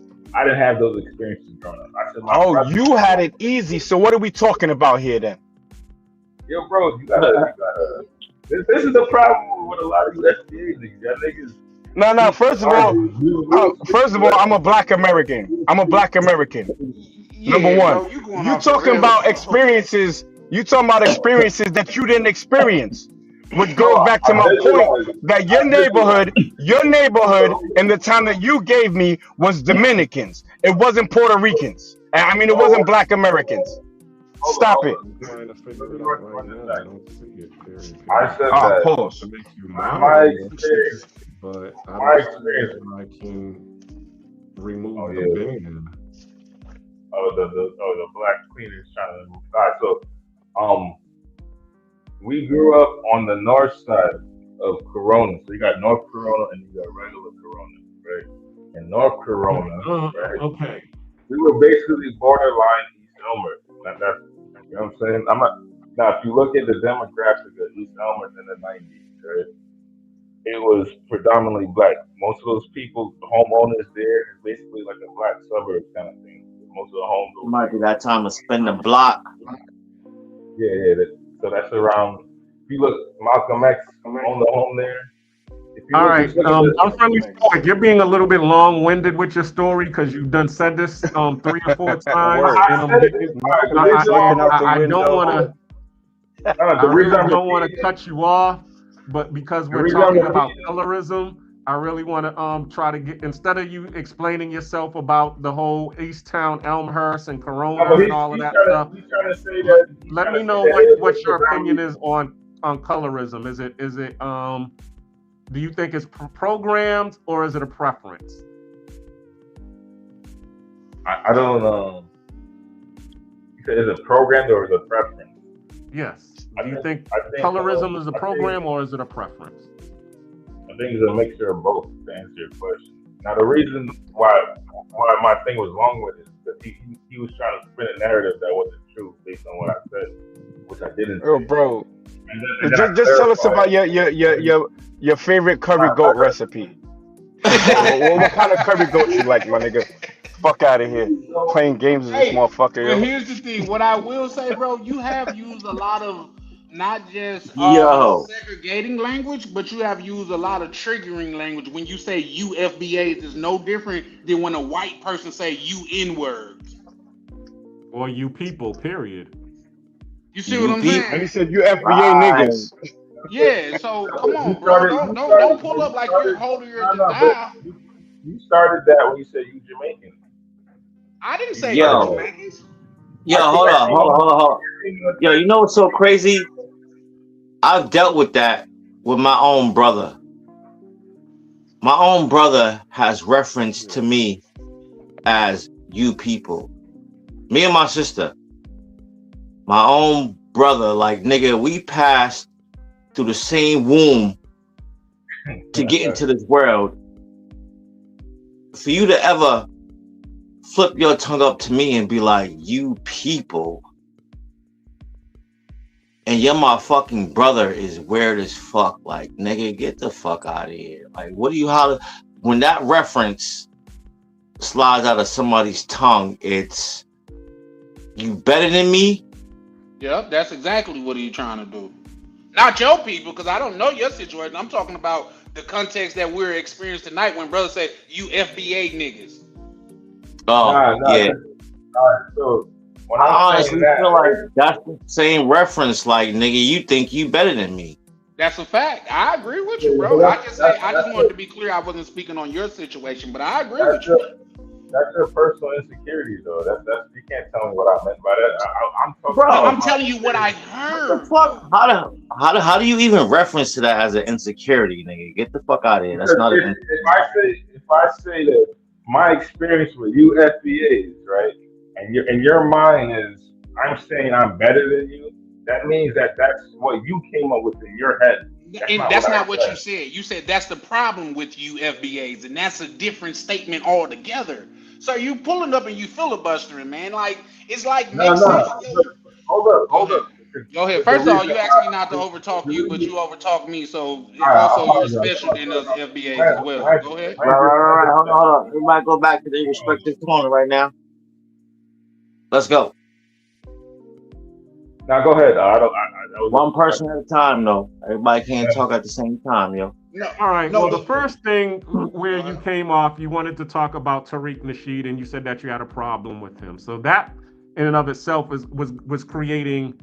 And then you referenced Tariq Nasheed to your situation that you had with the guy at your school calling you a tether, but you never really broke down the issue. I mean, you did kind of say, okay, well, you don't like the fact that he's always roasting, foreigners. And then once we explained it, it's like we're not roasting foreigners for, or doing an offensive. We're actually being defensive.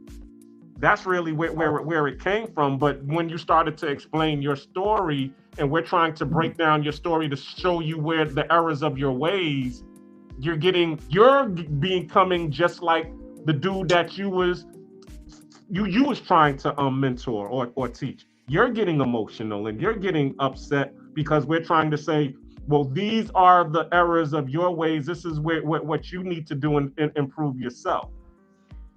But do you see how you're getting a taste of your own medicine and you're doing the same thing that the young kid did to you?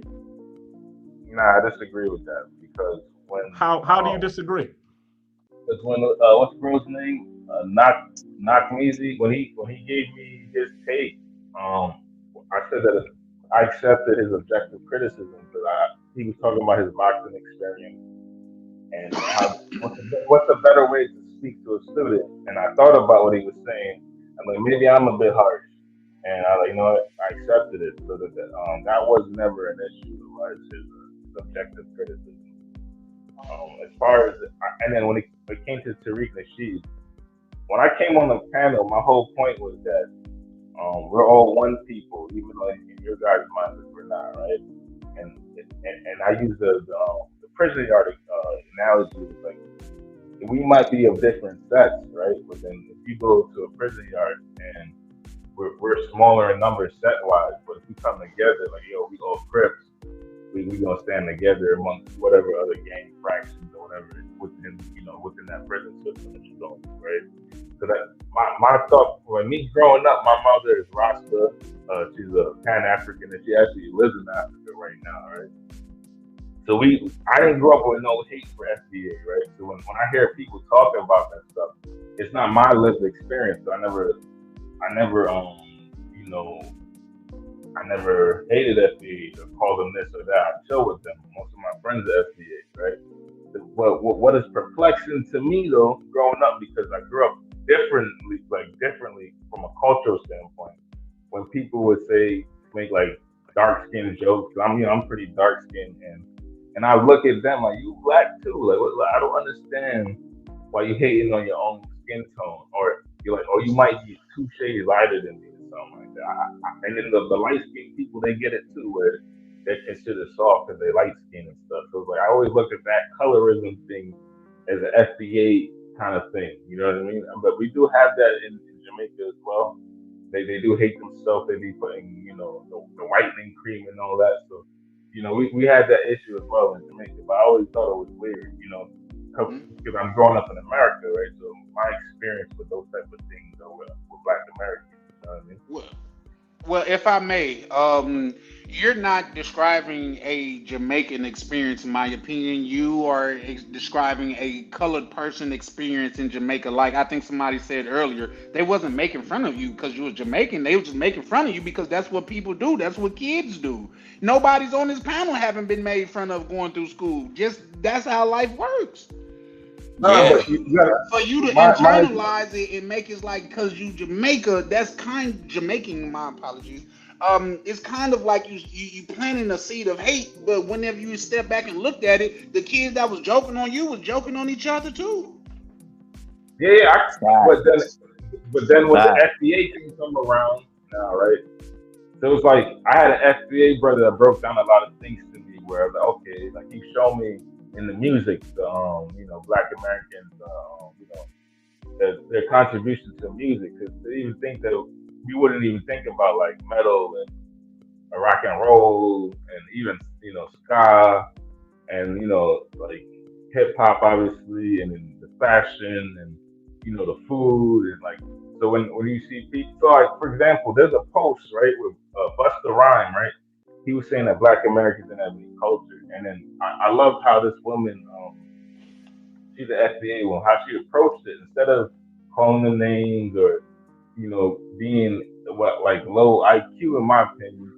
She just showed them a fact list of all the contributions of Black American culture. So it was non-refutable. You can't even refute it. It's like, oh shit, like anything that you thought, you can't even. You have to just kneel to the facts. Like, okay, she came with the facts.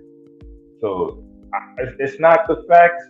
I respect FBA and I respect the culture. I fuck with a lot of the culture. It's just that roasting thing. I think it's kind of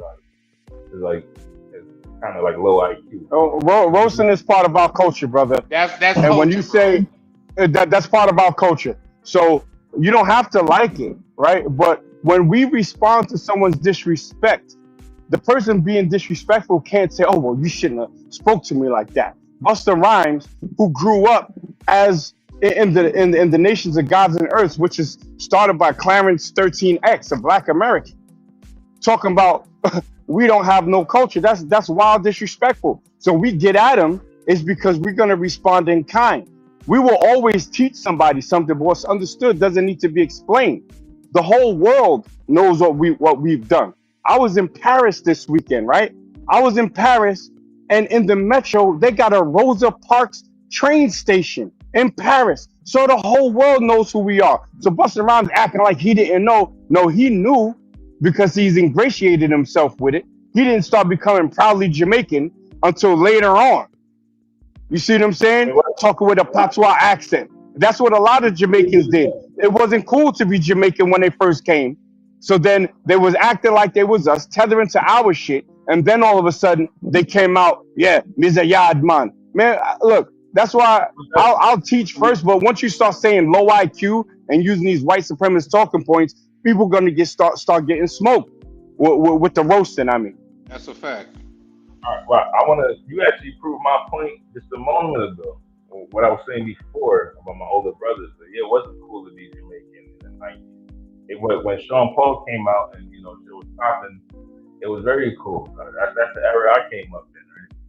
So, being Jamaican was cool to me. I ain't had no bad experience with that. But, so that actually proved the point that I was making a little earlier with what you said. But what I mean by it is that, like, if you're having a debate, right, and you're trying to make a point, you should just. Yo, bro, you sound soft right now. You've been crying for like an hour. You sound soft. You're soft, boy. Oh shit. I want to fight now, man. You sound soft. You're soft, boy. Give this man a tissue. Wipe your tears. Wipe your blood clot tears. Yeah. Oh man, I want to fight now, man.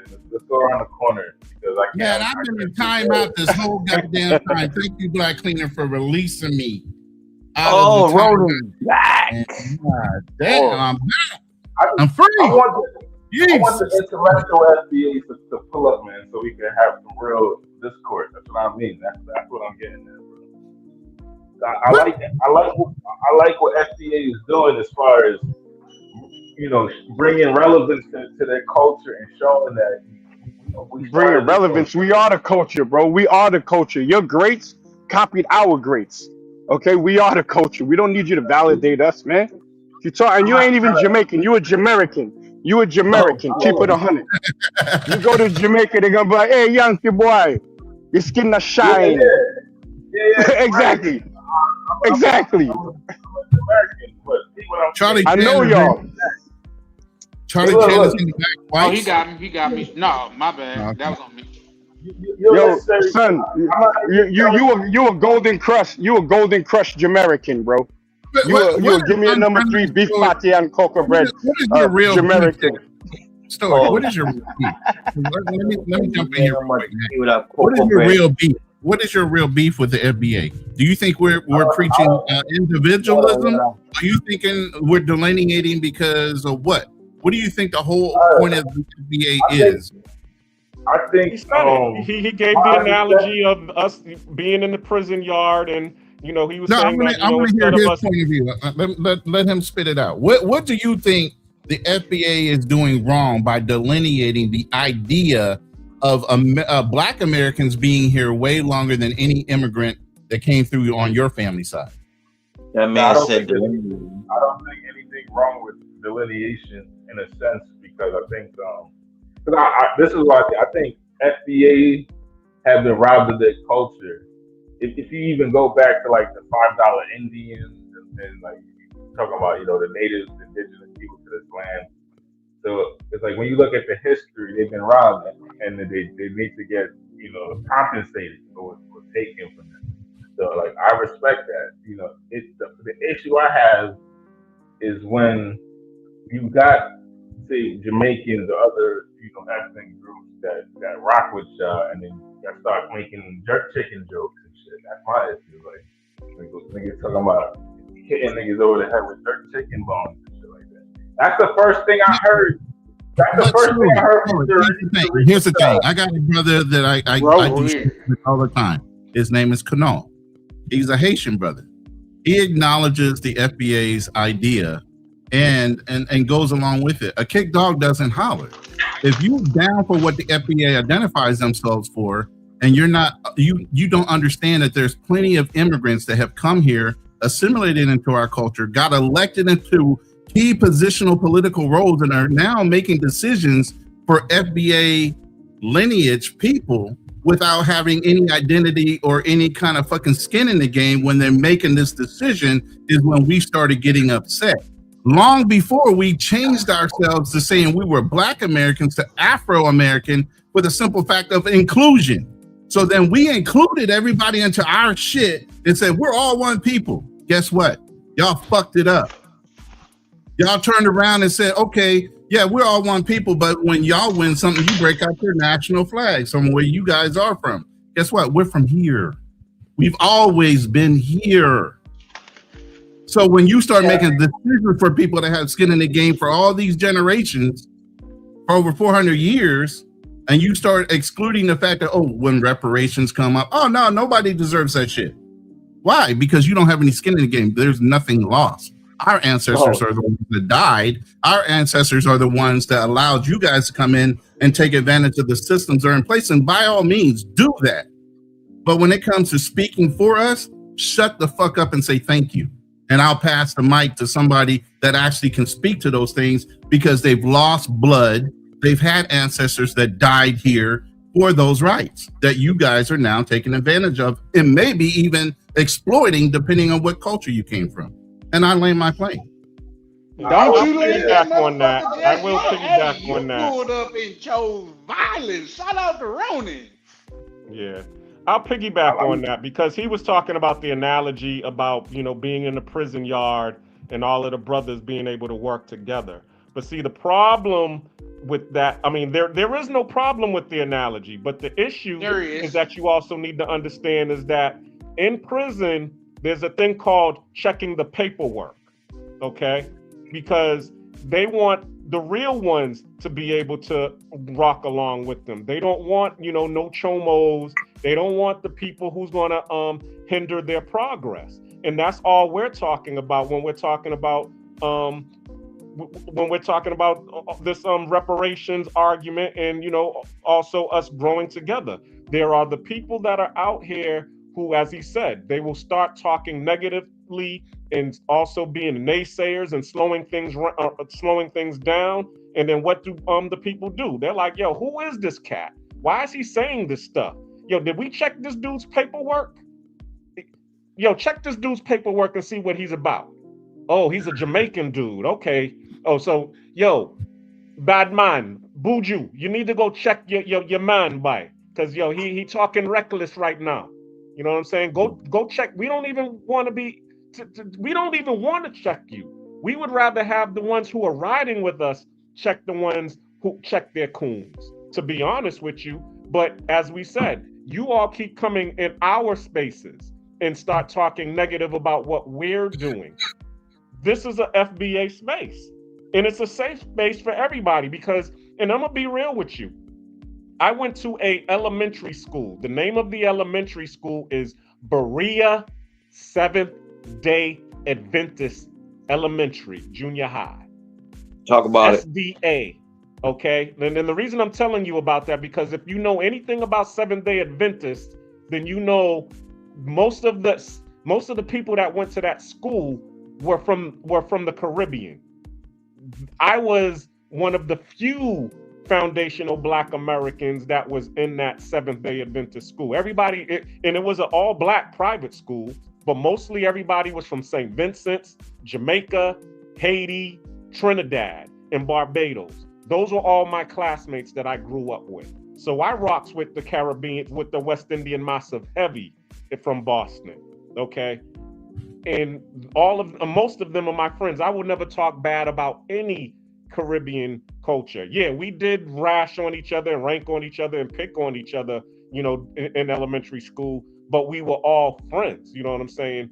But at the same time too, none of them is going to be coming in my circle preventing me from progress.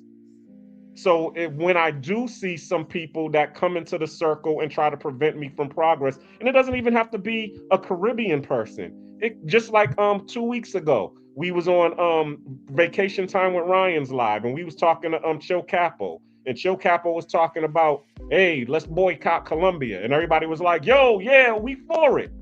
There was one foundational Black American coon who was all like, do you think that's gonna matter if we boycott Colombia?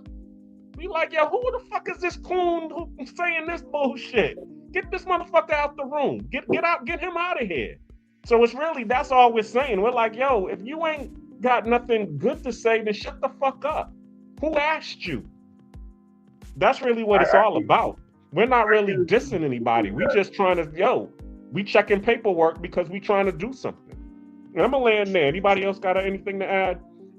Real quick before I go to work, I got to get this money. I think his analogy was crazy because he's speaking on a panel of FBAs and using gang analogies as if that's all we can understand. And he don't even come from that. Let me add to that. Yeah, talking about a stereotype. He also added that he's never been to jail and gonna use a jail analogy. If that was a white person, we would have been all over him. Right. Come on, man. How you gonna use a jail analogy and you ain't never been in jail? That don't make sense. The reason why I chose that particular analogy because it's easy to understand. No, it's not. I'm not a jail guy. A jail environment, bro. And I don't because I've never been to jail. Don't want to go to jail. Ain't trying to go to jail. So I don't have any kind of mentality when it comes to gangs or jail mentality. I just told y'all how I grew up. The fuck? All right. The reason why I brought it up, right, is because you have an overarching gang called the Crips or the Bloods, and then they have different sets. I'm looking that doesn't mean anybody on this panel is associated to that shit.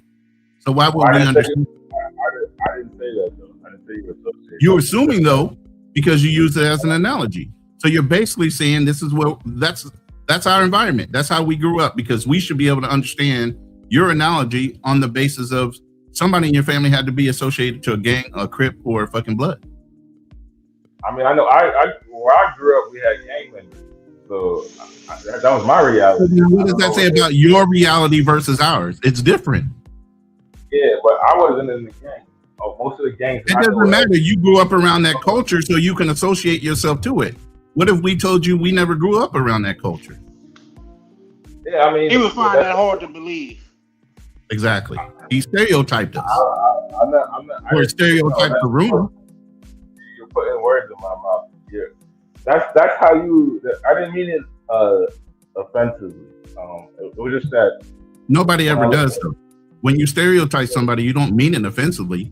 You're assuming that person understands where you're coming from based on you looking or analyzing the room.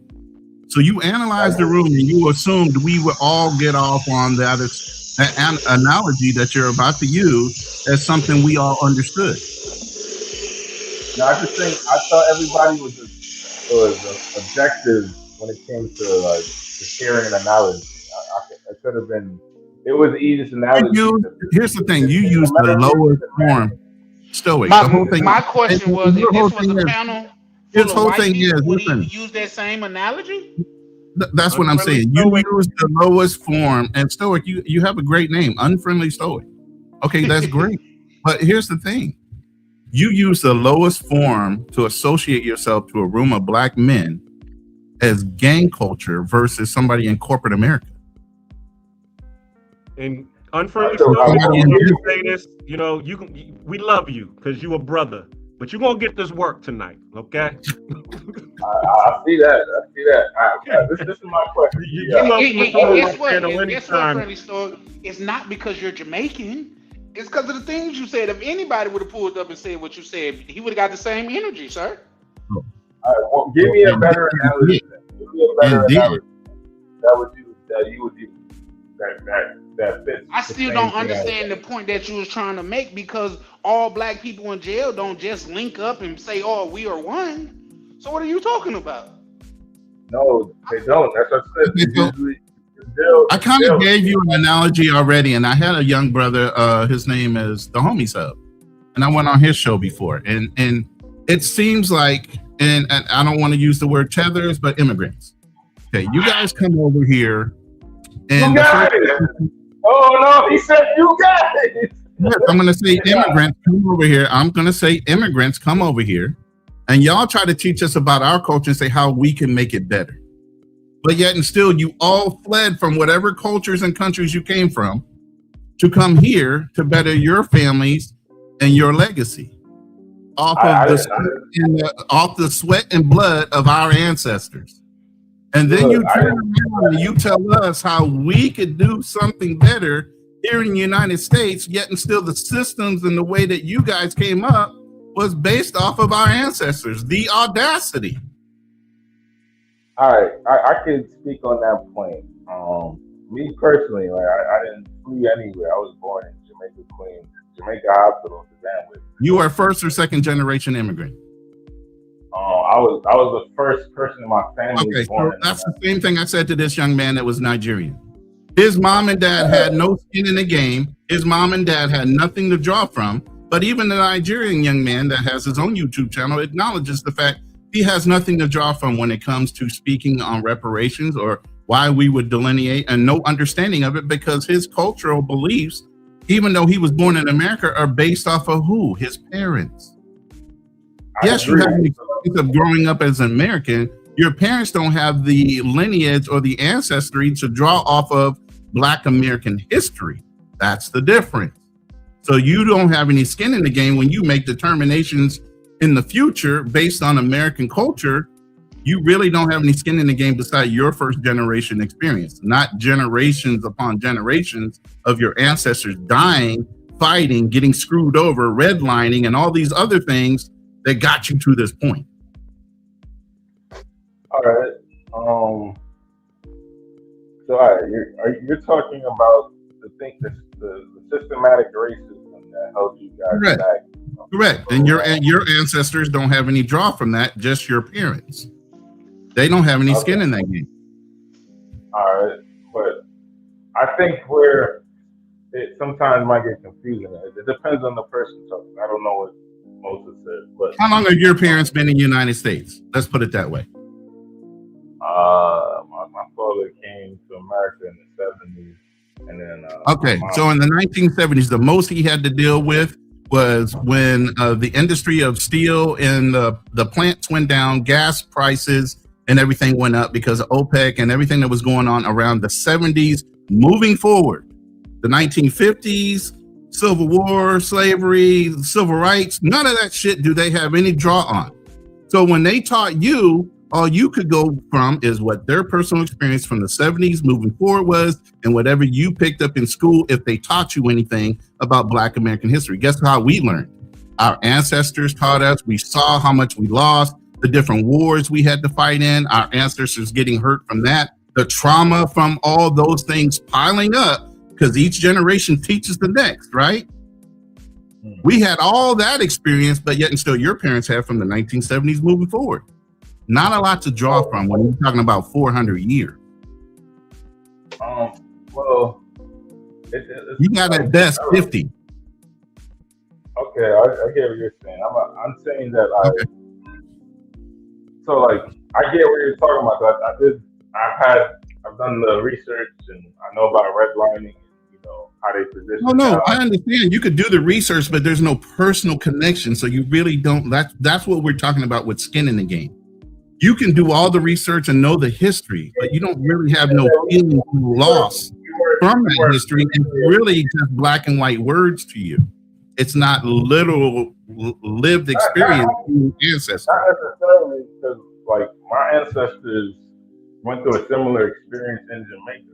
Similar is one word, but it's not the same. Your slavery and your bondage from the conquerors. Yeah, that was in Jamaica. In Jamaica, those are the you can't people. Bring that here, bro. That's not the same experience the American people had here. Even if you read on it and you know what your ancestry in the Jamaican culture was, is not the same. Y'all were tortured a different way than we were. Y'all have a different trauma than we have. You get what I mean? Yeah, I think we shouldn't try to compare traumas. I think a lot of times. But you can't ignore the trauma. Comparing to say one is different than the other, though? We're not comparing. You just can't associate to. They're both different, and you got to acknowledge that they're both different traumas. And no, you shouldn't compare, but you also can't understand 100%.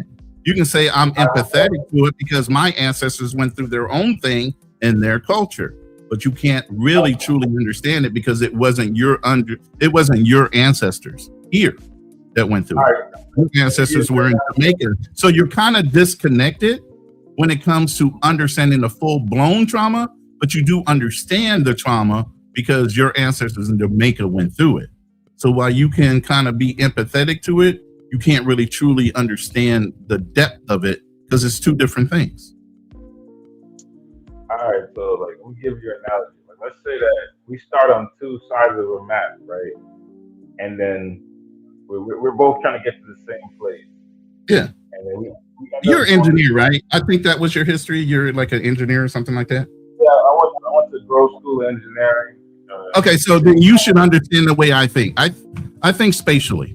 And I gave this analogy just the other day before I started the debate with Fearless. Okay. The debate and the analogy I'm going to give you is going to be similar. While we both might be able to see this thing in the same way, we're going to see it differently. And while we both might be right in our perspectives, it's still different. So let's say you're in an art museum. There's a statue right dead center of the art museum. And you have 3 different levels to the art museum, right? I'm standing on the ground floor in the back of the statue, looking at it in my perspective and my viewpoint. You're standing on the first floor, looking down on the statue, and you're giving your perspective of your view of that same statue we're both looking at from different points of view. Your experience is going to be different from being on the first floor than mine being on the bottom floor, the main floor. You get what I'm saying? Yeah.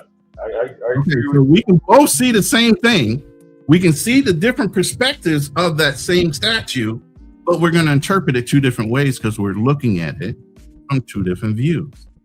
Yes. Talk that shit, right. They both can be right at the same time, but it's not necessarily 100% accurate.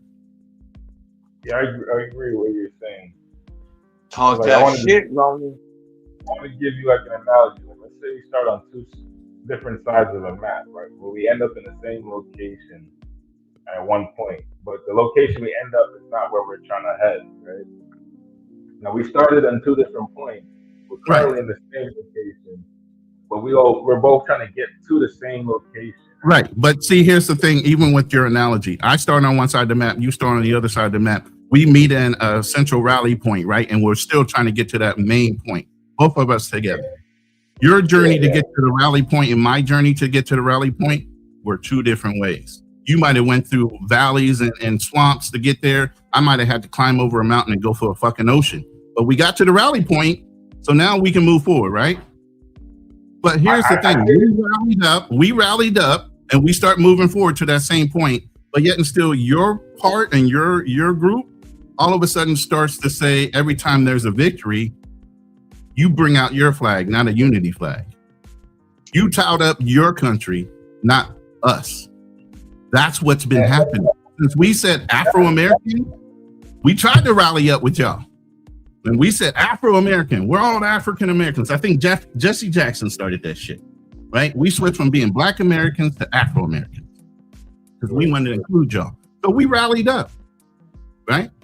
And then even while we were pressing forward, all of a sudden, every time there was a win for the overall group, but yet and still maybe a Jamaican or Haitian or somebody, all of a sudden y'all's flag came out and it started turning into tribalism damn near. Every time there was a victory, y'all pulled out your flag, not our flag, and said we all won. You wanted to take credit for it.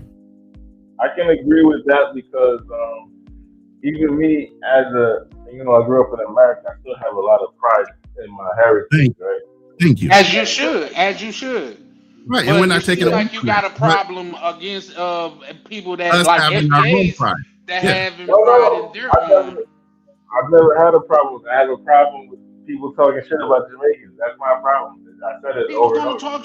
Oh, come on, bro. Now that's a red herring almost. That's a red herring, bro. But that's how I started the conversation. Like, if you guys thought I was talking shit about Tariq Nasheed, I was like, nah, really. I like a lot what he was doing. I like his documentary about hip hop. I just don't like when he started talking about beating people over the head with jerk chicken bones and wiping their ass with banana leaves, like me. Well, you need to get tougher skin, brother, because white people will say way worse. No, that's the thing. That's the thing. People don't care when white people do it. It's only when black people do it to where it's the worst in the I'm world. offended. Yeah, because it's like I'm looking to him to be like my brother. So I'm hearing about this movement. I'm like, all right, cool. Let me show my support because a lot of my friends are Black Americans, and I remember when I was younger, right? My friend was like, he's not from Africa, and I was like, what? And then he's like, yeah, I'm native to this land. And I just thought, like nigga, you trying to, like, you don't want to be black, you know what I mean? You trying to act like you Indian or something. But then when I started really doing the research, and then I had like some elder black women show me like the black lineage that was indigenous to this land. I was like, oh shit, he wasn't blind. Like, you know what I mean? Like, yeah. So hell, my ancestors were here. If you know anything about Creole Nation, the French and let me put it this way: Louisiana Purchase fucked up a lot of things for the races that were in South and Southern United States. You know why? Because it was the actual first culture that was mixed. That's where mulattoes came from 95% of the time, was because blacks, French, Indian, and Latinos were all blended. They all mixed together perfectly. No issues, no nothing. When they brought Louisiana, they had to actually desegregate the fucking country, that part of the country, because there was no racism. They had to inject it into Louisiana and up. Yeah, that's what I'm saying. So it's like when I see that and like that interest, that because I started doing research about like my heritage in Jamaica, and we have similar, like we got the Tainos, you got the Caribs, you got the Arawak Indians, and then they still have tribes in Jamaica to this day that, you know, have the same complexion as you know, they're black. You know what I'm saying? So it's like I'm noticing that when we look at what happened in America, and you look at what's happening in the Caribbean, because you think, oh, the Caribbeans are part of the Americas, right? These native tribes were here beforehand. So it's like the narrative that everybody came over on a boat, and if there wasn't black people here already, you started like, okay, wrong. So yeah, it's wrong. So the FBA movement actually inspired me to look into my own kind of like heritage and what's going on in Jamaica. And I've met Taino Indians in Jamaica that are dark skinned. Their phenotypes are a little different. You know, they have like straighter noses. So when I look at my mom, that's what her nose looks like. You know what I mean? Like, for example. So okay. And then like we have like in my family there's a vast like spectrum of shades. And then like my grandfather had like ginger hair and freckles, and some of my family is very light skinned, and then I have very dark skinned people in my family. So it's kind of like this spectrum of people. So like when I look at the FBA movement, I think it's like a lot of, if people don't hate on it, they can actually draw from it and then kind of apply it to their own culture. See, now that's the smarter way to think of it, and that's why I know you're an engineer. Because here's the bigger picture. Every time America does something, what do you think the rest of the world does? They follow suit. So if anything, instead of tearing us up and hindering us from doing it and getting it done, it should be encouragement from the other immigrants for us to get this done and be pushing it, so that once they do it here in the United States, all those other countries usually fall in line. How do you think South Africa got through what they got through with apartheid? America was the light. So if Black Americans get it, guess who else gets it? Proliferated globally. Well, America did it. Shit, we might as well fall in line too. But see, y'all don't see it like that. And I'm not saying y'all meaning you. I'm saying in general, a lot of the immigrants are still trying to step on us so that they look better to YT, instead of getting everybody in line to get YT in line so that they can also benefit too. That's the fight. I would say for me, it took a patient FBA to sit down and show me these things. And then the only reason my mind was probably, I was susceptible to it is because I grew up in a pro-black Pan-African, or I don't say Pan-African, that wasn't even a thing, but I would say a pro-black household, right? So it's like, we never hated on black people in my household as Jamaicans. But I don't know what stereotype the shit out of us, though. Yeah, I mean, all right. So like, I have a friend that I know. He's Haitian, right? To just piggyback on something you were saying earlier, like his family came to America. They was in Brooklyn, in the hood, and then while they were there, his parents went to school. They got in the medical field, and then eventually moved to Westbury, which is like in Long Island, nice neighborhood. And then eventually went from Westbury to C-Club. I don't know if you know C-Club in Long Island, or if you know that's like where the Wolf of Wall Street guys was buying houses, $1 million house off the the North Shore of Long Island. Like that's where. All right, so he got successful based on his parents, his education and everything. Yeah, his parents. He was just born into it. But I guess what a lot of immigrants look at. FBAs were like, we came to the country poor and we ended up rich. And I was like, why can't you do that? So like, what's y'all response to that? And that was kind of back to the analogy of we're at the same point now, and I get the trauma, right? But now it's like, and then I know what part of your response is because there are a lot of rich black FBAs, but. Like, what can we do, right? We're moving forward now instead of like there being like arguments, fights, stuff like that. Like a lot of times when people are making suggestions, it's not there to actually. The best way I can say this is for every immigrant that's in politics or every immigrant that comes in here, get in fucking line, meaning support the fucking major cause, and stop cosplaying as us, but then speaking backhandedly about us. And when I mean us, I mean FBAs. Well, I mean, like, for example, you've made it through education, right? I'm assuming either self-education or okay. So it's like a lot of people that are unsuccessful, right? If they followed suit on what you're doing, don't you think they would have the same degree of success as you had? No, because a lot of them don't have the same focus or the drive that I had in my environment. Remember, I came from a family of hustlers, but I also came from very educated, very selfless people as far as a culture. Our family is family of service, whether it be military, police, firemen, lawyers. You know what I'm saying? So I know my family's history. I know what drives us. I know what drove me. You know, a lot of guys and a lot of people are raised in single mother homes where, you know, over the last couple generations, mothers are raising men not to be so much men. Son-husband roles are stronger than ever. A happy wife, happy life is a bullshit fucking thing. You know, son-husbands is a thing. They raise their sons to what? Pay homage to the female grandma, great-grandma, whoever, auntie, not the man in the house, because there wasn't a man in the house. Why? Because our culture chose to take the social services role and zaddy to be the man in the house versus the black man who stepped out of the house during the 60s because there was a downward turn in production in the steel mills and the car plants. So they had to go to other states maybe to work. And so the man left the house, and obviously the woman could take advantage of social services while he was doing that. He was still sending money home back then.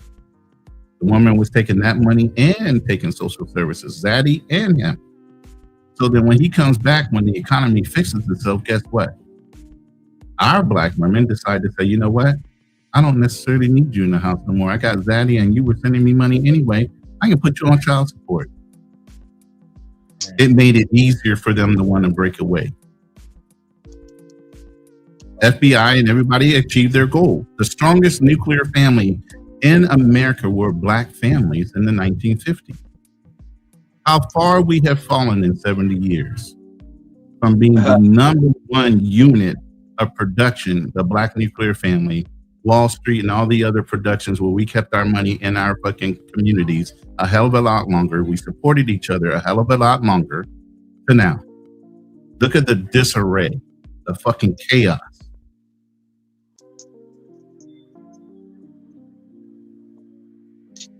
Like my school of thought, right? Like growing up, it was like some form of education. It doesn't necessarily need to be university.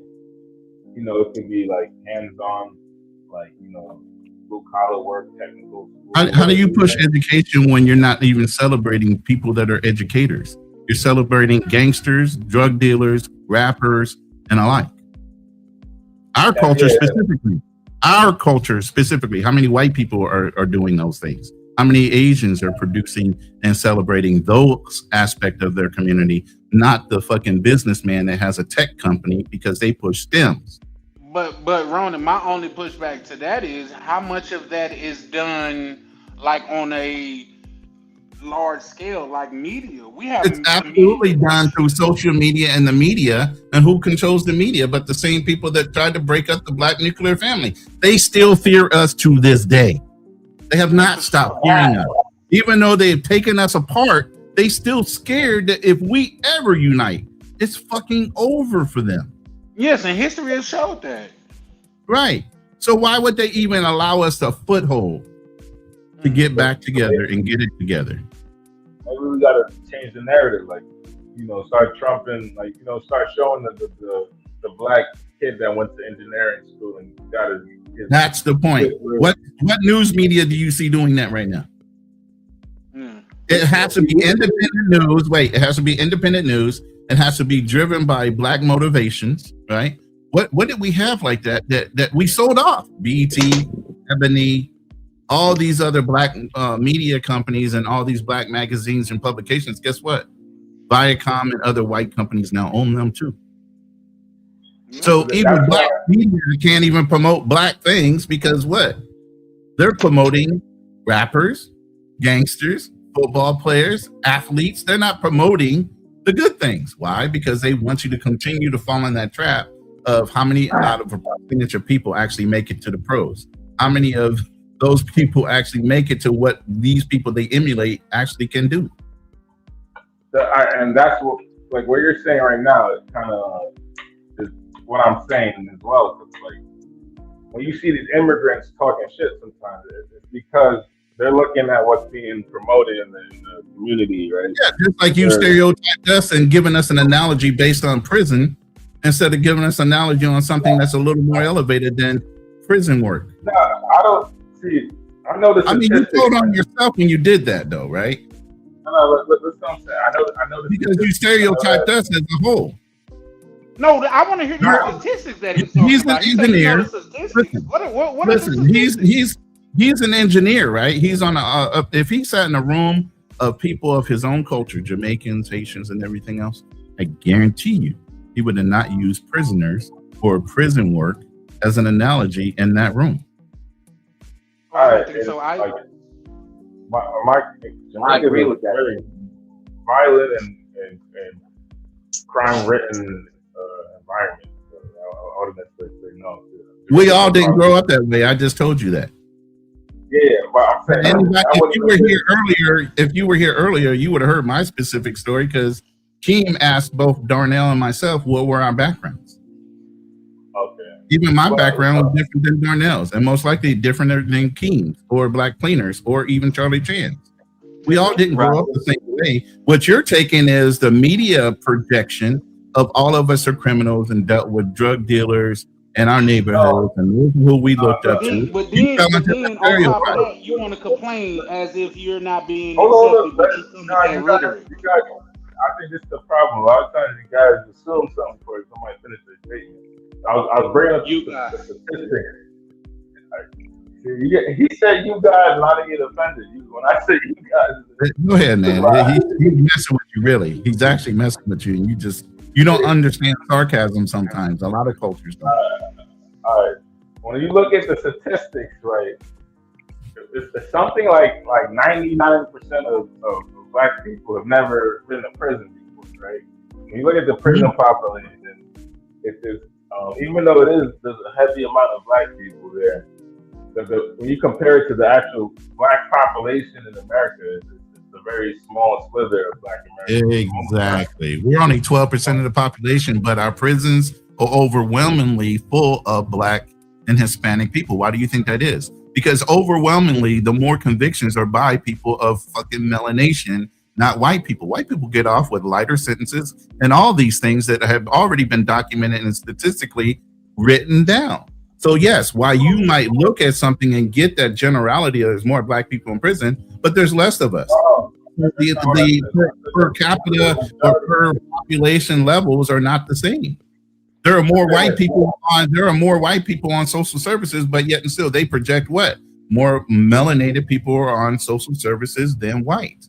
But that's not true. That is a proof. That's a proof statistic. There's more white people on EBT and yeah. But you know what, man? You're 100% right. And if somebody would take the time, that's easy to find out. But because a lot of people want to push a narrative, they don't even want to do that. I think sometimes, all right, what I actually said, right, was that majority of black people have never been to prison. That was what I was saying statistically. So I know based on statistics that criminality is not black culture. That's my point, right? Yeah. But it is promoted, you know what I mean, in the media. That could be the same thing as redlining 50, 60 years ago. Correct. Right? But it's on a more grander global scale because guess what the first perception is when you travel abroad? Black Americans are criminals and gangsters and drug dealers, right?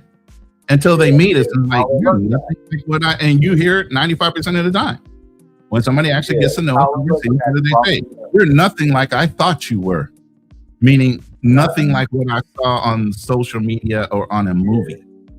Exactly. And then you look at like you got some black wealthy suburbs and if you got one in Queens called Lawrence, then you got a couple in Atlanta. So there is wealth in the black community. I guess what I'm trying to get at is like, how do you combat that imagery? Because that's what the immigrants that you guys talking about, that's what they're basing off of. And so it's to a degree, it's a form of ignorance because they're not actually looking at the statistics and stats. Like how I was looking at that. Was that question? Was that an actual question, or you were just using that as an example? Well, what specifically? When you say how do we combat that the ways that foreigners and things of that nature would see it or interpret it? Not necessarily foreigners see it, because I mean, I feel like the ones that are smart enough are going to see through it, right? Especially if they grow up with Black Americans. But I'm talking more about like for the next generation, because like where there is a lot of kind of like a lot of times I feel like we be pushing back on each other, but we really want the same thing at the end of the day, right? So it's like my thought process is more like it's like the past is the past, and like what we doing now to get this money or get this wealth up, or you know what I'm saying? Well, the answer to that is if you don't know your past, then you don't know where you're going.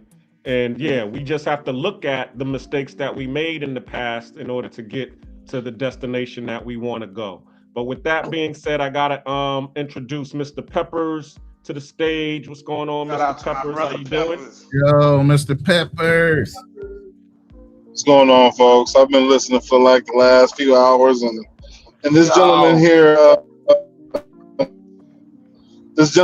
he I can hear where he's trying to go with it, because he's coming along with you, but he's still kind of pushing back, you know. And the way I'm looking at it, if he can probably understand it if I explain it this way, it's like this.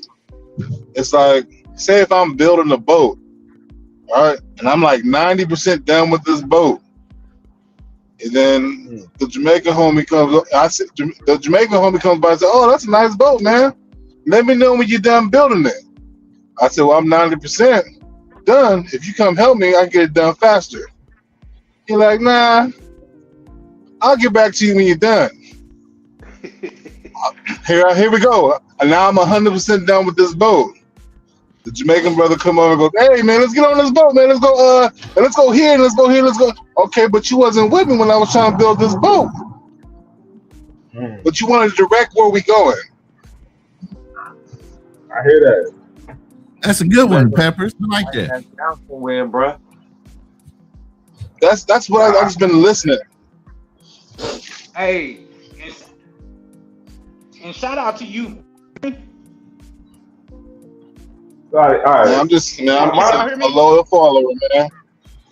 Yeah, we can hear you, Tony. Shout out to you for not coming up here and using a prison, goddamn it, fiction of it. You know what I mean? Because the way that you just put it was perfectly put. Once you done build something, other people feel like they got rights to it. Why? And then when you don't want to give them unequivocal rights to it, now it's you people this, it's you people that. That doesn't make sense. So shout out to you for that, bro. But me personally, I don't think we like say non-SBA, like even like before SBA had ADOS and stuff like that. I always hold on. Let me. I'm sorry, Unfriendly Stoic. I wanted to introduce 020 Financial Frontier to the stage. What's going on? How you doing? Good. I don't want to destroy the village, so shout out to you, Black Cleaner. Shout out to you, Charlie. All right, you can go ahead, Unfriendly Stoic. Oh, what was I saying? I actually lost track of my thoughts. But yeah, let's go.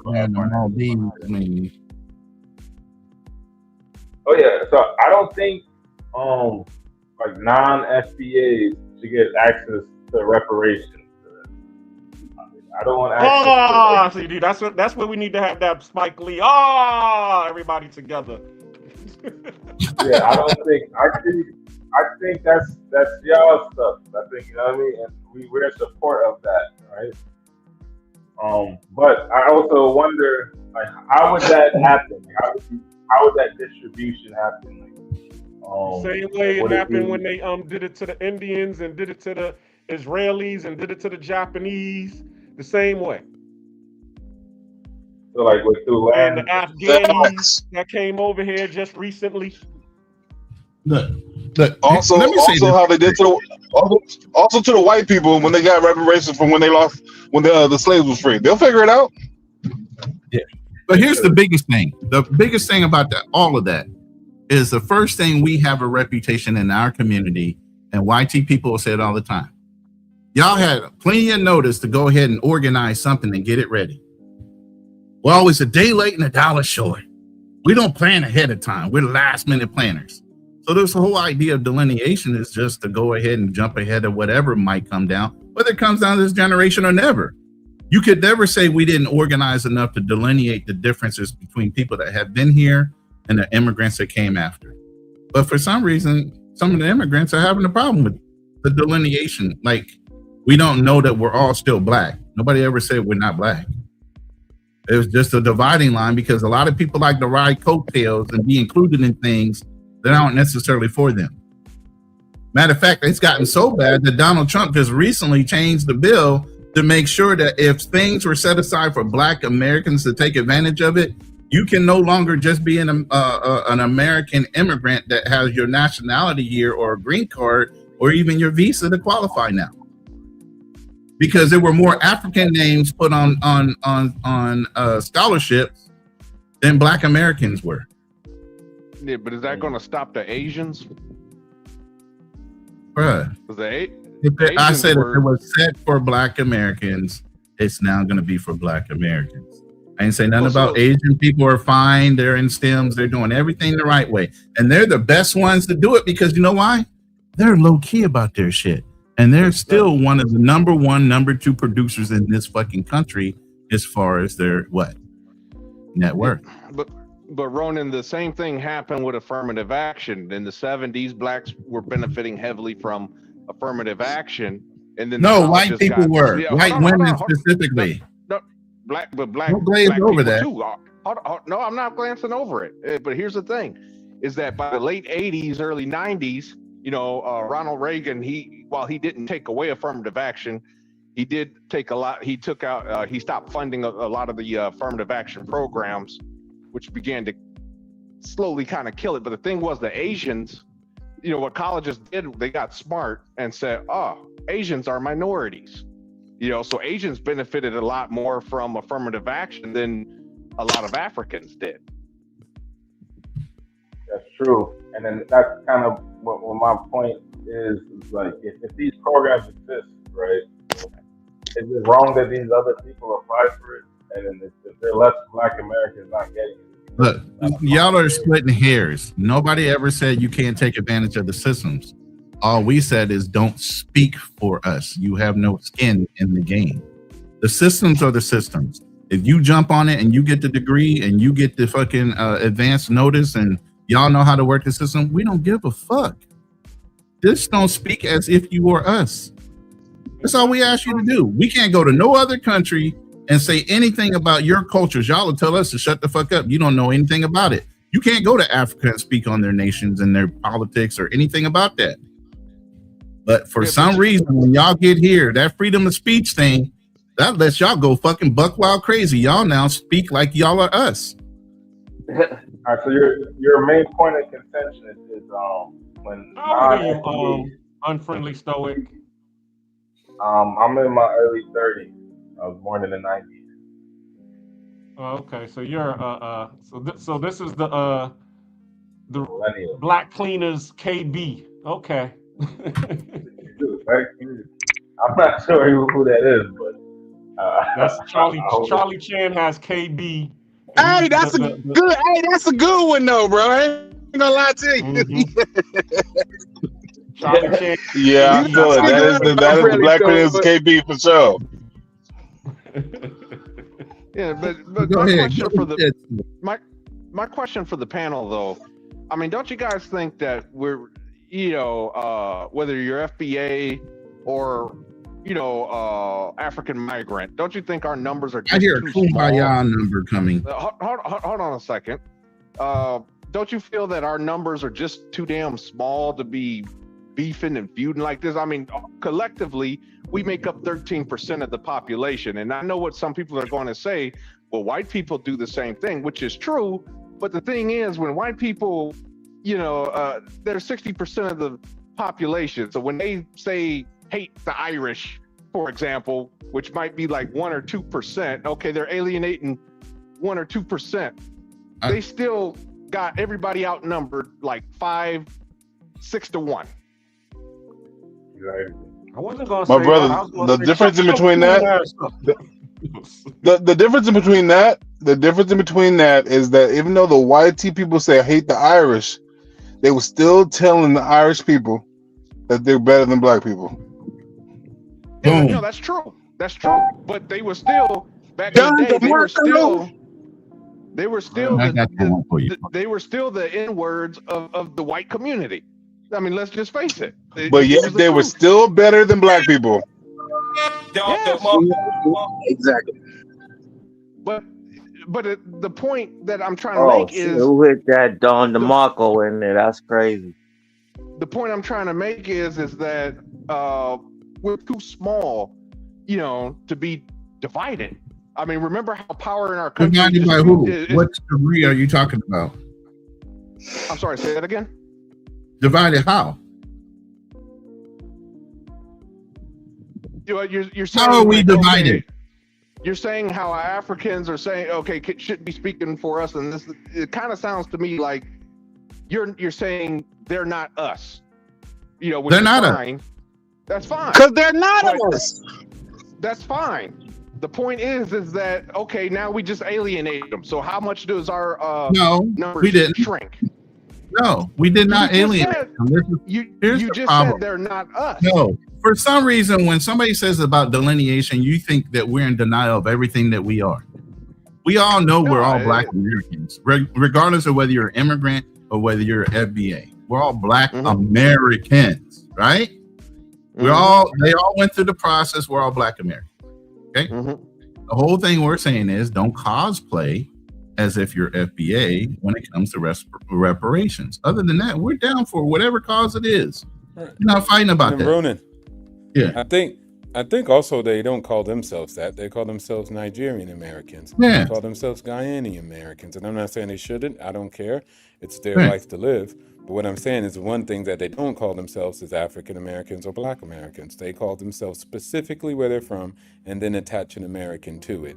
Most of the time, if you introduce themselves, they'll say, hey, I'm from Nigeria, but I'm an American, or I'm a Nigerian American. So again, that's their choice. And then again, just because someone has a skin color or a gender, that doesn't mean anything. You still have to negotiate terms, treaties, truce with those individual entities in order to actually have some type of cooperation.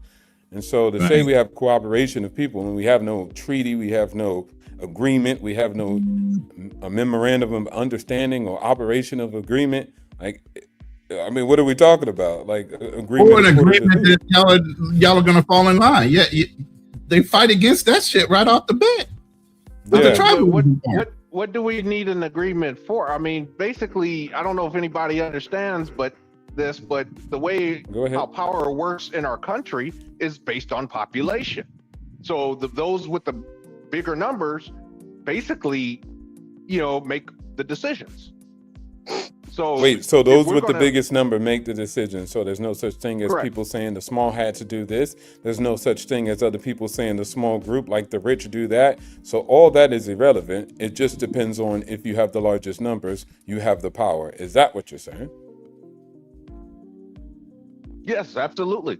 You take okay, so when people say all those other things like the rich control or this small group controls, that's a lie, because all you have to do is have the majority and you're in control. And you're the one with the power. You got the juice. Power can be an illusion. Now, no, I didn't ask that. No, nobody asked that. Again, going back to what you just said, right? Because you just said it. So you just said, I didn't say it. You said it. So you said how it works in this country is if you're the majority, you have the power. Yes, you do. Right? Whether you realize it or not, but you do. Okay, cool. Oh, okay, so it's whether you realize it or not. Let's say you add that. So if you realize it or not, if you have the majority, you have the power. Okay, so do the rich have the power? Yes. No, hold on, cool. Yeah, Darnell, do the rich have the power? Don't go solid now, Darnell. No, I'm just trying to choose how to attack this. Because you know the answer. Right. I mean, they have the power. Checkmate. It's like they have the illusion of power. Okay, it's like, okay, back in the day when you first had kings, how did a man become? So they have the illusion power, but not the power. Okay, cool. Let me say they have an illusion. Nah, cool. We're gonna go with Darnell saying. Darnell, we got it. We got. I understand what you're saying. If you guys just let me finish, please. Darnell, you don't need to finish. I understand what you just said. You said they have the illusion. I do need to finish. You just said they have an illusion. So again, let's go back to what you initially said. It's the illusion. So there's many different powers. Go ahead. Just allow me to finish, okay? Now, how did kings and come to power? Back in the day, kings basically were deities. Hold on a second. I'm not going long. I can keep it quick if you don't interrupt. But here's the thing: kings gave the illusion of power because they told the people, "I am God," or "I am equal to God." Okay? People worship this one person. It was an illusion of power. He's not really God, but he got enough people to believe he was and was able to have power. And now getting back to the rich, it's the same exact thing. People feel the rich and powerful, that the rich and the powerful have all the power when they really don't. Okay, so let me ask you a question, since all it takes is the majority. So let's say that the majority of people have no arms and legs. And so you're saying now that they have the power just because they're the majority. What does that have to do with what we're talking about? Because what are you talking about, bro? You just went from one statement, and it's okay. You made your statement, which was how it works in America is if you have the majority, you have the power. Then I just said, okay, So do the rich have the power? Do this certain group have power? And you said, well, hold on, they have the illusion of power. So then you added a layer to it. Completely fine to do that. Okay, so you said they have illusion of power. And then you said, and this is your position, I'm assuming, they have the illusion, they tricked everybody in believing that they have the power, but what you're originally saying is who has the true power is the majority, correct? That's what he said. Correct. That's correct. Okay. All right, cool. So what I'm saying to you, right, that's interesting, one, but also, okay, illusion of power. So let's say the rich wanted to do something. Like they wanted to implement power in the world. Could they or could they not? Because again, their power is just an illusion. It's only illusion. It's not real. It's not tangible. So therefore, they can't do anything. They can't impose their will into the world by any shape, form, or fashion. Because everything they own is just an illusion. Well, is that true? They have no power of dictation at all, huh? Nah, it's just an illusion. It's not real. I never said what they own is not real. Okay, but what I'm it's saying an illusion. Is so what do you mean by that? No, Darnell is absolutely correct. I said the power. What's the illusion? The illusion is that they are powerful when they're really not. How is that an illusion? Which one is illusional? The rich or the population that's the majority? Who's delusional? You saying their power is delusional? No, I said the power. When you're saying, okay, when you guys are saying that the few are the most powerful, they're really not. I mean, man, you get enough people. How many kings and queens have been overthrown? But wait, you keep saying if you get enough people, why can't I get your people? See, this is where you play games in your mind. I play games in real life. It's not an illusion. It's not an illusion at all, my little boy. It's not an illusion about holding power over the masses. There's nothing illusionary about that. So you're saying if you get all the people, why can't I get the people? I'll pay Black, Cleaner, Cool, and Charlie to go against you, period. I could not only just pay them in cash, I could pay them with anything else that they're self-interested in, and I can actually see it happen. So if they want something and I can make it happen, then I can give them that and they won't be on your side. Let me give you a better analogy. Say, if we come together, all you want. They're not on my side. They're not on my side as we speak. So let me give you one that both of y'all can understand and you can't dispute. Right now, we have a definite demonstration of that going on in the world, right? We got Israel with only 2.3 million people that are actually controlling the actions and everything else of 344 million people of the United States. Israel only 10.3 million. They're not a majority, but yet and still they're controlling the actions and the interactions of war for the United States people that overwhelmingly outpopulate them by 344 million. Yep. So it's not the masses that control anything, right? It's the ones that control the people that actually make the decisions at the top, which is money. And then, like, I think Darnell, no, he just want to fight this to the end because the rich people, the ones that's providing the jobs, is controlling a lot more than you would care to admit to. Yeah, if they're providing the jobs, but as we have seen throughout history, how many times when things start going bad, people aren't eating, that illusion becomes it's not the rich people that's not eating. I get it now. Darnell is the professional devil's advocate. No matter you're right or wrong, he's going to still come out with a devil response. Well, no, he's got to make you think like you got a double. Ronan, he just got to see this. I get being the devil's advocate, but you can't just spew nonsense and expect for people to go with it. Okay. If it's nonsense, what are the three most powerful states in the United States? I don't understand. I mean, you can California, New York, California. I think. New York. No, not New York yet. You can assume it would be either California, Texas, and Chicago. He's trying to go by population because of electoral votes. Correct. Or Illinois. I know where you're going. But it's not Illinois, it's Florida. Florida's number 3. Okay. And your point is saying that is what? population. They dictate those 3 states. Now, granted that they don't agree on those 3 states are polar opposites, with the exception of Texas and Florida. But they're polar opposites of California. If those 3 states all voted the same way, that would dictate, but they don't. American policy. Have they ever voted the same way? I can poke a hole.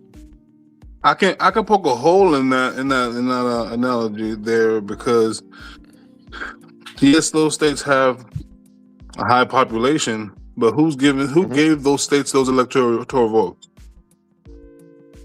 Not the majority. It wasn't the majority that made that decision. Yeah. Nope. Wrong. No, they have meetings right before. Listen. Let me explain. That's what they call gerrymandering. It's called gerrymandering. You did hear that word before, right? You know what gerrymandering is, right? Yes, it's where they have a small committee meeting and to do redistricting on where those votes actually apply to, right? And they're famous for going on right now in the South. Redistricting Black communities and major white communities and kind of breaking them up so that whatever the Black community might want to vote, it gets swayed based on gerrymandering, and the Electoral College gets what votes going where. So was that by population or small little committees that are controlling gerrymandering and redistricting of the actual Electoral College? Yeah. Exactly. Yeah, exactly my point. Thank you, Ronald. Gerrymandering is done by committees, but if we were to take, and it's small city committees, it's not even federal. No, it's state. It's actually state. Okay, that's still smaller than federal. Yes. Man, what are we talking about? I know we got off the track. What? See, this is what I'm saying. When you let somebody's life, when their life is in like treachery and just like, bro, what are we talking about, bro? Right. What are we talking about, bro? Sounds like it's time to spin the block. See, this is what I'm talking about. Y'all accuse me all the goddamn time. It is time to spin the block, King.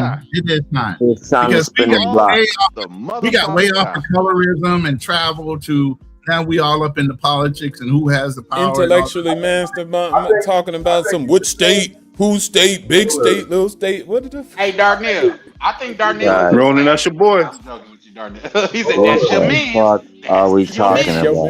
Ronan, that's your man. Well, why you time to spin the block?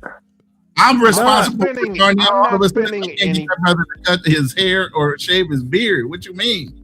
What does that have to do with the topic? No, because Darnell, you on your preaching Albert right now. Like you sit up here and you protest one thing, but we put you in the hot spot before. We put you in the hot box. We let you be a president. Shit. We let you role play and act like you was negotiating, and you couldn't negotiate your way out of a paper bag. So for you to sit up here, look, just be in the back of the room.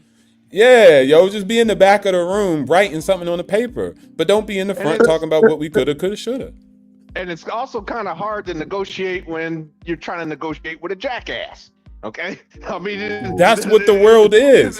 What you think you see? This is what I'm saying. You're not even realistic. What you think you negotiating with a bunny? You negotiating with a jackass, a hardliner. That's what's out in the real world, little boy. You don't go out in the world and then you're negotiating with a fairy, an angel, a dust bunny. What the hell? You a grown man. So yes, there's going to be a jackass on the other side of the table, of course. And what makes him a jackass? The fact that and then he makes a jackass to him because he don't want what you want. So you got to go in there and negotiate, not necessarily see him as a jackass. He's just doing what he's supposed to do for his side of the damn conversation. See, that's why you need to sit in the corner as a little boy and allow the big dogs to sit at the table to talk instead of labeling people names like jackasses. Ruthless. Ruthless. That's your man. For those of you that don't know, a jackass is another word for a donkey. Donkeys can be stubborn.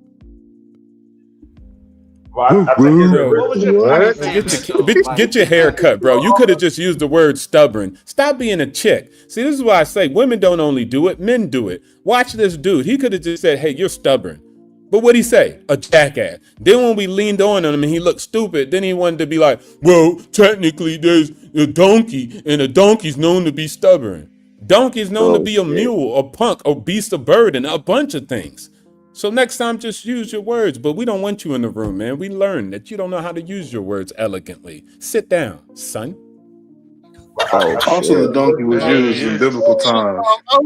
Why are you stunning him now, man? Don't do that, bro. Hey, OTO pulled up and went scorched earth. Nah, yo, because he just made himself donkey of the day. Boom. Donkey of the day, Darnell. Shout out to Charlamagne the God. We did talk earlier about selling the dozens and doing all that shit. So you better have some thick skin when you walk in a room full of men, because that's what happens.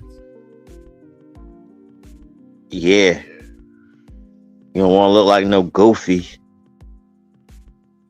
I would say some brothers that they constantly look like goofies, which would lead me to believe that they don't care that they look like goofies. Like, just say anything that pops in your mind with no substance or anything behind it. Just say stuff. It's outrageous when you think about it, especially when you're talking about you're on a panel full of adult men that could formulate their own thoughts. True. Sometimes I wonder. But we don't agree with you. It's not even about agreeing with. We would be fine then, right? It's not about agreeing with me at all. It's just crazy to me. I can provide examples in history. Hell, the Constitution. What I even said is even written in the Constitution, and I'm still getting clowned. It's like, God damn, did you motherfuckers? But we even know things that are written in the Constitution has been fucking touched, modified, in other ways. Maybe not on a federal level, but a state and a city level, right? But they've gone around the rules and they found the gray area and they worked around the Constitution itself. All right, hold on. That's called exploitation. They exploited the rules for their benefit. Who's famous for that? Donald Trump. And come back to conversation. We still on some other shit. So we're gonna spin the block one more time. See if we can refocus on topic of conversation right now, because we are still rambling. And topic of conversation tonight was choice of females and skin color preference. That was the topic of conversation tonight, y'all. I don't remember the choice of females being a part of it. I thought it was colorism. It wasn't guys interacting with guys tonight. That would never be topic of conversation on it. I would never be on any panel like that. So could you elaborate on that? Yes, please. Yeah. What's your preference? No, when you say like you'll never be on any panel like that, can you elaborate? What do you mean when you say that? I was speaking on being on the panel where I'm talking about a choice of a guy's skin preference. Yeah, I know. Yeah, let that sink in real quick. Yeah. I know what he meant. That was funny though. Yeah. Shout outs to the preference to the girls. Okay, let's get back at it. My bad. Come on, man. I think the title says preference or programming. Are you programmed to that preference, or is that a real preference? Thanks, Ronan, for also that was a hard part of the topic of conversation tonight. Hey, look, I think especially the brothers, y'all know y'all like racially ambiguous big booty broads. So it is what it is. I mean, I like going to Japan to check out y'all know it's true. Stop the cap, cool. You know what it is, right? And hey, look, I like Asians. I don't know if anybody programs me, you feel me? It's just I had my good experience, and then from there I kind of just grew an interest. And then I just think people have their interests just like women have theirs, right? And it is what it is. Now they're influenced by things. Yeah, that's true. We all influenced by things. But at the end of the day, I think most people are just, usually deal Right. with whatever they're used to. I Then kind of there's like how you exotics. stated that real quick. Go ahead. Even though you referenced to, a booty. I do like, I definitely do like, a certain body type, but I'm not really moved by a certain skin tone when it comes to me. A body type, yeah. But skin preference, I don't care. Oh, okay, yeah. I see what you're saying, yeah. I got a skin preference, I'm not gonna lie. I did too, but I don't know more. But I like who like me, so I could dig any skin color. Exactly. Come on, man. Exactly. Because I was definitely trying to fight for the home team for real. Even when it is something that was going to be positive, then they'll go back to the home team. And maybe sometimes cool. Oh, my bad, Ronnie. Go ahead. No, I'm good. I said now I'm good for what works for me and what wants me. I seen Ronan got that. You got that mayonnaise sauce, that Jolly Bee. You got that pizza, right? Yeah. Yeah, I mean, I ain't mad at you, man. I'm in Cambodia right now. Oh yeah. You already know. And they melanated too. Yeah. I think different software. That's all. I think also sometimes when dudes or girls or people just be like, hey, look, I like this. We got to think what season they in too. We got to take that into account. Mating, dating, long-term strategy. I mean, these are all different seasons people go in and out depending on what they want to do. And so when we see somebody who be like, yeah, but I only, want to marry a sister.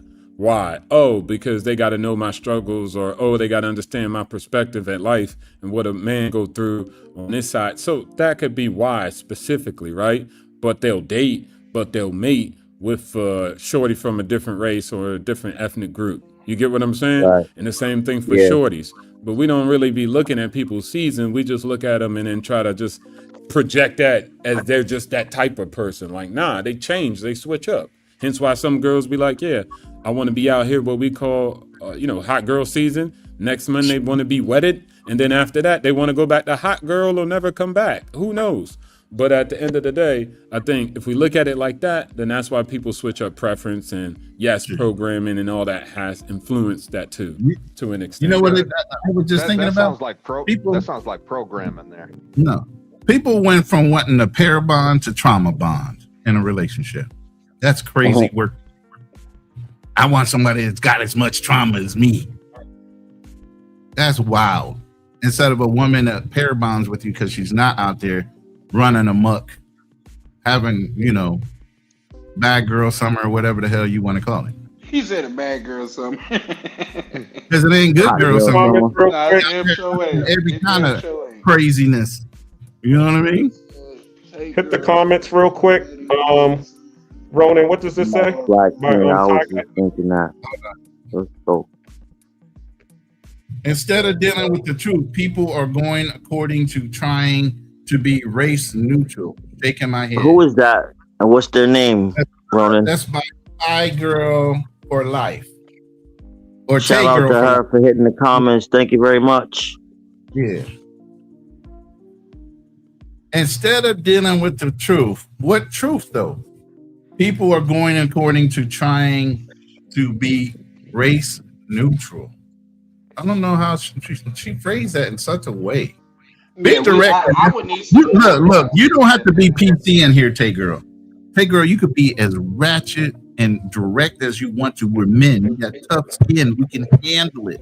What are you actually saying? Talk that shit. Let's go. Talk that shit. But say what you feel, like in the most direct way as possible. Yes, because Cool King be promoting that. I want the real, I want the raw, I want the uncut. Talk your shit, don't hold back. Let's go. Okay, and can we not add in TV shows talk that we literally didn't say in real life? Right. And then it's the next thing she said at the bottom, it says, That's it's more than skin deep. We aren't all human beings. We aren't all human beings, or we are all human beings. Yeah, And that probably skin be a deep is typo. only one consideration. I think I the know phrase I'm means- human. Yeah, we all are human. And that's the problem. All of a sudden, we have to be cross-associated through our own traumas. We can't blend. But you know the biggest thing about that whole thing about, oh, black should be with black, and human beings should be with human beings, first of all. And then secondly, that's all a fucking ploy. Because what do white people say? If you got one drop of ninja in you, you're a ninja. My biggest thing was the quicker you can overpopulate the races to where there's only Caucasian and everything else, who's a minority now? Yeah, but see, I was talking about that earlier before Keem went on his 400-year tangent. That's what they did in order to that's what they did in the Black Holocaust in Africa. They went in, they conquered. When in doubt, breed them out. Hey. That's what they did. They did it in reverse. They went in there, they conquered the people, and then they started breeding with the people to make them biracial. And then the biracial people started leaning towards their oppressors instead of the oppressed. So They did that's that in where South the America. issue is. Yeah, sounds just like it, don't it? No, it is. Yeah, it is that. History has So been that repeating itself for years. Yeah. But all people did that. I mean, you can go beyond white. You don't even got to stop at white. Asians did it. Arabs did it. Like, that's just a human thing. That's why I be saying so much time we be in love with our goddamn treachery as if we're the only humans in the damn galaxy that experienced something in particular. No, conquered people had to deal with that throughout all of history. You get wiped out. Duh. Like, people are going to breed with you, wipe you out. That's just a thing of life. I guess we still not on game. I think we still That's think like my cousin just taking a shot at me subliminally just now. Whatever that word he used. He was like, "Yo, my cuz went on that was a shot." Well, you did kind of when you were saying that. I can't say if that's what he was speaking to specifically, but when you did go into 400 years as a choice type of thing, that was a little bit of a tangent. That was kind of wild. If we're gonna add a label to it. All right, well, check it out. I don't care. I'm sticking by that. And whoever won, get at me about it. No, you I'm got sticking just to as what I'm right saying. to be I don't just as like. ignorant I'm as you sticking wanna to be, what just I'm like saying. anybody else. I'm sticking to what I'm saying. Standing on it. You sticking to your guns. I got you. Yeah. No matter if the gun is a respect dud. that. And I don't even feel like I have to elaborate on it. Just think about it. Hey, Charlie Just Chan, dwell so on let me it. ask- 400 years. Like, get the fuck out of here, bro. So Charlie Chan, let me ask you a question. If it was that Ozzy guy that we dealt with a week ago, and he said the same thing, how would you feel the same way? For one, I would already, just because of the way that he came in. Now, Keem, brother, the little white guy. That's who I'm assuming that you're talking about, correct? Yeah, Mr. Green. No, he would have got a lot worse energy because I have little to no patience for people that's outside of it acting like they already know what's happening when they don't. You're on the outside making inside decisions and goddammit depictions. Yeah, I'm not on the outside. So, Black Cleaner, so that's do why not you're block not getting me. the same energy. Black that I Cleaner, was do giving the not white block me. Black Cleaner, do not block me. There's a video Block I the hell loaded out of him. down I'm there. joking. There's a video down there. Why would you be blocked, brother? Because he mistook the video I loaded as him coming in the room, and he blocked the video, which means he blocked me. So all I want you to do is pull the video up and play it. All right, and that way everybody in the room knows what we're talking. Shout out to OTO out there in vacation mode. I just put it on my screen. Maldives, OTO man. out there. Yeah. Goddamn it. Hold on one second. Yes, sir. I'm being Give this the I full I screen, feel like see I'm what being I'm attacked talking right about. now. Sorry. You my speech. absolutely are. I hope you're absolutely being attacked. You're absolutely being attacked right now. You're right. And anybody in this room hasn't heard me go to this level on anybody on a fucking panel up until you stepped up in here. Your entitlement is fucking sickening to me. The fact that you're a white man saying I'm in a entitled because black I'm white? room, the fact that you're a white man in a black room and you come in here and demand certain entitlements because of who you fucking are is sickening to me.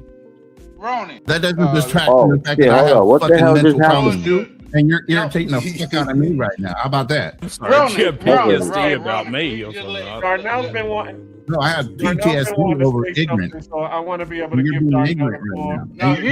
No, I get it, Black Cleaner. Hold on. You're using your disability as an advantage over the conversation, and I call bullshit. It has not been an advantage in my life. I have achieved success. I have achieved success through adversity. You get on a mic and you introduce yourself in the rooms you don't know when you know you have a fucking issue, and I'm supposed to feel sorry for you. Get the fuck up! I just want him to say the word correctly, and then we can move on. Why does he not want to say the word correctly? Why does he not want to say the word? Because he doesn't have to answer to you. Nobody does. You are a visitor in this room, sir. You chose to come up on the panel. You chose to interject yourself in the conversation. So if you can't stay in the topic of the conversation, you need to move on. Nobody needs to justify themselves to you.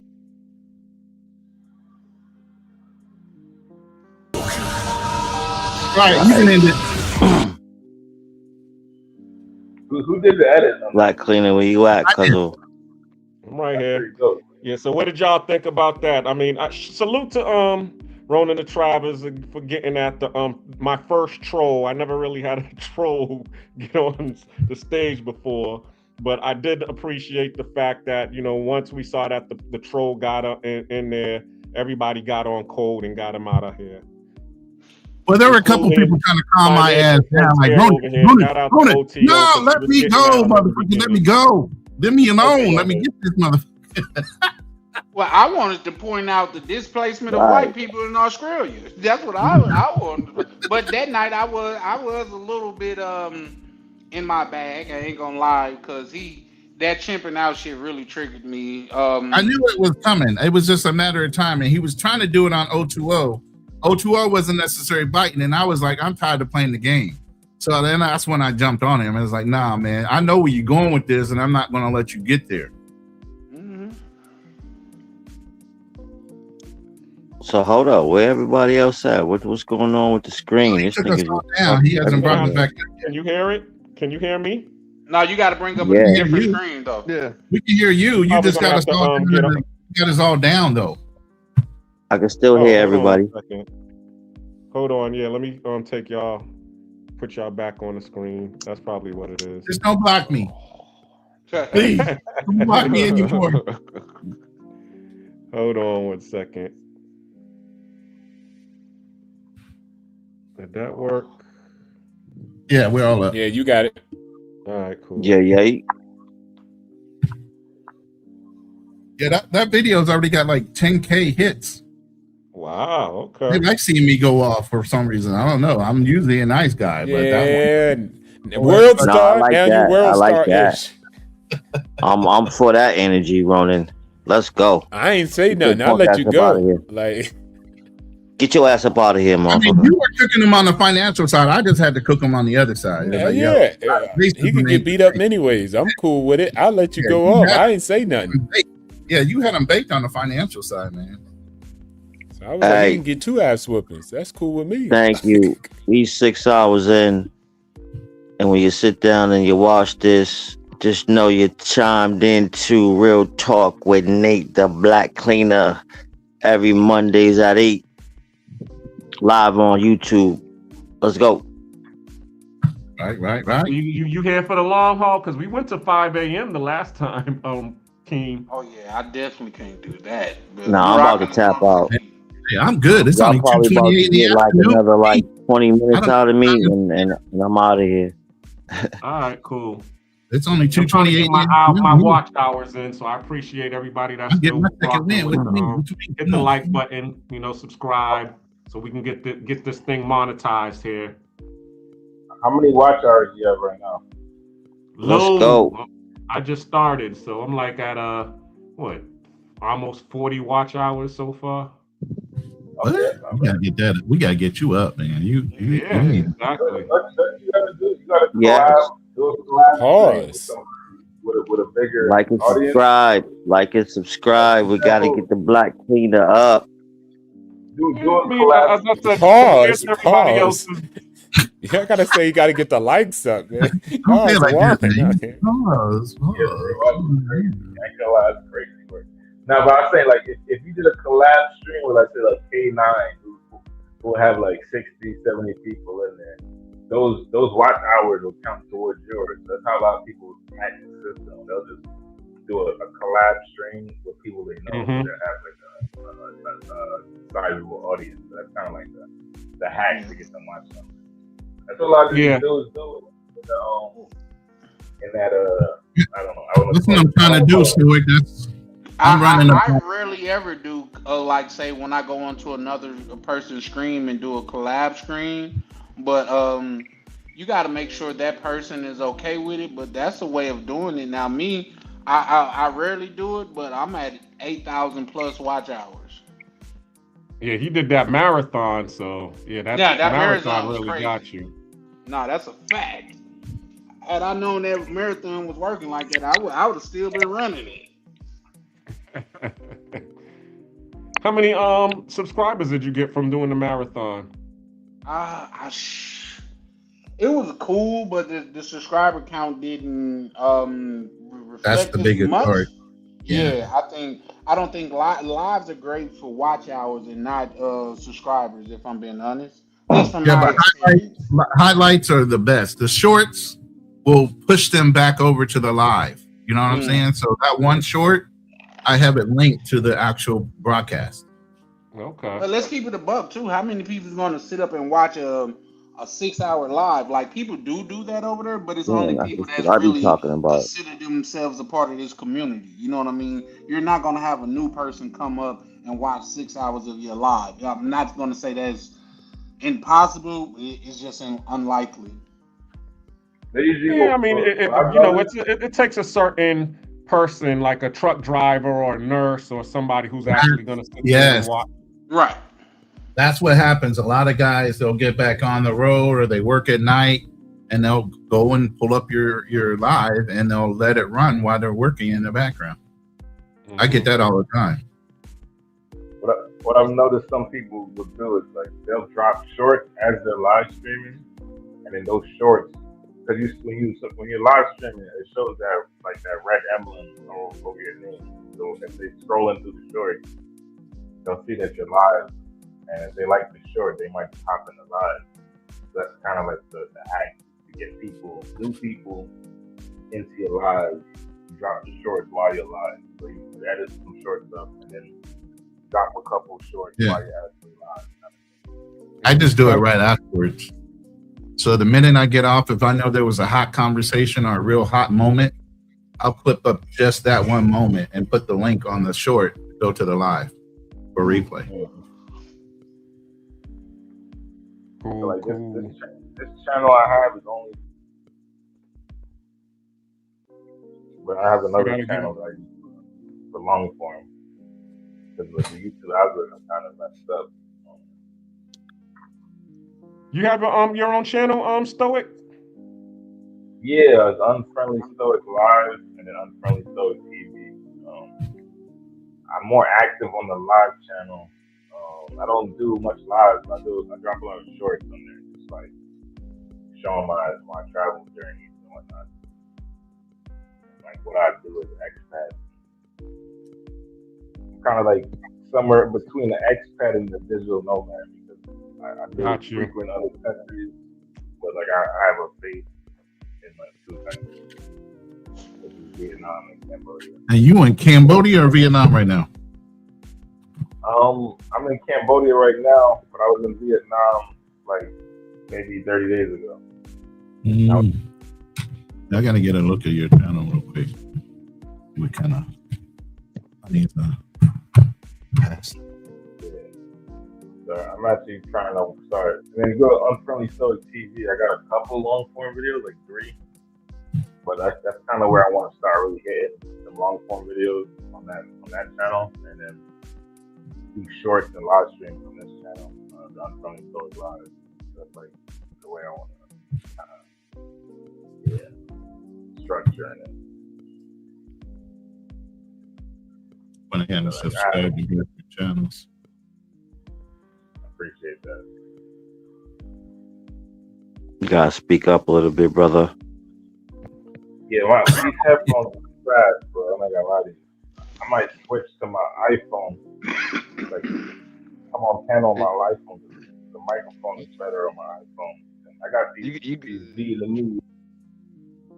You got to try to get you a Turtle Beach headset, man. Those work pretty good.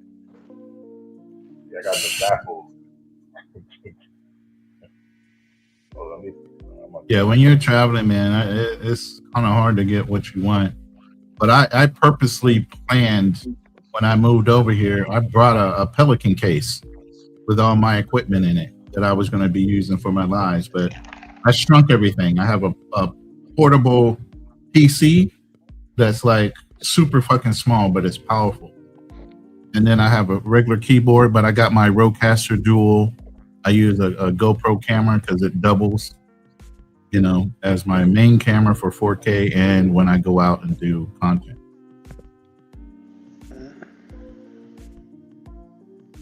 Okay. Are you? Let me check your channel. I think I'm already subscribed. Ronin Travels. I noticed there was 2 different Ronin Travels. Yeah, there's Ronin the Traveler, and he's in DR, and I'm in the Philippines. But he used to actually be called Ronin the Wandering Traveler, but somehow he shorted his name right around the time. So everybody started getting confused. Like, aren't you? No, I'm the other one. Y'all look. Yeah, we're probably related. We're both family from Louisiana area. So. Yeah, I think I messaged him thinking it was you the other day. Oh, I get it all the time. I get it the other way though. They're thinking I'm him. And then I'm like, no, that's the other one. That's the one in DR. Just think of it that way. Ronin the Traveler is in DR. Ronin Travelers is in Philippines.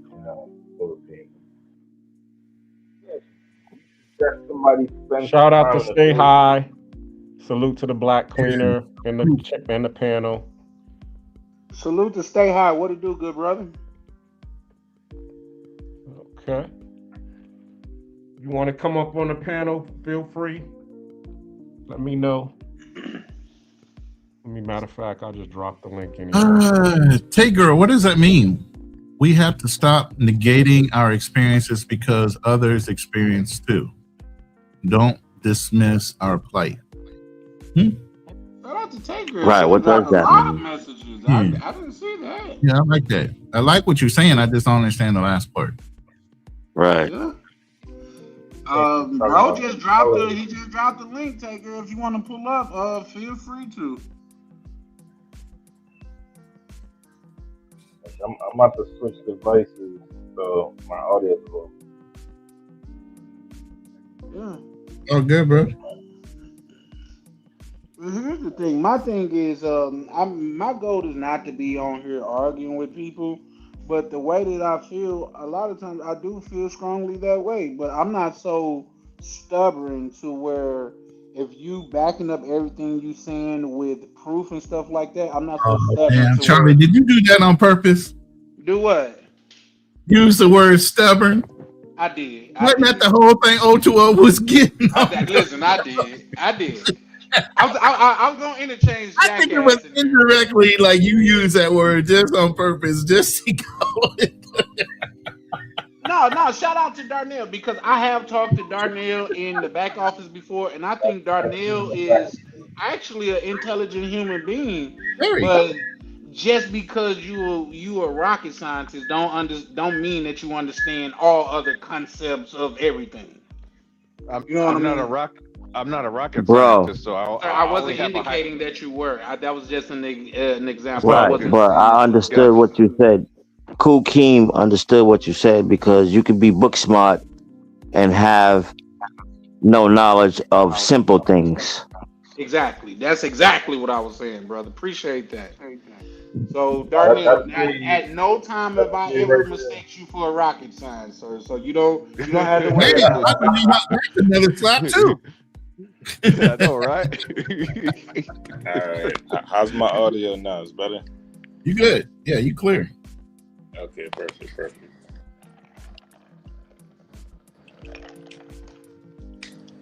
That's another thing. You can't even give a brother a compliment nowadays without him giving you pushback. That's crazy. Yeah, they're gonna say pause.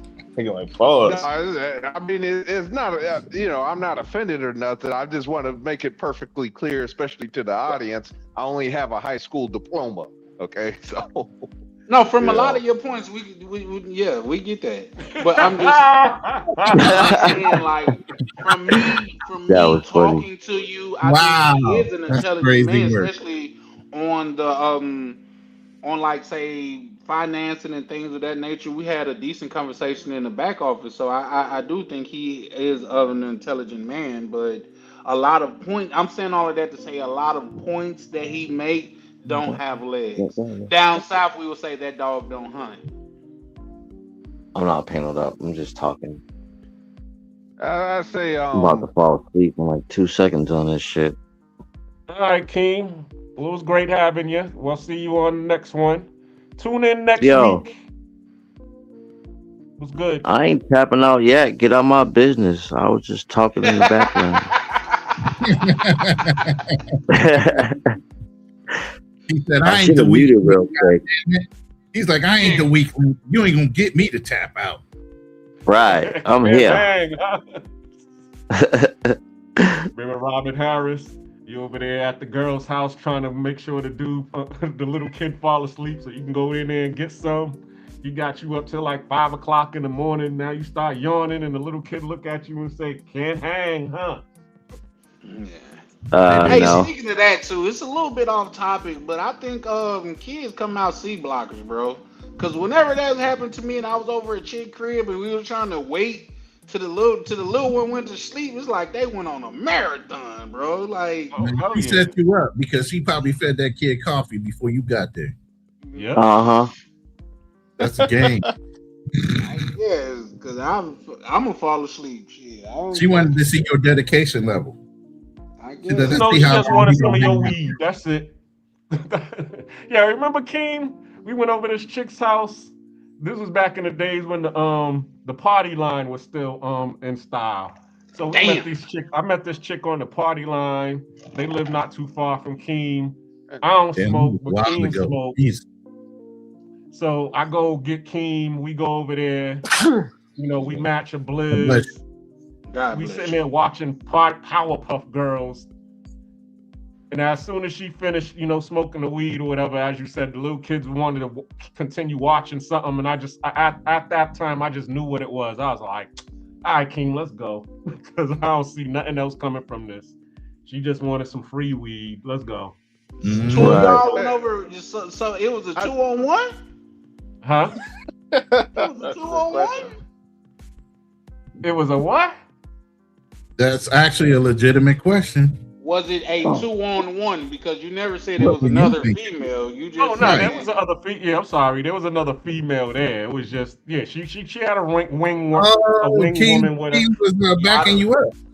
Yeah, King was my wingman this time. Usually I'm Keem's wingman, but this time he was my wingman. And but did he sell you down the river? Was she a decent looking woman, or did he sell you down the river for like a? I don't want to say that. You know what I'm saying? I'm gonna be the best wingman that I can possibly be in that situation. Even if she's a ugly, I might still laugh and joke and try to find something to grasp in the moment to hold it down for Cuzzo. Nice word, grasp. Right. No, we come from that era. It's called taking one for the team. Like these kids. That's exactly what it's called, brother. Taking one for the team. Yeah, and I've been the man that took one for the team, and sometimes my homeboys. We just know that the mission is for somebody to win. You know what I mean? Sometimes somebody to win. You know what I mean? Right. But you was right about that though. Like we laughing, but you wasn't lying though. Like it just brought back memories, man. See, and I'm only saying that because in that situation, me as a top tier wing guy, you know what I mean. I done got awards for being a wing guy. Me and the little one, me and the chick would have ducked off, like say either ducked off while y'all was with the little one, or y'all could have ducked off while we was watching TV with the little one. But somebody got to win. We're not leaving here with like Denzel Washington say, we leaving with something. He's saying somebody got to distract the kids, basically. Somebody got to distract the kids, right? You know what I mean? It's a team effort. We can't get in here and it's every man for himself. Somebody needs to go read her story real quick. But then again, it all depends on the night. We know them kids better be asleep by about 10:30, 11 o'clock. They asses better be laid down. With preppy girls then, because sometimes them kids be up partying, goddamn it, around with the adults. We drinking. It's 1 o'clock in the morning, and we got a little man walking around in his pamper. Not little man, dang. Yeah. Not right. My nigga said little man. Little man walking around with the soggy diaper that been on his ass all day. You know what I mean? I was just getting ready to say, God damn it, Ronan. I was just getting ready to say that shit. But then little man look like he should be changing his own goddamn diaper. Grown ass man with stubble on his face. A baby diaper. Get ready to light up a stogie and looking at you like can't hang, huh? Real. Y'all ain't right. Now we sound like we stereotyping. You niggas ain't shit. I'm just speaking from experiences. And listen, I got some experiences, bro. Like where you got these dudes, they super players, this, that, and the third. I said, man, I done went through my life to where I done brung the chick I was messing with. I done brung her mama, goddamn it, fifth of Hennessy, no, not a fifth, but something like a pint of Hennessy and a pack of Newport, the box, because they secret about that. They did you like Fridays. Make it work. Yeah. She gonna stay with the kid for 4 hours. You just bring that, you good. You got you a babysitter. But at 4 hours and 5 minutes, she's finna be calling that girl phone. Where you at? Like, damn, all right. We been there. I've been there. You set that timer. Yep. Been there, done that. Got the t-shirt and threw it in the garbage. You should have done it in 4 hours. You doing something wrong. Yeah. 4 hours is crazy. I ain't gonna lie. Like that's a lot of work. That's a whole construction job. If it took you 4 hours to figure it out, I can't even blame him, bro. I ain't lying. I gotta blame y'all, bro. Yeah. All right, so I don't want to get weird on y'all, but oh shit, here we go. What you about to say? So throughout your travels and your interactions in different countries, have you ever been approached and know the type of situation you was in where, you know, they say in some places throughout the world, the guys look better than the girls. Oh, man. Yeah, you weird in the South, man. You sounding like KB now. That is crazy. Nah, because you talking about Thailand?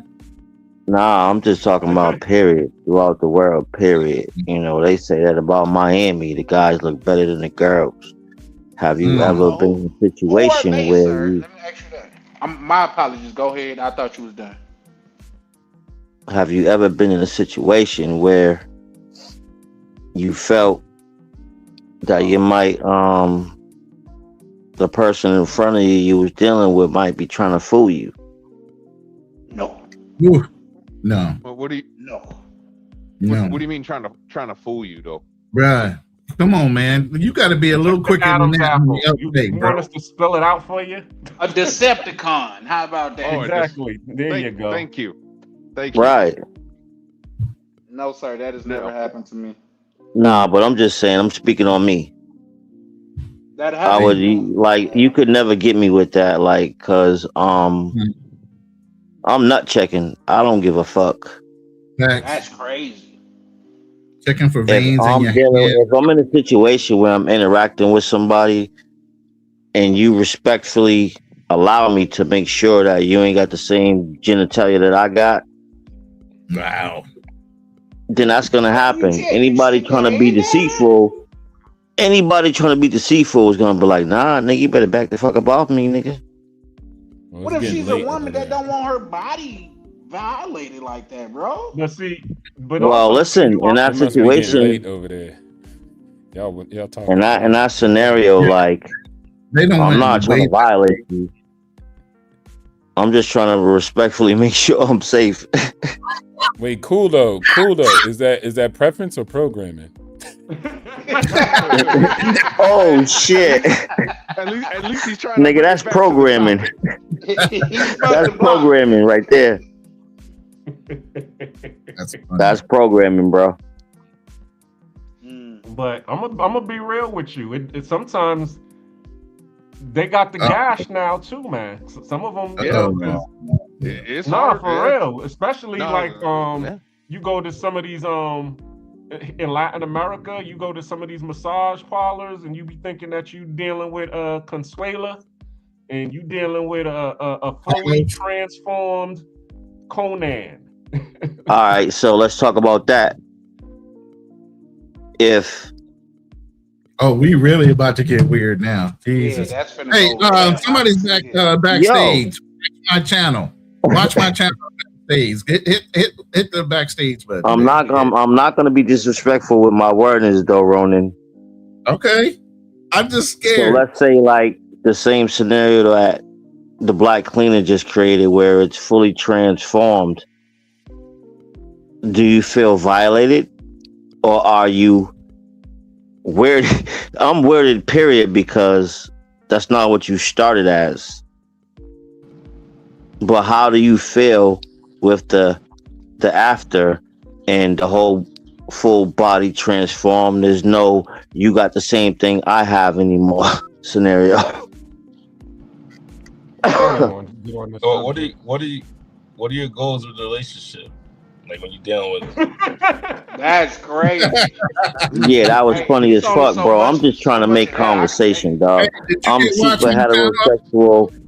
I'm out here raising kids, so you know that's not me personally, but you know there's a motherfucker out there that might like that shit. Yeah, the only person I was backstage was Unfriendly Stoic trying to get back on. I don't know. Watch my channel says backstage. Like, have any of you guys ever watched The Shy? Yeah, I watched The Shy. Are you talking about? I watched the first season. The Big Brother. He was into. He had a boo thing that was on that Transformer more than Mr. I on the Optimus Prime. Yeah, he had an Optimus Prime. Yeah. Right. Optimus Prime. Didn't you guys accuse me of always changing topics and stuff like that? How did we get on this? All right, so Ronan, let's spin the block because I might have went a little bit too deep for you niggas right now, but I'm real rap, I'm real talk. I don't generally say pause, but that's warranted pause. Yeah, I'm telling you, it's late for him, bro. He's been saying some pause words. Yeah, he over there in delirium. He over there in delirium from lack of sleep, just saying anything. Yeah. He wanted to get Black Cleaner up and stuff of that nature, and then the whole. Yeah, whatever, niggas. He can tap out. What was we talking about? Tap or snap? They say you be in the UFC that get you in that. It's a tap or snap. Right now, that's where Keem is at. He's in tap. No. When it comes to like say mix, yeah, when it comes to mix, it's either two reasons. When a person gets you in a particular hold, it's either tap or nap, or it's either tap or snap. You gonna get choked out or you gonna get a limb, bro. Your decision. Oh yeah. All right. Go ahead. Whatever, motherfuckers. We'll see who tap out first. Nah, you didn't tap out. You snapped real out. fast. He done snapped. It's my I cousin. I snapped. love him. Yeah, you talking about that? Oh my God! Whoa! What did I? That's the whole conversation for a whole nother panel. I get it, but what the fuck, Yeah, nigga? for real, for real. I think We need got me 6 hours in. We almost 7 hours in, bro. What the fuck? We gotta. What else is there to talk about? Shit. We don't have to talk about. We don't have to talk about Transformers. I mean, Yeah, it's a myriad of things other than that we could talk about, bro. Yeah. See, me and Darnell agree right now. Right, y'all never agree. Oh shit! Right? Look, y'all having this conversation. I'm the only one on camera. Y'all, fuck all y'all right now. So go on, Right, cause nigga, it ain't. Bro, it's fucking 3 o'clock in the morning, Ronan. What time is it where you at, bro? It's only 2 something in the afternoon, bro. I got Right, all day. you live. You about to fucking go get you another coffee and shit. My lady's waiting to cook for me. What you mean? She downstairs like, let me know when you're hungry. Nigga, it's 2:55 right now where I'm at in the morning. Yep, I'm exactly 12 hours ahead of you. It's daytime over here. Yep. Yeah. Well, I appreciate you, the support from my cousin and all of you all on the panel. Absolutely. I'm glad that I've been making it interesting enough for you all. Definitely got interesting. Shout out to you. Yeah, well, as I said, this one I wanted to be able to, unpeel the layers. So really what this whole thing was about, as we know, was when I had the issue on Charlie Chan TV's panel when they was asking me about the whole, why don't I like mestizos and blancas? Why is every time they was calling me a racist? And so I was just like, oh well, let's talk about it. So this is the real reason for the panel, because I just wanted to set the record straight. It's really not that I don't like mestizos, or I just saw that there was a colorism bias that's going on in Latin America, and I'm aware of it, and I just chose to be able to stand on the same side with my sisters, with my Afro-Latinas. That's it. It's not that I dislike, because if there was one that was meeting my preference, that was, a crystal chick, and I was feeling her, I'd go for her. But for the most part, a lot of them, they're just with the mainstream, and I'm not with the mainstream. I'm not with the chick who's going to be wearing a silky weave and listening to Bad Bunny and Daddy Yankee. That's not what I like. I want a chick who I can go, and she got locks in her hair, or her hair is natural. And she Did you say Bad Bunny? I'm sorry. Yeah, he did. Definitely said Bad Bunny. That's not what I'm for. I want to, I want to be able to go to the jazz club or go to a neo soul spoken word event and be able to go chill with my and drink some wheatgrass. Man, he said wheatgrass. Oh hell. He want an earthy black woman. Exactly. Oh shit. I don't mean that I'm anti. One nigga said an earthy black woman. That's funny. Black. But everybody was jumping on me. Nah, I think you against white. I don't think you like white people. Nah, I don't dislike white people. I like the white people who listen to hip hop. I'll chill with an Eminem and a Yellow Wolf. But that's how it's always been when growing up. Even when I was going to the all-white school, when we had the lunch tables, all of the white folks sat at their table, and all the black folks sat at our table, and then we'd have an occasional, white dude who liked hip hop come over to our table and sit with us and chill, and we would just talk hip hop. Speaking of that, did you ever have one of those so-called down white dudes that just they be doing too much, they be trying to act a little too extra? Did you ever run into that? Shit, Cuzzo, we were just talking about that. And now my analogy of that was I can't stand, someone of the opposite race walking around and you trying to act like your black is blacker than my black. Yeah. You know what I'm saying? Like that shit is super weird to me. Well, I feel you. I feel you, King. But like in this, but in addition to, like, say I stay in Minnesota, to where a white person will say something around me, and you got another white person that'll be more offended than I am. Like, I've seen that too. Yeah, that's kind Oh of yeah, I crazy. get what you're saying. I get what you're saying, bro. Like, Sebastian, chill. He just asked how it was going, bro. Like, calm down. No, fuck that. Like, all right, man. All right, that it is what it is. Look, I ain't gonna lie to you guys, and it's gonna come off wrong. Sometimes I enjoy seeing white on white crime. I ain't gonna lie to you. So it is. Right. I'm not mad at that either, bro. What's good, Jay man?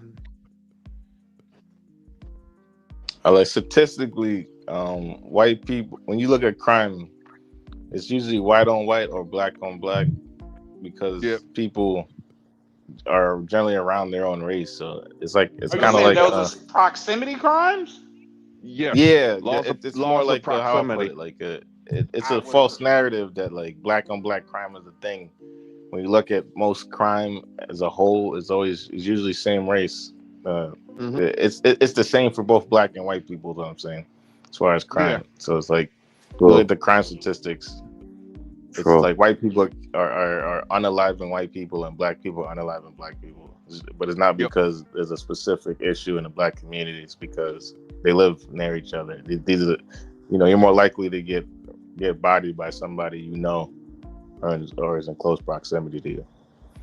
Yeah. Yeah, but my question to that is, and I think Ronan, there is a lot of, and that's what I was saying before. Is like there's a lot of false narratives that are pushed, and then that's where a lot of the the immigrants that might be basing their thought process on false narratives, kind of thing. Yeah, but at the same time, we kind of have to change the people's understanding of those false narratives, and then that could end a lot of the back and forth shit in my mind, at least. Yeah, but at the same time though, Ronan and Fearless, they actually did an episode about crime and stuff, and basically I used my city, my city of Phoenix. Silent or audio crapped out? What's that? My audio. Okay. So Ronan and Fearless did an episode on this before. I use my city as an example. We have a very low black population, but Fearless has said, that it is an issue. It is predominantly where a lot of blacks seem to have a lot more issues in the black community. And it actually encouraged me to look up the crime statistics on the FBI. And I'll be honest with you. I mean, from what I saw, it's like, okay, 1 out of 3 of us will go to state or federal penitentiary system, in our lives. 1 out of 3. When you look at whites, it's 1 out of 5. And then I even went further and looked in the demographics of women. Black women, 1 out of 10 black women will go to state or federal penitentiary. Do you know for white women and Latino women, is only 2%. 2%. 2 out of 100. Okay, well, I think that's also up under his story. That kind of fall up under like that term, not his story, but his story, on the simple fact that there's a difference between sympathy and empathy. You see what I'm saying? That's why you can have these white teachers touching on these students and they get a slap on the wrist. You see these white female teachers, because it's not looked at as a crime, but had it been a black male teacher in the same situation, he would have got the book thrown at him. The people that are making the rules are also fudging the numbers. There's a white lady that just went to jail. She got sentenced to 15 years for making a. Yeah, there's a lot of them now that are going to jail now. Well, it was just two of them. It was just two of them, and from my last check on it, they got a slap on the wrist, and it was, I think they were sleeping with the same guy. Nah, they getting some serious. Things are starting to change, man. They're getting some serious jail time, but just by the implications, you said starting to change, which means that it hasn't like fully took on. There's never started to change for a lot of people of color. It's just been that way. Well, to be honest with you, I haven't seen a black female teacher ever get caught with one of her students. I haven't. I'm not saying it hasn't happened, but I don't see it. It's usually, if it's a female with a male minor, typically they're from what I've seen, white women. And that's been going on. That's my point exactly. That's been going on throughout history. But when you look at the statistics of that, how many of those get convicted and get sent to jail? Yeah, I can ask Google that. I don't want to go there. I'm gonna use Google. I can ask Google that because it could be like. I mean, it could be the sisters are already used to it, and the white girls are more curious. If you get what I'm saying. I don't. Elaborate. Is it going to bed? Y'all have a good night. Shout out to you, Liz. What you mean? Right. I like that you guys have tuning in. Liz, make sure you come back next week. Same time, same place. Wait, is Stoic in the back? Or is that from before? Yes, from before. Yeah, that was from before. I'm just saying they're a little more curious on the cross-cultural benefits of a black man versus a sister that's already knowing. What you gonna be? Why does she need to experiment? Well, I think those can be two different scenarios, because when we're talking about teachers in school, those are kids. How curious can you be about a child? She ain't treating them as a child, believe that. But if it was a male, that person would be sick. We wouldn't just be like, oh, they're not as a child to them. You know what I mean? Oh, I get that. I get it. If it was a black man and he was slaying a whole bunch of other little, come on, man, stop. We know what's up. Exactly. Because that's the first thing that comes in their minds, right? So in adverse, if a YT or Latina had never experienced a black man specifically, and she got this young little kid up in there that's like, still slanging, she's gonna be curious. I gotta give you pushback on that though, Ronan. Man, I don't really want to get in this conversation with any kind of pushback. I'm just saying. Okay, well, we can move on. It's a theory, because I ain't trying to get us demonetized on that part of the conversation, on the details of it all. No, I agree, but in my opinion, these are children that we're talking about. So I just land there. What was your greatest dream as a child, especially if you had a cute looking teacher? You already know what it is, man. That's the point. No, I get what you're saying. The little boy is a hero. Most of the prison guards and everybody's high-fiving the little kid. Exactly. And I'm saying kid for real, because he got the explore fantasy that most men didn't get to do. Agreed. Now, the teacher's wrong for doing it, but it's still something that's always in a teenager's mind as far as young men. I agree. On exploring that.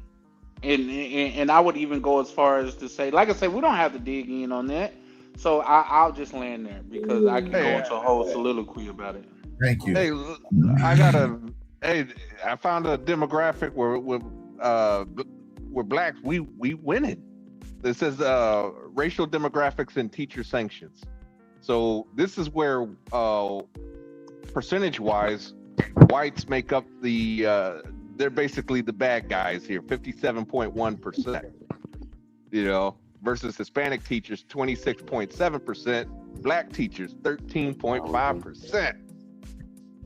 There you go. And I like the pride in your voice when you say that, because any other time you be on the opposite end of the spectrum. So what the hell, Darnell? This is a win for you.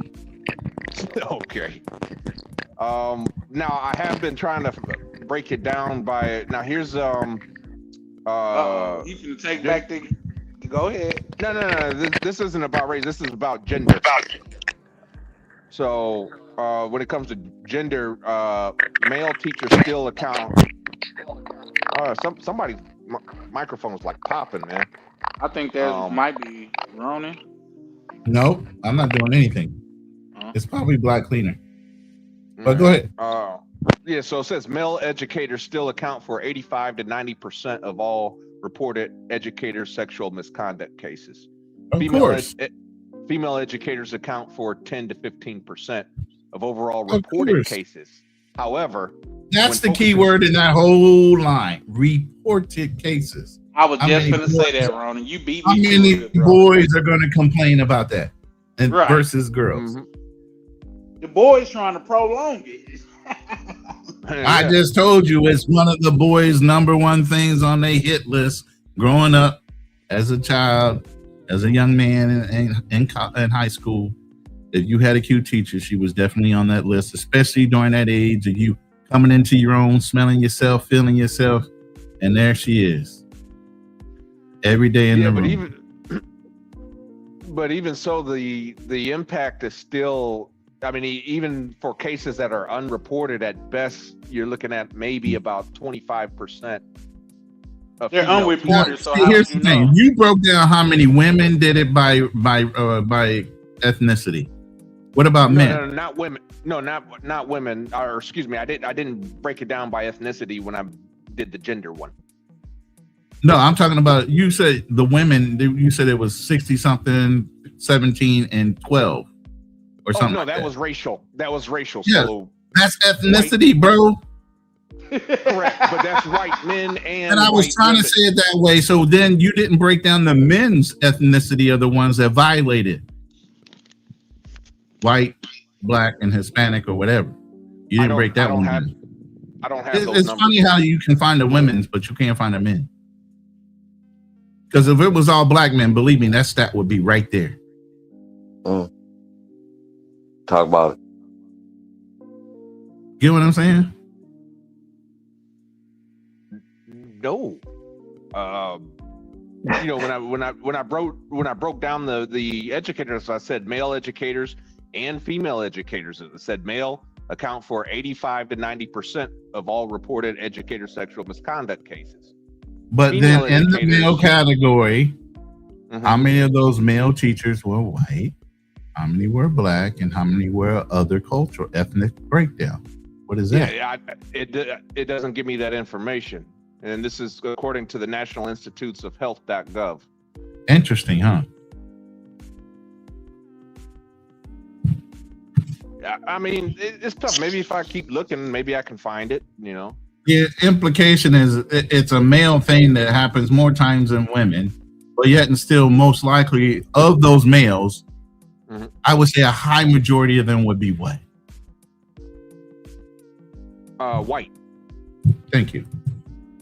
It's convenient how they leave out statistics that by reason would be higher adverse reporting against white than if it was like, if you say crime, what are they going to say? Oh, more black people. No, that's actually a lie. It's more white people statistically, but they try to make it seem like what? More black people commit crimes. Yeah, I think that's because it's based on percentage of population is why they do that. You know, when you talk about percentage of population, like I said, 1 out of 3 black men do end up, and this is according to the FBI, will end up in state or federal penitentiary system. Is that so? So we got 6 men on this panel right now. How many of you gentlemen been to the federal penitentiary? None, unless I was going to visit. I never even been to visit. They scared the shit out of me enough that I wouldn't even want to go back. And that was just for church. I was like, nah, I don't need to be in the church ministry going to the prison. Sorry. Cool, No King. federal penitentiary for me. I've never been talking in a about the federal military brig. penitentiary. You know, I've done a couple of skid bids in my life, month here, month there, but Nah, no more than that. County don't count. County doesn't count. Just state and federal. So, just by your definition, Darnell, you the only person that's been to the penitentiary.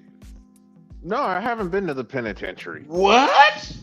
So you are pushing a statistic that don't even apply to you, because we have 6 men on this panel. So by that statistic, at least one of us should have been to the penitentiary, right? The sample size is small. At least 2 of us. Okay, yeah, that's why it should have been 2 of us. That okay, and neither one of us. Oh man, what are we seeing? You know, due to me, throughout my lifetime, I always just got missed. I'll be that dude that day I didn't go to the spot and the spot got raided. Type of just got missed. That's called a blessing of God trying to keep you alive. To me as well. Now, what's supposed to be is gonna be. You know what I mean? Just like it's people that jump out of an airplane, their parachute don't open and they live, and this person that step off a step the wrong way and they delete it. So what will be will be. But at the same time, I'm not finna listen to like 1 in every 3 black men has been in the penitentiary. I know plenty of black people that hasn't been to the penitentiary. And I know it came out wrong, but my facts still stand. I know. But what was the percentage for white men in that same? 1 out of 5, 20%. Yeah, but here's where everything gets skewed. If we're only 12% of the population and 1 of every 3 go, versus a higher population of white people, which 1 every 5 go, who's really overpopulating the prison? That's a math for your ass. It definitely ain't us. It definitely ain't us. It's going to be I think they say we make up 30% of. Because whites are 30% of federal. You're not talking about me, Bobby. Me no prisoner. No. Mm-hmm. I've never been to a federal or state prison. Man, I never. Yeah, so every man on this panel stand proud. That's correct. Because when it's his story, according to his story, black people are the most violent people. That's the narrative that's being pushed by white supremacists and social media. We see it, social media. We see it now with the Chud the Builder thing. Notice how Chud the Builder is a victim. According to these white people. Actually, Chud the Builder actually helped the narrative in a sense. You think about it, because he's been harassing black people for quite some time, and look how long it took him before somebody actually retaliated with violence. It took him a long time. Exactly. Yeah, but look at how and Charlie Chan, I think we talked about this a few weeks ago on your channel. But notice the narrative, notice the narrative here. You know what I'm saying? With blacks, again, it's we as a collective. When it comes to whites, hell, at this point, he ain't even. They're not even saying, "Oh, he's a lone wolf" or "he's crazy." At this point, they're saying he's a victim in this thing. Bro, what I tell people, even Paris Hilton will say she had a hard life. Come on now. You said Paris Hilton what now? She'll say she had a hard life growing up. You're like fading in and out. You start out strong and then fade. No, I'm joking with you. He said Paris Hilton had a hard life growing up? She would say that. She would say that she had a hard life growing up. I'm not here to debunk that. Yeah. I'm just saying, from people that have actually had hard lives, they would have traded their lives 1,000 times over for the life they I think she actually did say that too. You thought I just pulled that out of the air? No, I'm not. I'm not accusing you of pulling that. Subjective, because even though she had money, you don't know what she went through. She could have been one of them Epstein Island. You know what I mean? Like that. But how hard is a wealthy girl's upbringing? That's subjective. Because anything she went through, most likely some poor kid wouldn't have bothered them at all. Right. It wasn't. That girl don't know nothing about no damn struggle. She's Not at the all. heir of the Hilton, hotels. I mean, come on. Exactly. I'm saying So that's everybody my has point. struggles. Everybody got rich people, poor people. It's just different levels, yeah.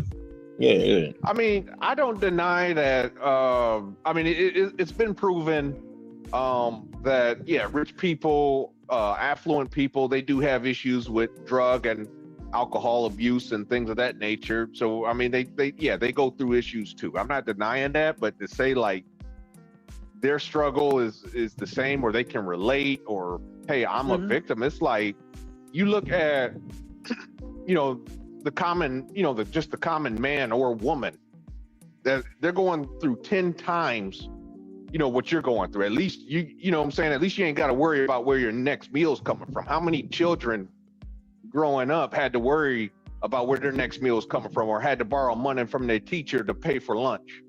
You know what I'm saying? I mean, I never experienced that. Or the parents were so poor, you know what I'm saying, had to drive the church, the kids in the church van to school. Damn, you think of every bad thing in the world that somebody could go through. Jesus. If I hadn't seen programs, like they didn't have in-school lunch programs and free lunch programs based on your income. Don't they still have those? They do. Not from Darnell point of view. Yeah, didn't they used to have, if you were a poor kid and you could go to school early, that have free breakfast for them? Yeah, that's true. They did. Even back when you was young. All these programs are available, so I'm like, these extremes are like crazy wild. Yeah, no, but those things, they're normal now. But the thing is like, hell, the Black Panthers, for example, they ran a breakfast program. To feed kids in Chicago, on the West Coast as well. I think that was the first one, actually. Yeah, the Black Panthers, they pioneered that. So if schools were doing this, then the Black Panthers would not have had to have done it. Okay, so you're saying the older generation might have been going through some ish. Like if you were born, let's say what's that? The silent generation, or that's us, Gen X. Gen X No, silent generation is born 1933 to 1945. That's the baby boomers, bro. No, nope. baby boomers are 46 to 64. Gen X 65 to 1980. Okay, hey, I'm a millennial. Are you there? Yeah, I'm here. I hear you. Pull up I just sent you an infographic you can pull up. Why you take yourself down? He probably hit the wrong button. He could come back up to it. Yeah, because he getting tired too. Just don't block. Hey, Keem say he is not. Push the button. Just don't block me no more. Keem say he's not tapping out. You ain't gonna get me. Hey, I'm still here, fresh in the flesh. You better believe it. I believe you in the flesh, but I don't believe you is fresh, because you sound like you done dozed off a couple times on this, brother. Yeah, whatever, nigga. Wait, Keem, are you Cape Verdean? Wow, I sound like I'm Cape Verdean. Kuze keep fly. No, I'm not Cape Verdean. I am. It's in my blood, but Okay. I remember I'm mixed with a lot of things. Hey, this statistic is based on what we were just talking about with sexual misconduct. And you can see right there in chart area number 2, where it's the 85% and 72% of female to male teachers. Okay. Now, area 4 is the one that I wanted to know. Break it down by ethnic type of teacher. 80% are white, 9% Hispanic, 6% black, and then Asian and others are 2%. So I should have tried to smash my white teachers, is what you're telling me, when I was in high school. Like, yo, she probably would have been down. You had a better shot at the white ones. Oh, y'all ain't right. Statistically speaking. Statistically speaking. You know, I like to keep it on the fact. So I like to keep it on the fact. That time I felt like I had sexual chemistry with my teacher, Go ahead, Black Cleaner. You can bring us back up now. I just wanted to put the statistical facts out there, you know.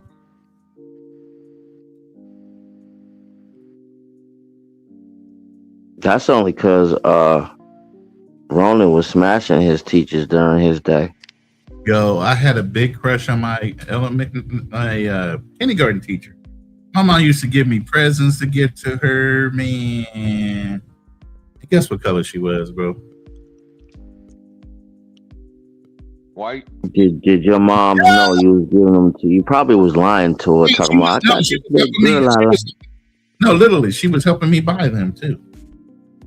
And all along, it was for a teacher. But here's the thing: she also was a student. She was a volunteer teacher's aide, and both me and my brother in that school, if we both acted up in that school, it was a time when you could still whoop your kid in the classroom. My mom would have on our legs and make us wear shorts the next day. You were getting clowned if you fucked up in that school. Man, that's crazy. Can y'all hear me? Yeah, we can hear you. Oh, okay. No, at first I didn't see my picture on the screen, so I was just making sure. Can you hear us? Yes, sir, I can. Yeah. Shoot, man. All right, would you guys, now that you guys are of age, kind of disarm us black people, don't it? now that you guys are of age, like, nah, man, my bad, bro. Y'all gotta stop cutting each other off. Let's find some focus here, brothers. Yeah, it's a fact. Oh, you gotta read. Somebody speaking because if that's the case. Yeah, that's I can't hear it. He was just talking. But hey, pull up Drew G's last comment. That's real talk. Real talk. Let me see the comment. Very last one, Drew G just. You got to realize the teachers were smashing students with us when we were in school. They just became teachers. Interesting. Most of the guys on this panel probably know a teacher or two. Went through the school, got their college degree, and now they teach.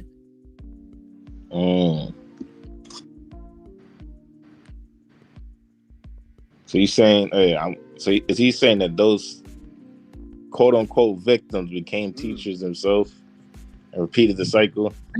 It seemed like he was referring to that, but I think he's saying that you got to realize the teachers that are in play right now in schools were kids that you guys grew up and went to school with, and now they're back in school teaching the next generation and smashing. So it's the kids that we went to school with that are I agree. Yeah. Like, yo, hold up. Why are we even talking about smashing teachers? Because that shouldn't even really be a real life thing. It came up in the top of the conversation. I just gave out the fact. Oh, I'm hip. But yeah. And that's why I gave realistic shit. Because I wanted them to be accurate on the statistics as far as us saying that, because you would assume, they would try to blame it on us. Right. That's like every nigga in jail smashing a CO. Right. The fuck out of here. That's like that's like 1 in a million, nigga. Let's go. Right. That was pretty common. Unfortunately, that was pretty common, man. Oh, here comes Darnell with the devil's advocate. Here comes Darnell. Darnell is shit on that. Every brother in jail is not smashing.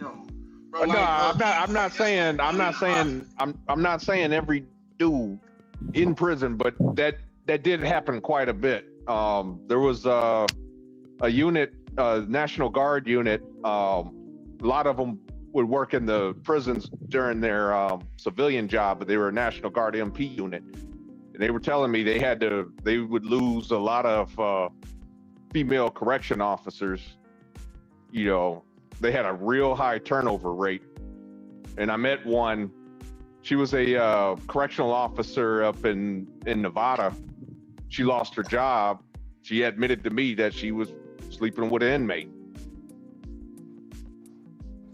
Now, here's the thing about women. And how did it get done? How did they find the time? Well, here's the thing. I would say that how do you have a woman that might be 5 foot smashing in the cell? She pulling Yeah, but here's the questioning thing. How, and getting a how would quickie. you Like, have how a does that even woman? work? Yeah, but Stoic, well, think about this. How would you have a woman that's 5'2", maybe 5'4"? That's the national average. Working in a prison audio that you think can handle 6 foot plus, big ass, burly, weightlifting motherfucking criminals without feeling intimidated being around them. How you know they didn't threaten the fuck out of them and say, hey, you come here and do what you need to do, or I can have you handled in here or outside, because they ain't gonna get to you quick enough if you get in the wrong area in that prison before a prisoner can actually take her out at 5'4", barely $150 at most. Come on, man. Those dudes are benching 3-4 times that shit. They could throw that bitch across the room. Literally. Yeah, no. I got pushed back on that, Rooney. And I'll tell you why. Because a lot of those times He said brain clock.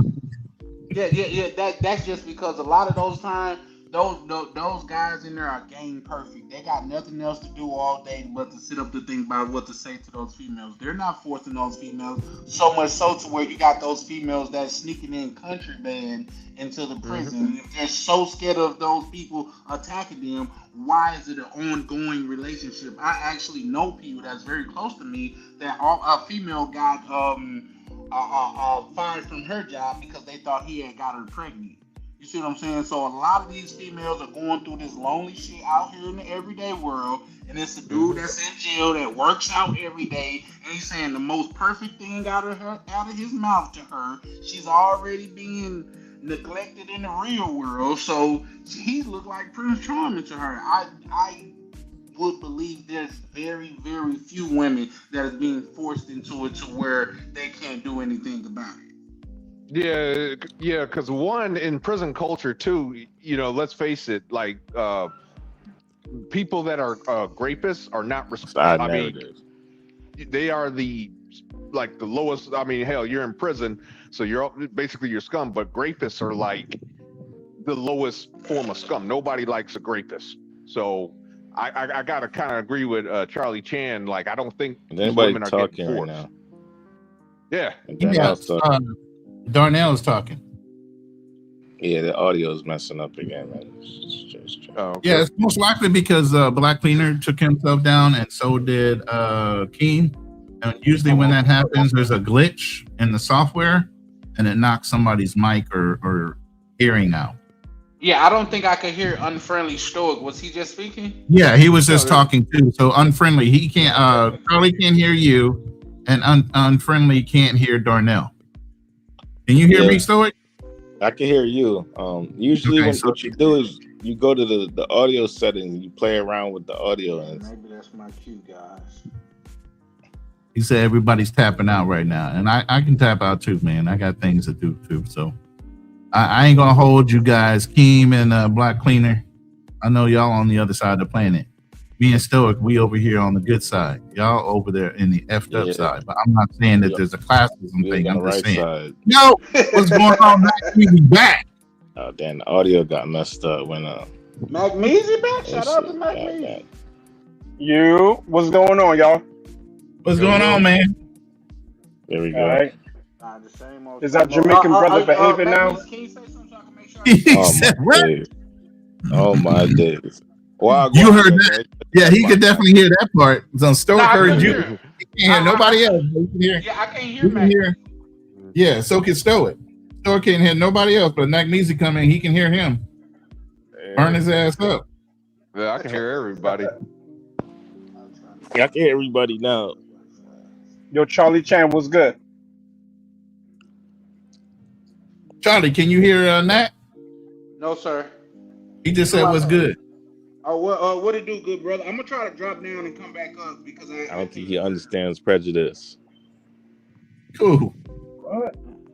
Charlie Chan. He can't. He's not hearing prejudice. He's taking a shot at Magnesi.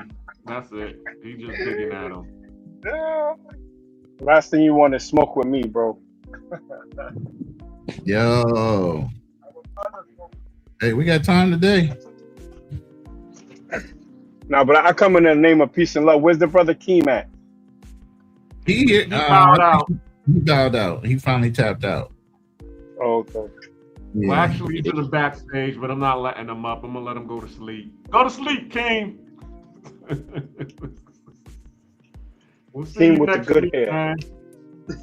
King with the good hair. King with the good grade of hair. Damn. Yeah, I'm just trying to hold on. You got that Native American in him.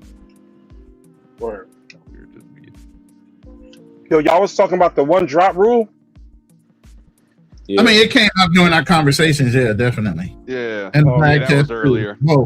Both bag test and the one drop rule.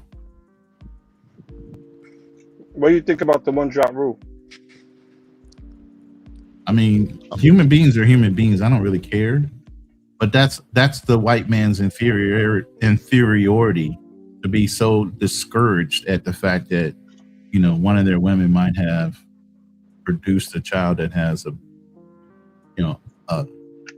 black heritage. Well, I mean, and you gotta put the standard somewhere. So, you know, you had to define when they created the one drop. There goes Darnell with that damn devil's advocate. You got to put the standard somewhere. Draw the line of racism. Well, here's the thing. So I want to hear what Darnell's point. If you want to define, you want to create a rule where black people can't vote, you know, and stuff like that. Okay, well, what is black? And we had this happen in the Supreme Court case, Plessy versus Ferguson. Okay, Plessy was a man. He was 7/8 white, 1/8 black. All right. He said, you know, the Ferguson railroad car, whatever company, was like, no, you got to go in the colored section. He said, no, I'm more white than I am black. So there was no standard on, okay, well, what is considered white, what is considered black. Basically, they had to create a standard. They had to put a standard somewhere. I'm not saying it's right. I'm not saying it's wrong. They just had to put it somewhere. And it did become the law of the land. So that's where the one drop rule came from? Yep. I thought that's where separate but equal came from. Correct. One drop is not the law of the land because it wasn't in every place in America. It wasn't. It was in certain places. No, it was in certain. It wasn't in all. And it wasn't all the time. Well, like, because even my father's birth certificate even had colored on it. No, I'm sorry. I don't know what you are. I don't know what you are, so I don't know. His says Negro. Well, fucking Darnell he's transracial. God damn, we just making up words now. I'm biracial, multiracial, transracial. God damn. Pick one. No, it didn't. It's a racial and social construct. And in some places there was legislation and all that, but it wasn't in the whole America. It was I cited a Supreme Court case. Yeah, you did. And it basically became federal. I mean, hell, even in northern states. But wasn't that separate but equal? Not one drop rule. That's what I said. It's the same, but it's the same. It's the same case. Nah. Come on, Darnell. It's the same case. Again, Plessy was a man, 7/8 white, 1/8 black. What do you consider him? Do you consider him white or black? What do he look like? Well, I guess you can Google his image, but he did kind of look. He did look like a white man, though. But the thing is that no, he's black because the Supreme Court said you black. He ain't goddamn black. That's what the Supreme Court said. I'm just saying. Yes. I mean, Darnell don't make the rule. Nat Measy don't make the rule. Ronin Travelers don't make the rules. No, but black people make the rules about who's black and who's not. So says who? Says me, a black man. So now, just because the white man didn't want to embrace Wait, I don't look white at all. Wait a minute, I'm looking at these images. That man's black as all get out. What you mean? Wait. Which one is Plessy? That's what I'm trying to figure out. Is this white dude? All I see is a black man drinking water I don't see Plessy. Yeah, I see. Hold on. You might have the wrong. Yeah, but black people. Look, if black is everything, then black is nothing. So you can't give me somebody that's motherfucking almost white and then say that they black and then expect black people to say, yeah, that's us. Fuck out of here. To be black, you gotta have majority of African ancestry, period. Well, according to the Supreme Court, they beg to differ. Yeah, well, that's cool, but I'm black, so black people speak up for what black people are. Okay, you're black, but you called me transracial, so I guess that means I'm not black. Darnell, you know we had this conversation a couple years ago, brother. Yeah, I remember. I remember well. Been going on that long? Yeah, I know Darnell for a minute on here. They said Plessy was a French-speaking Louisiana Creole person. There you go, Creole. Yeah, that's it. Yeah, Creole. They probably light-skinned. Like so, and Creoles, Ronan, were Creoles considered black? It depends on who saw you that day. Okay. Nah, I appreciate that. No, once the Louisiana Purchase happened, yeah, it was more so you were mulatto or black, or you had to actually claim or deny your other side of you and go past. They let you choose, but after that, it was over with. You couldn't go back. Mm-hmm. So, like in South Africa, they would be considered colored, basically, right? Mm-hmm. No, they came up with mulatto for Creole. Man, somebody's microphone is cracking hard, man. It's all like eating. I'm trying to figure out which one is damn Plessy. Is it the bald-headed man? I can't tell. All I see is these old black and white. I can't tell who is who. I found a picture. Is it the guy with the beard with his hair combed to the side? I don't know. I think it's the guy with the beard. I think. Does he look white as hell? Yeah, but the Supreme Court said he black. Yeah, so you believe that white guy you're looking at is black, Darnell? That's what the Supreme Court said. Nah, CD, you keep going. I'm asking you, is he a black man or not? Yeah. Yes. A bullshit. Hey, again, Darnell does not write the laws. Darnell don't write the laws, Nakmeezy. But the Supreme Court. Yeah, you don't have to write the goddamn laws. You got to understand the context. The one-drop rule. The real reason that it was created was to protect. It was really for white. The protection of whiteness. It wasn't to define blackness. It was really to say, look, you ain't white if you have a little bit of black blood in you. And they went from all the way down to hexadecaroon, which was like 32% black blood. Then they considered you black. And it was weaponized. White people were set tripping, accusing each other of being hexadecaroons, just to take each other's land and all kind of weird shit. So it's really about racial purity. It doesn't define who black people are from a black person's standpoint. They gotta accept the people that they created, which was multi-generational, multiracials, and biracials and mixed people. They created them, motherfuckers, not us. Let's just be real here. There's no way in hell you could. I don't think anybody could trace their lineage to show if they were 1/32 black, especially back then. I mean, that would have been impossible. Hell, 1/8 was difficult to do, but it was at least doable. Yeah. All right. Well, Google what a hexadecaroon is. They went all the way to 1/32, some shit like that. I don't even. That's how deep they were taking it. You would have been talking, I don't know, like 3 or 4. If you look at my thumbnail, there's a Plessy. Generations. So what do you guys think? Is he a white man or a black man? Where is he? I guess. Look at my avatar. Yeah, he looks white as hell. Yeah, that's the one I was looking. White as hell. You white as shit.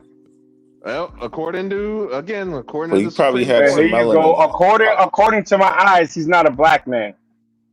Well, the world does not revolve he's around 1/8 Easy's eyes. black, so 1/8. Boom. I see Darnell want One smoke drop today. rule. Yeah. He hopping on Darnell everything. himself is a multi-generational, multiracial person anyway. So how am I not black? I'm confused. You part of the golden community, brother. I'm almost 2/3 black. Almost. I'm definitely past. I estimate. I might have to drop down. You guys can hear me? No, but Darnell, if you're majority black, then I'll consider you black from a Black American context. Absolutely. I wouldn't try to say because you got white admixture way more than me that you're not a brother. You know what I'm saying? You just got a whole lot of white man in you. Well, it does come from both sides of the family, but on my father's here side, we go. My great grandfather, he was a German immigrant who married a black woman. Ooh. So you're a recent. You're a recent. No, my great grandfather married a black woman. That's my great grandfather. So that means that has nothing to do with slavery. That has to do with or was it slavery? No, because they got married. I do have an ancestor. I don't now, Nakmeezy, you're not going to believe me on this one, but I did discover on my mom's side of the family, a black man did marry a white woman around in the 1870s. You got both sides of the house all fucked up. Don't ask me how the hell that happened. Don't ask me how that happened. I have no idea how that happened. How you get a black name like Darnell then? Because both my parents are black. I mean, this shit. My father's birth certificate. I'm just fucking with you, Darnell. My dad's birth certificate says Negro on it. I mean, shit. What more do you want? They not trying to give you a black card right now, man. I know. Hey, you know what? That's okay, man. Because I guess I'm gonna go to the white country club then. I'm gonna get me a white woman and low interest loans. Yeah, use that white privilege, man. Yes, sir. When I get pulled over, I'm gonna have my white privilege card. Nakmeezy said I'm not black. My white privilege card. Hey, I need to get a military partner so I could get the military loans. Black Cleaner, pull up the screenshot. I mean the screen share. Oh damn it! I can't hear Ronan. Hold on, let me play with the audio again.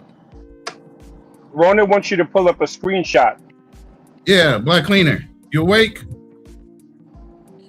He's awake. And I can hear Ronan. I was on the phone. Sorry about that. I was on the phone. Share the screen share that I got, so y'all can really see. Yes, my name is Alexander. If you don't know that, you can go look at my bio. But let's see this. Okay, I'm a nigga.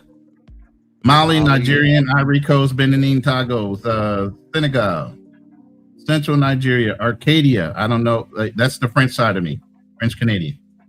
Cameroon, West Bantu, West Midlands. That's somewhere in England. So there's an England breakdown. Yes, I have some Celtic in me. Did a little bit. Denmark and Iceland. Now my mom is wild because you have, percentage wise, it's well over 50-something%.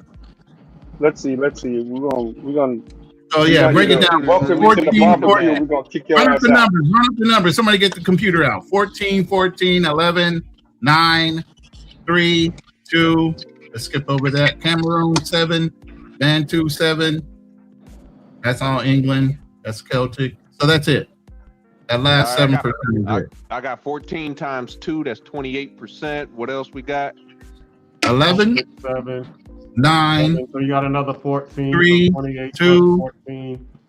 And another 14. The only thing I got is that he got good hair. That's what it sounds like. He got real good hair. Oh shit. He do got good hair though.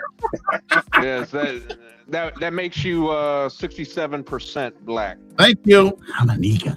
Welcome home, brother. Welcome home. Because I only got 70%, 71 on another one, so I'm barely black myself, but I'm black. Well, if I switched over to my mom's, she has actually Malaysian in her. I'm like, damn, we must have had pirates in our family. You got Malaysian in you. What the fuck? What were you doing way over there? I mean, yeah, people, we've been moving around and messing with each other for centuries and centuries. I wonder what my breakup looks like, because I'm pretty dark skinned. So. Let me see if I can pull my mom's up real quick since I'm still like sharing. Who's that? The Jamaican? African. Yeah.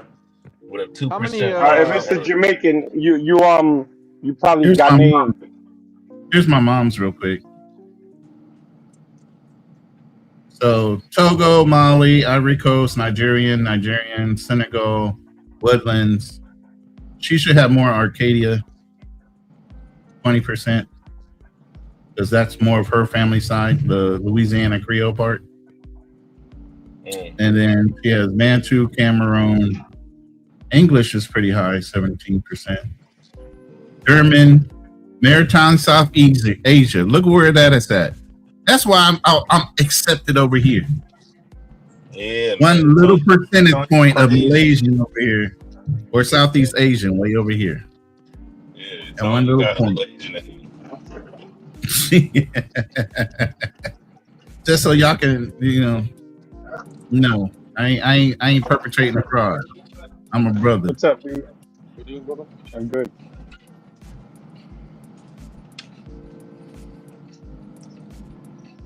We need to see Darnell's test. Yeah, Darnell needs a Yeah. The Darnell, they don't believe you, man. No, I think he's like 30%. I think he's 30% at max. The rest of him is all Aryan. He's all Aryan over there. They said Darnell from the Aryan Brotherhood. That's crazy. Hey, let me go get my SS uniform. Is Darnell speaking? I can't hear him if he's talking. He did. He said he's going to go get his SS uniform since he's German, part of the Aryan race. So, all right, you have certain European ancestry, right? Would you, Ronan? Yeah. Would you go and get European citizenship if you have access to it? I don't see why not. I think it might be worth it. I got British. I mean, if it was something like if you have a percent by blood type of thing, and they say, hey, you can get a free fucking passport, or at least prove that you have a certain percentage, I'd take advantage of every fucking passport I could get a hold of. Shit. Yeah, there's just certain countries will allow it if you can like prove the lineage and stuff. So like right now, I got 3 citizenships. Just do one birth, obviously, and the other 2 do lineage. Oh wow. Yeah, so it might be worth checking in and seeing if you could do it, depending on like where your ties are and whatnot. Yeah, but I know. I have a friend. He's an American, but he's Italian. Yo, I just caught him about to say tether, bro. He was about to say tether, Nat. You got him. You got him brainwashed, bro. He said tether. Yes, you were. You had tea out your mouth before you caught yourself. That's Italian. Oh, you said Italian. I heard tea like you were about to call your boy a tether. Nah. Wait, can Italians be tethers? Because then isn't a tether have to be black? Nope. Oh, so it could be anybody that attaches himself to the culture. Immigrant, yeah. Well, you have black Italians. They call them Sicilians. They grew up in Brownsville or something. And well, as I said, you got black Sicilians. They've been with their brothers their entire life. So they in denial of that. They don't want to hear the fact they got curly hair because the Moors went and ripped through their whole country. They don't want to hear that. One thing I noticed too, dark and got full lips. Europe, right? If you go in like Southern Europe, they tend to have like darker skin and like coarser hair. Well, say thank you, Moors. That was in Spain. The Moors took over Spain. They took over all of Europe, damn near. They were running Europe for almost 5 to 1,000 years. No, the Italians. The Italians. I noticed that in Malta, a lot of the exposed them. Maltese have like olive skin. Same thing with the Italians, and then some of them have kinky hair. Yeah, the Italians That's they kinda did that. The Italians were invaded and then by both. they be thicker too, like they got like body and all that, like shape and hips. And, the Italians were invaded by both the Moors and the Carthaginians. I know Keem was on another conversation earlier today. I think it's good to be specific. Yes, sir. All right. But now you know. Even though I'm light, I am one of the darkest skinned light motherfuckers you will ever meet in your life. Yeah, I mean, ain't nothing wrong with being light skinned, man, or dark skinned. You just gotta. I think I miscounted. I think I put one. We all people. 14% too much in there. At least on this panel, at least. Mm-hmm. Oh, I know that. I'm just messing around. Don't matter to me. Even though I might like curry chicken, curry goat. I'm not you. FBA. I've had curry goat. I like curry goat. You like curry goat too, right? Yeah. And I like y'all mac and cheese. Really? If they do it right, it's not so gamey. If they don't, it comes out so gamey. The meat does, but I mean, I go hunting. I eat elk. I eat deer. I eat whatever, girl. If I can kill it, I'm eating it. Pause. God damn. Anyway. Yeah. That's not crazy. Well, we're approaching the top of the hour. Light skins are sensitive. Are you, Nick? Are you sensitive to your light skinness? Because you in denial over there. I know your ass is out in the sun every day, so you get to bake a little bit. But if you take your ass out the sun for 3 months, your ass will be sitting over here light as me. You talking about Nakmeezy? Nakmeezy. No, Nakmeezy. Yeah, Nakmeezy is the most outspoken light-skinned brother I've met, man.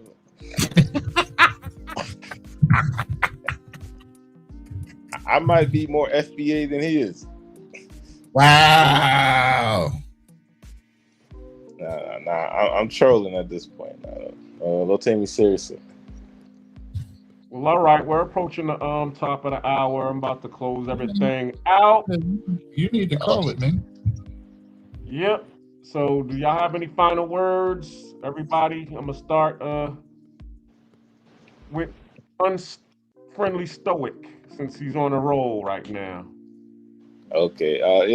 Thanks for having me on. It was a great conversation. I learned a lot from you brothers, and I'm just trying to continue learning. So you'll see me pretty often. That's good.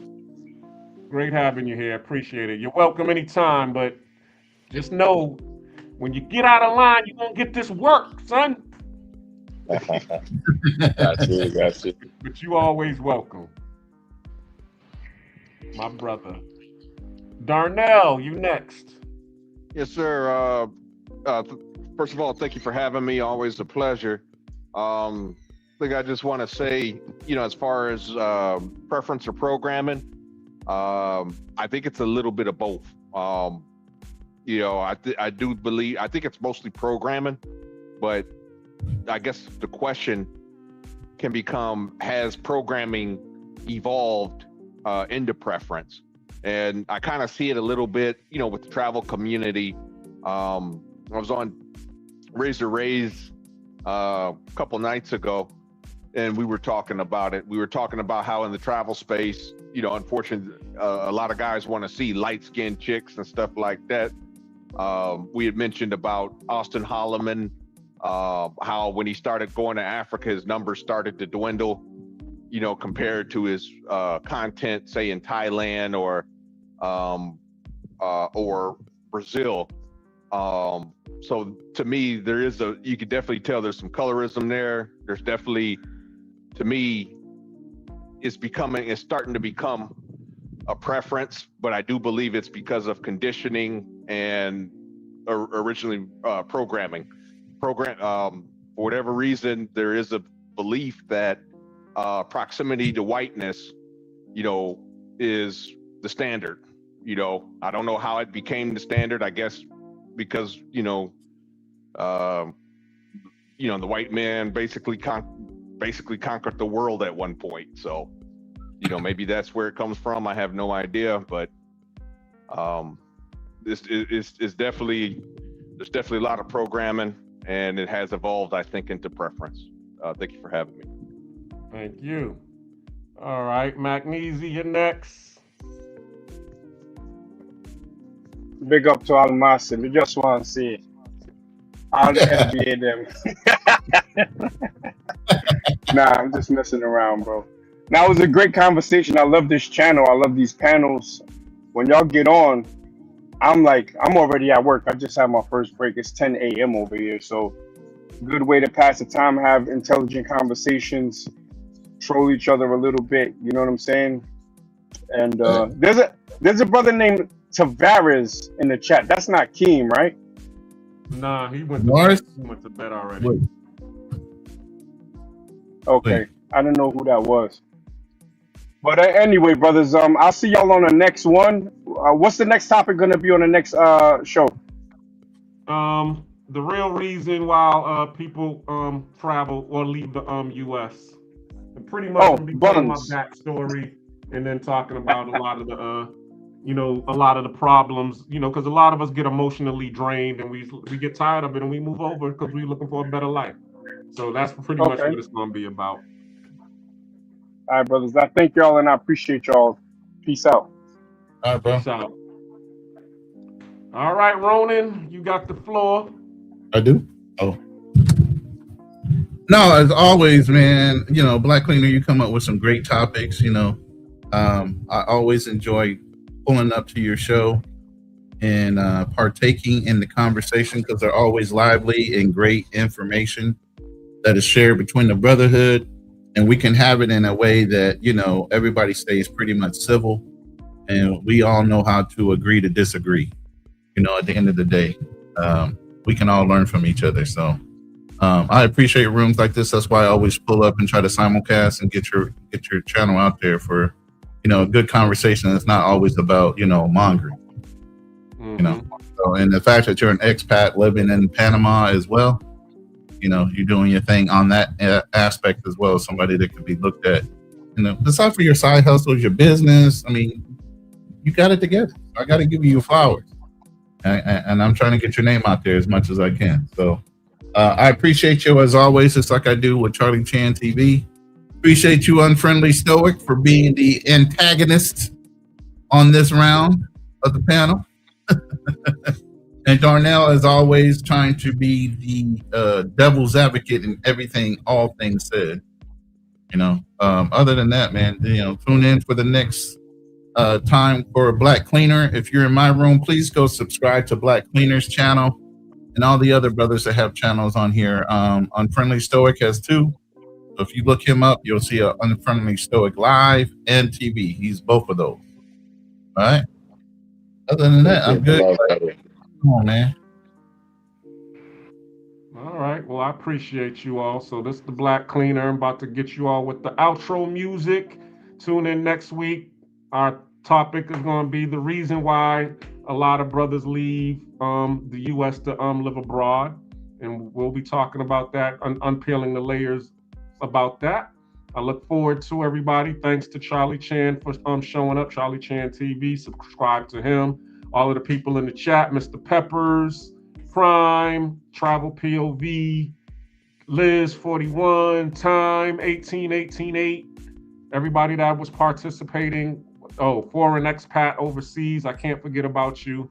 So everybody that was here, I appreciate you all, and we'll be talking next week. Same time, same channel. Peace. Oh, Lord. God damn it. Peace. Deuces. Deuces.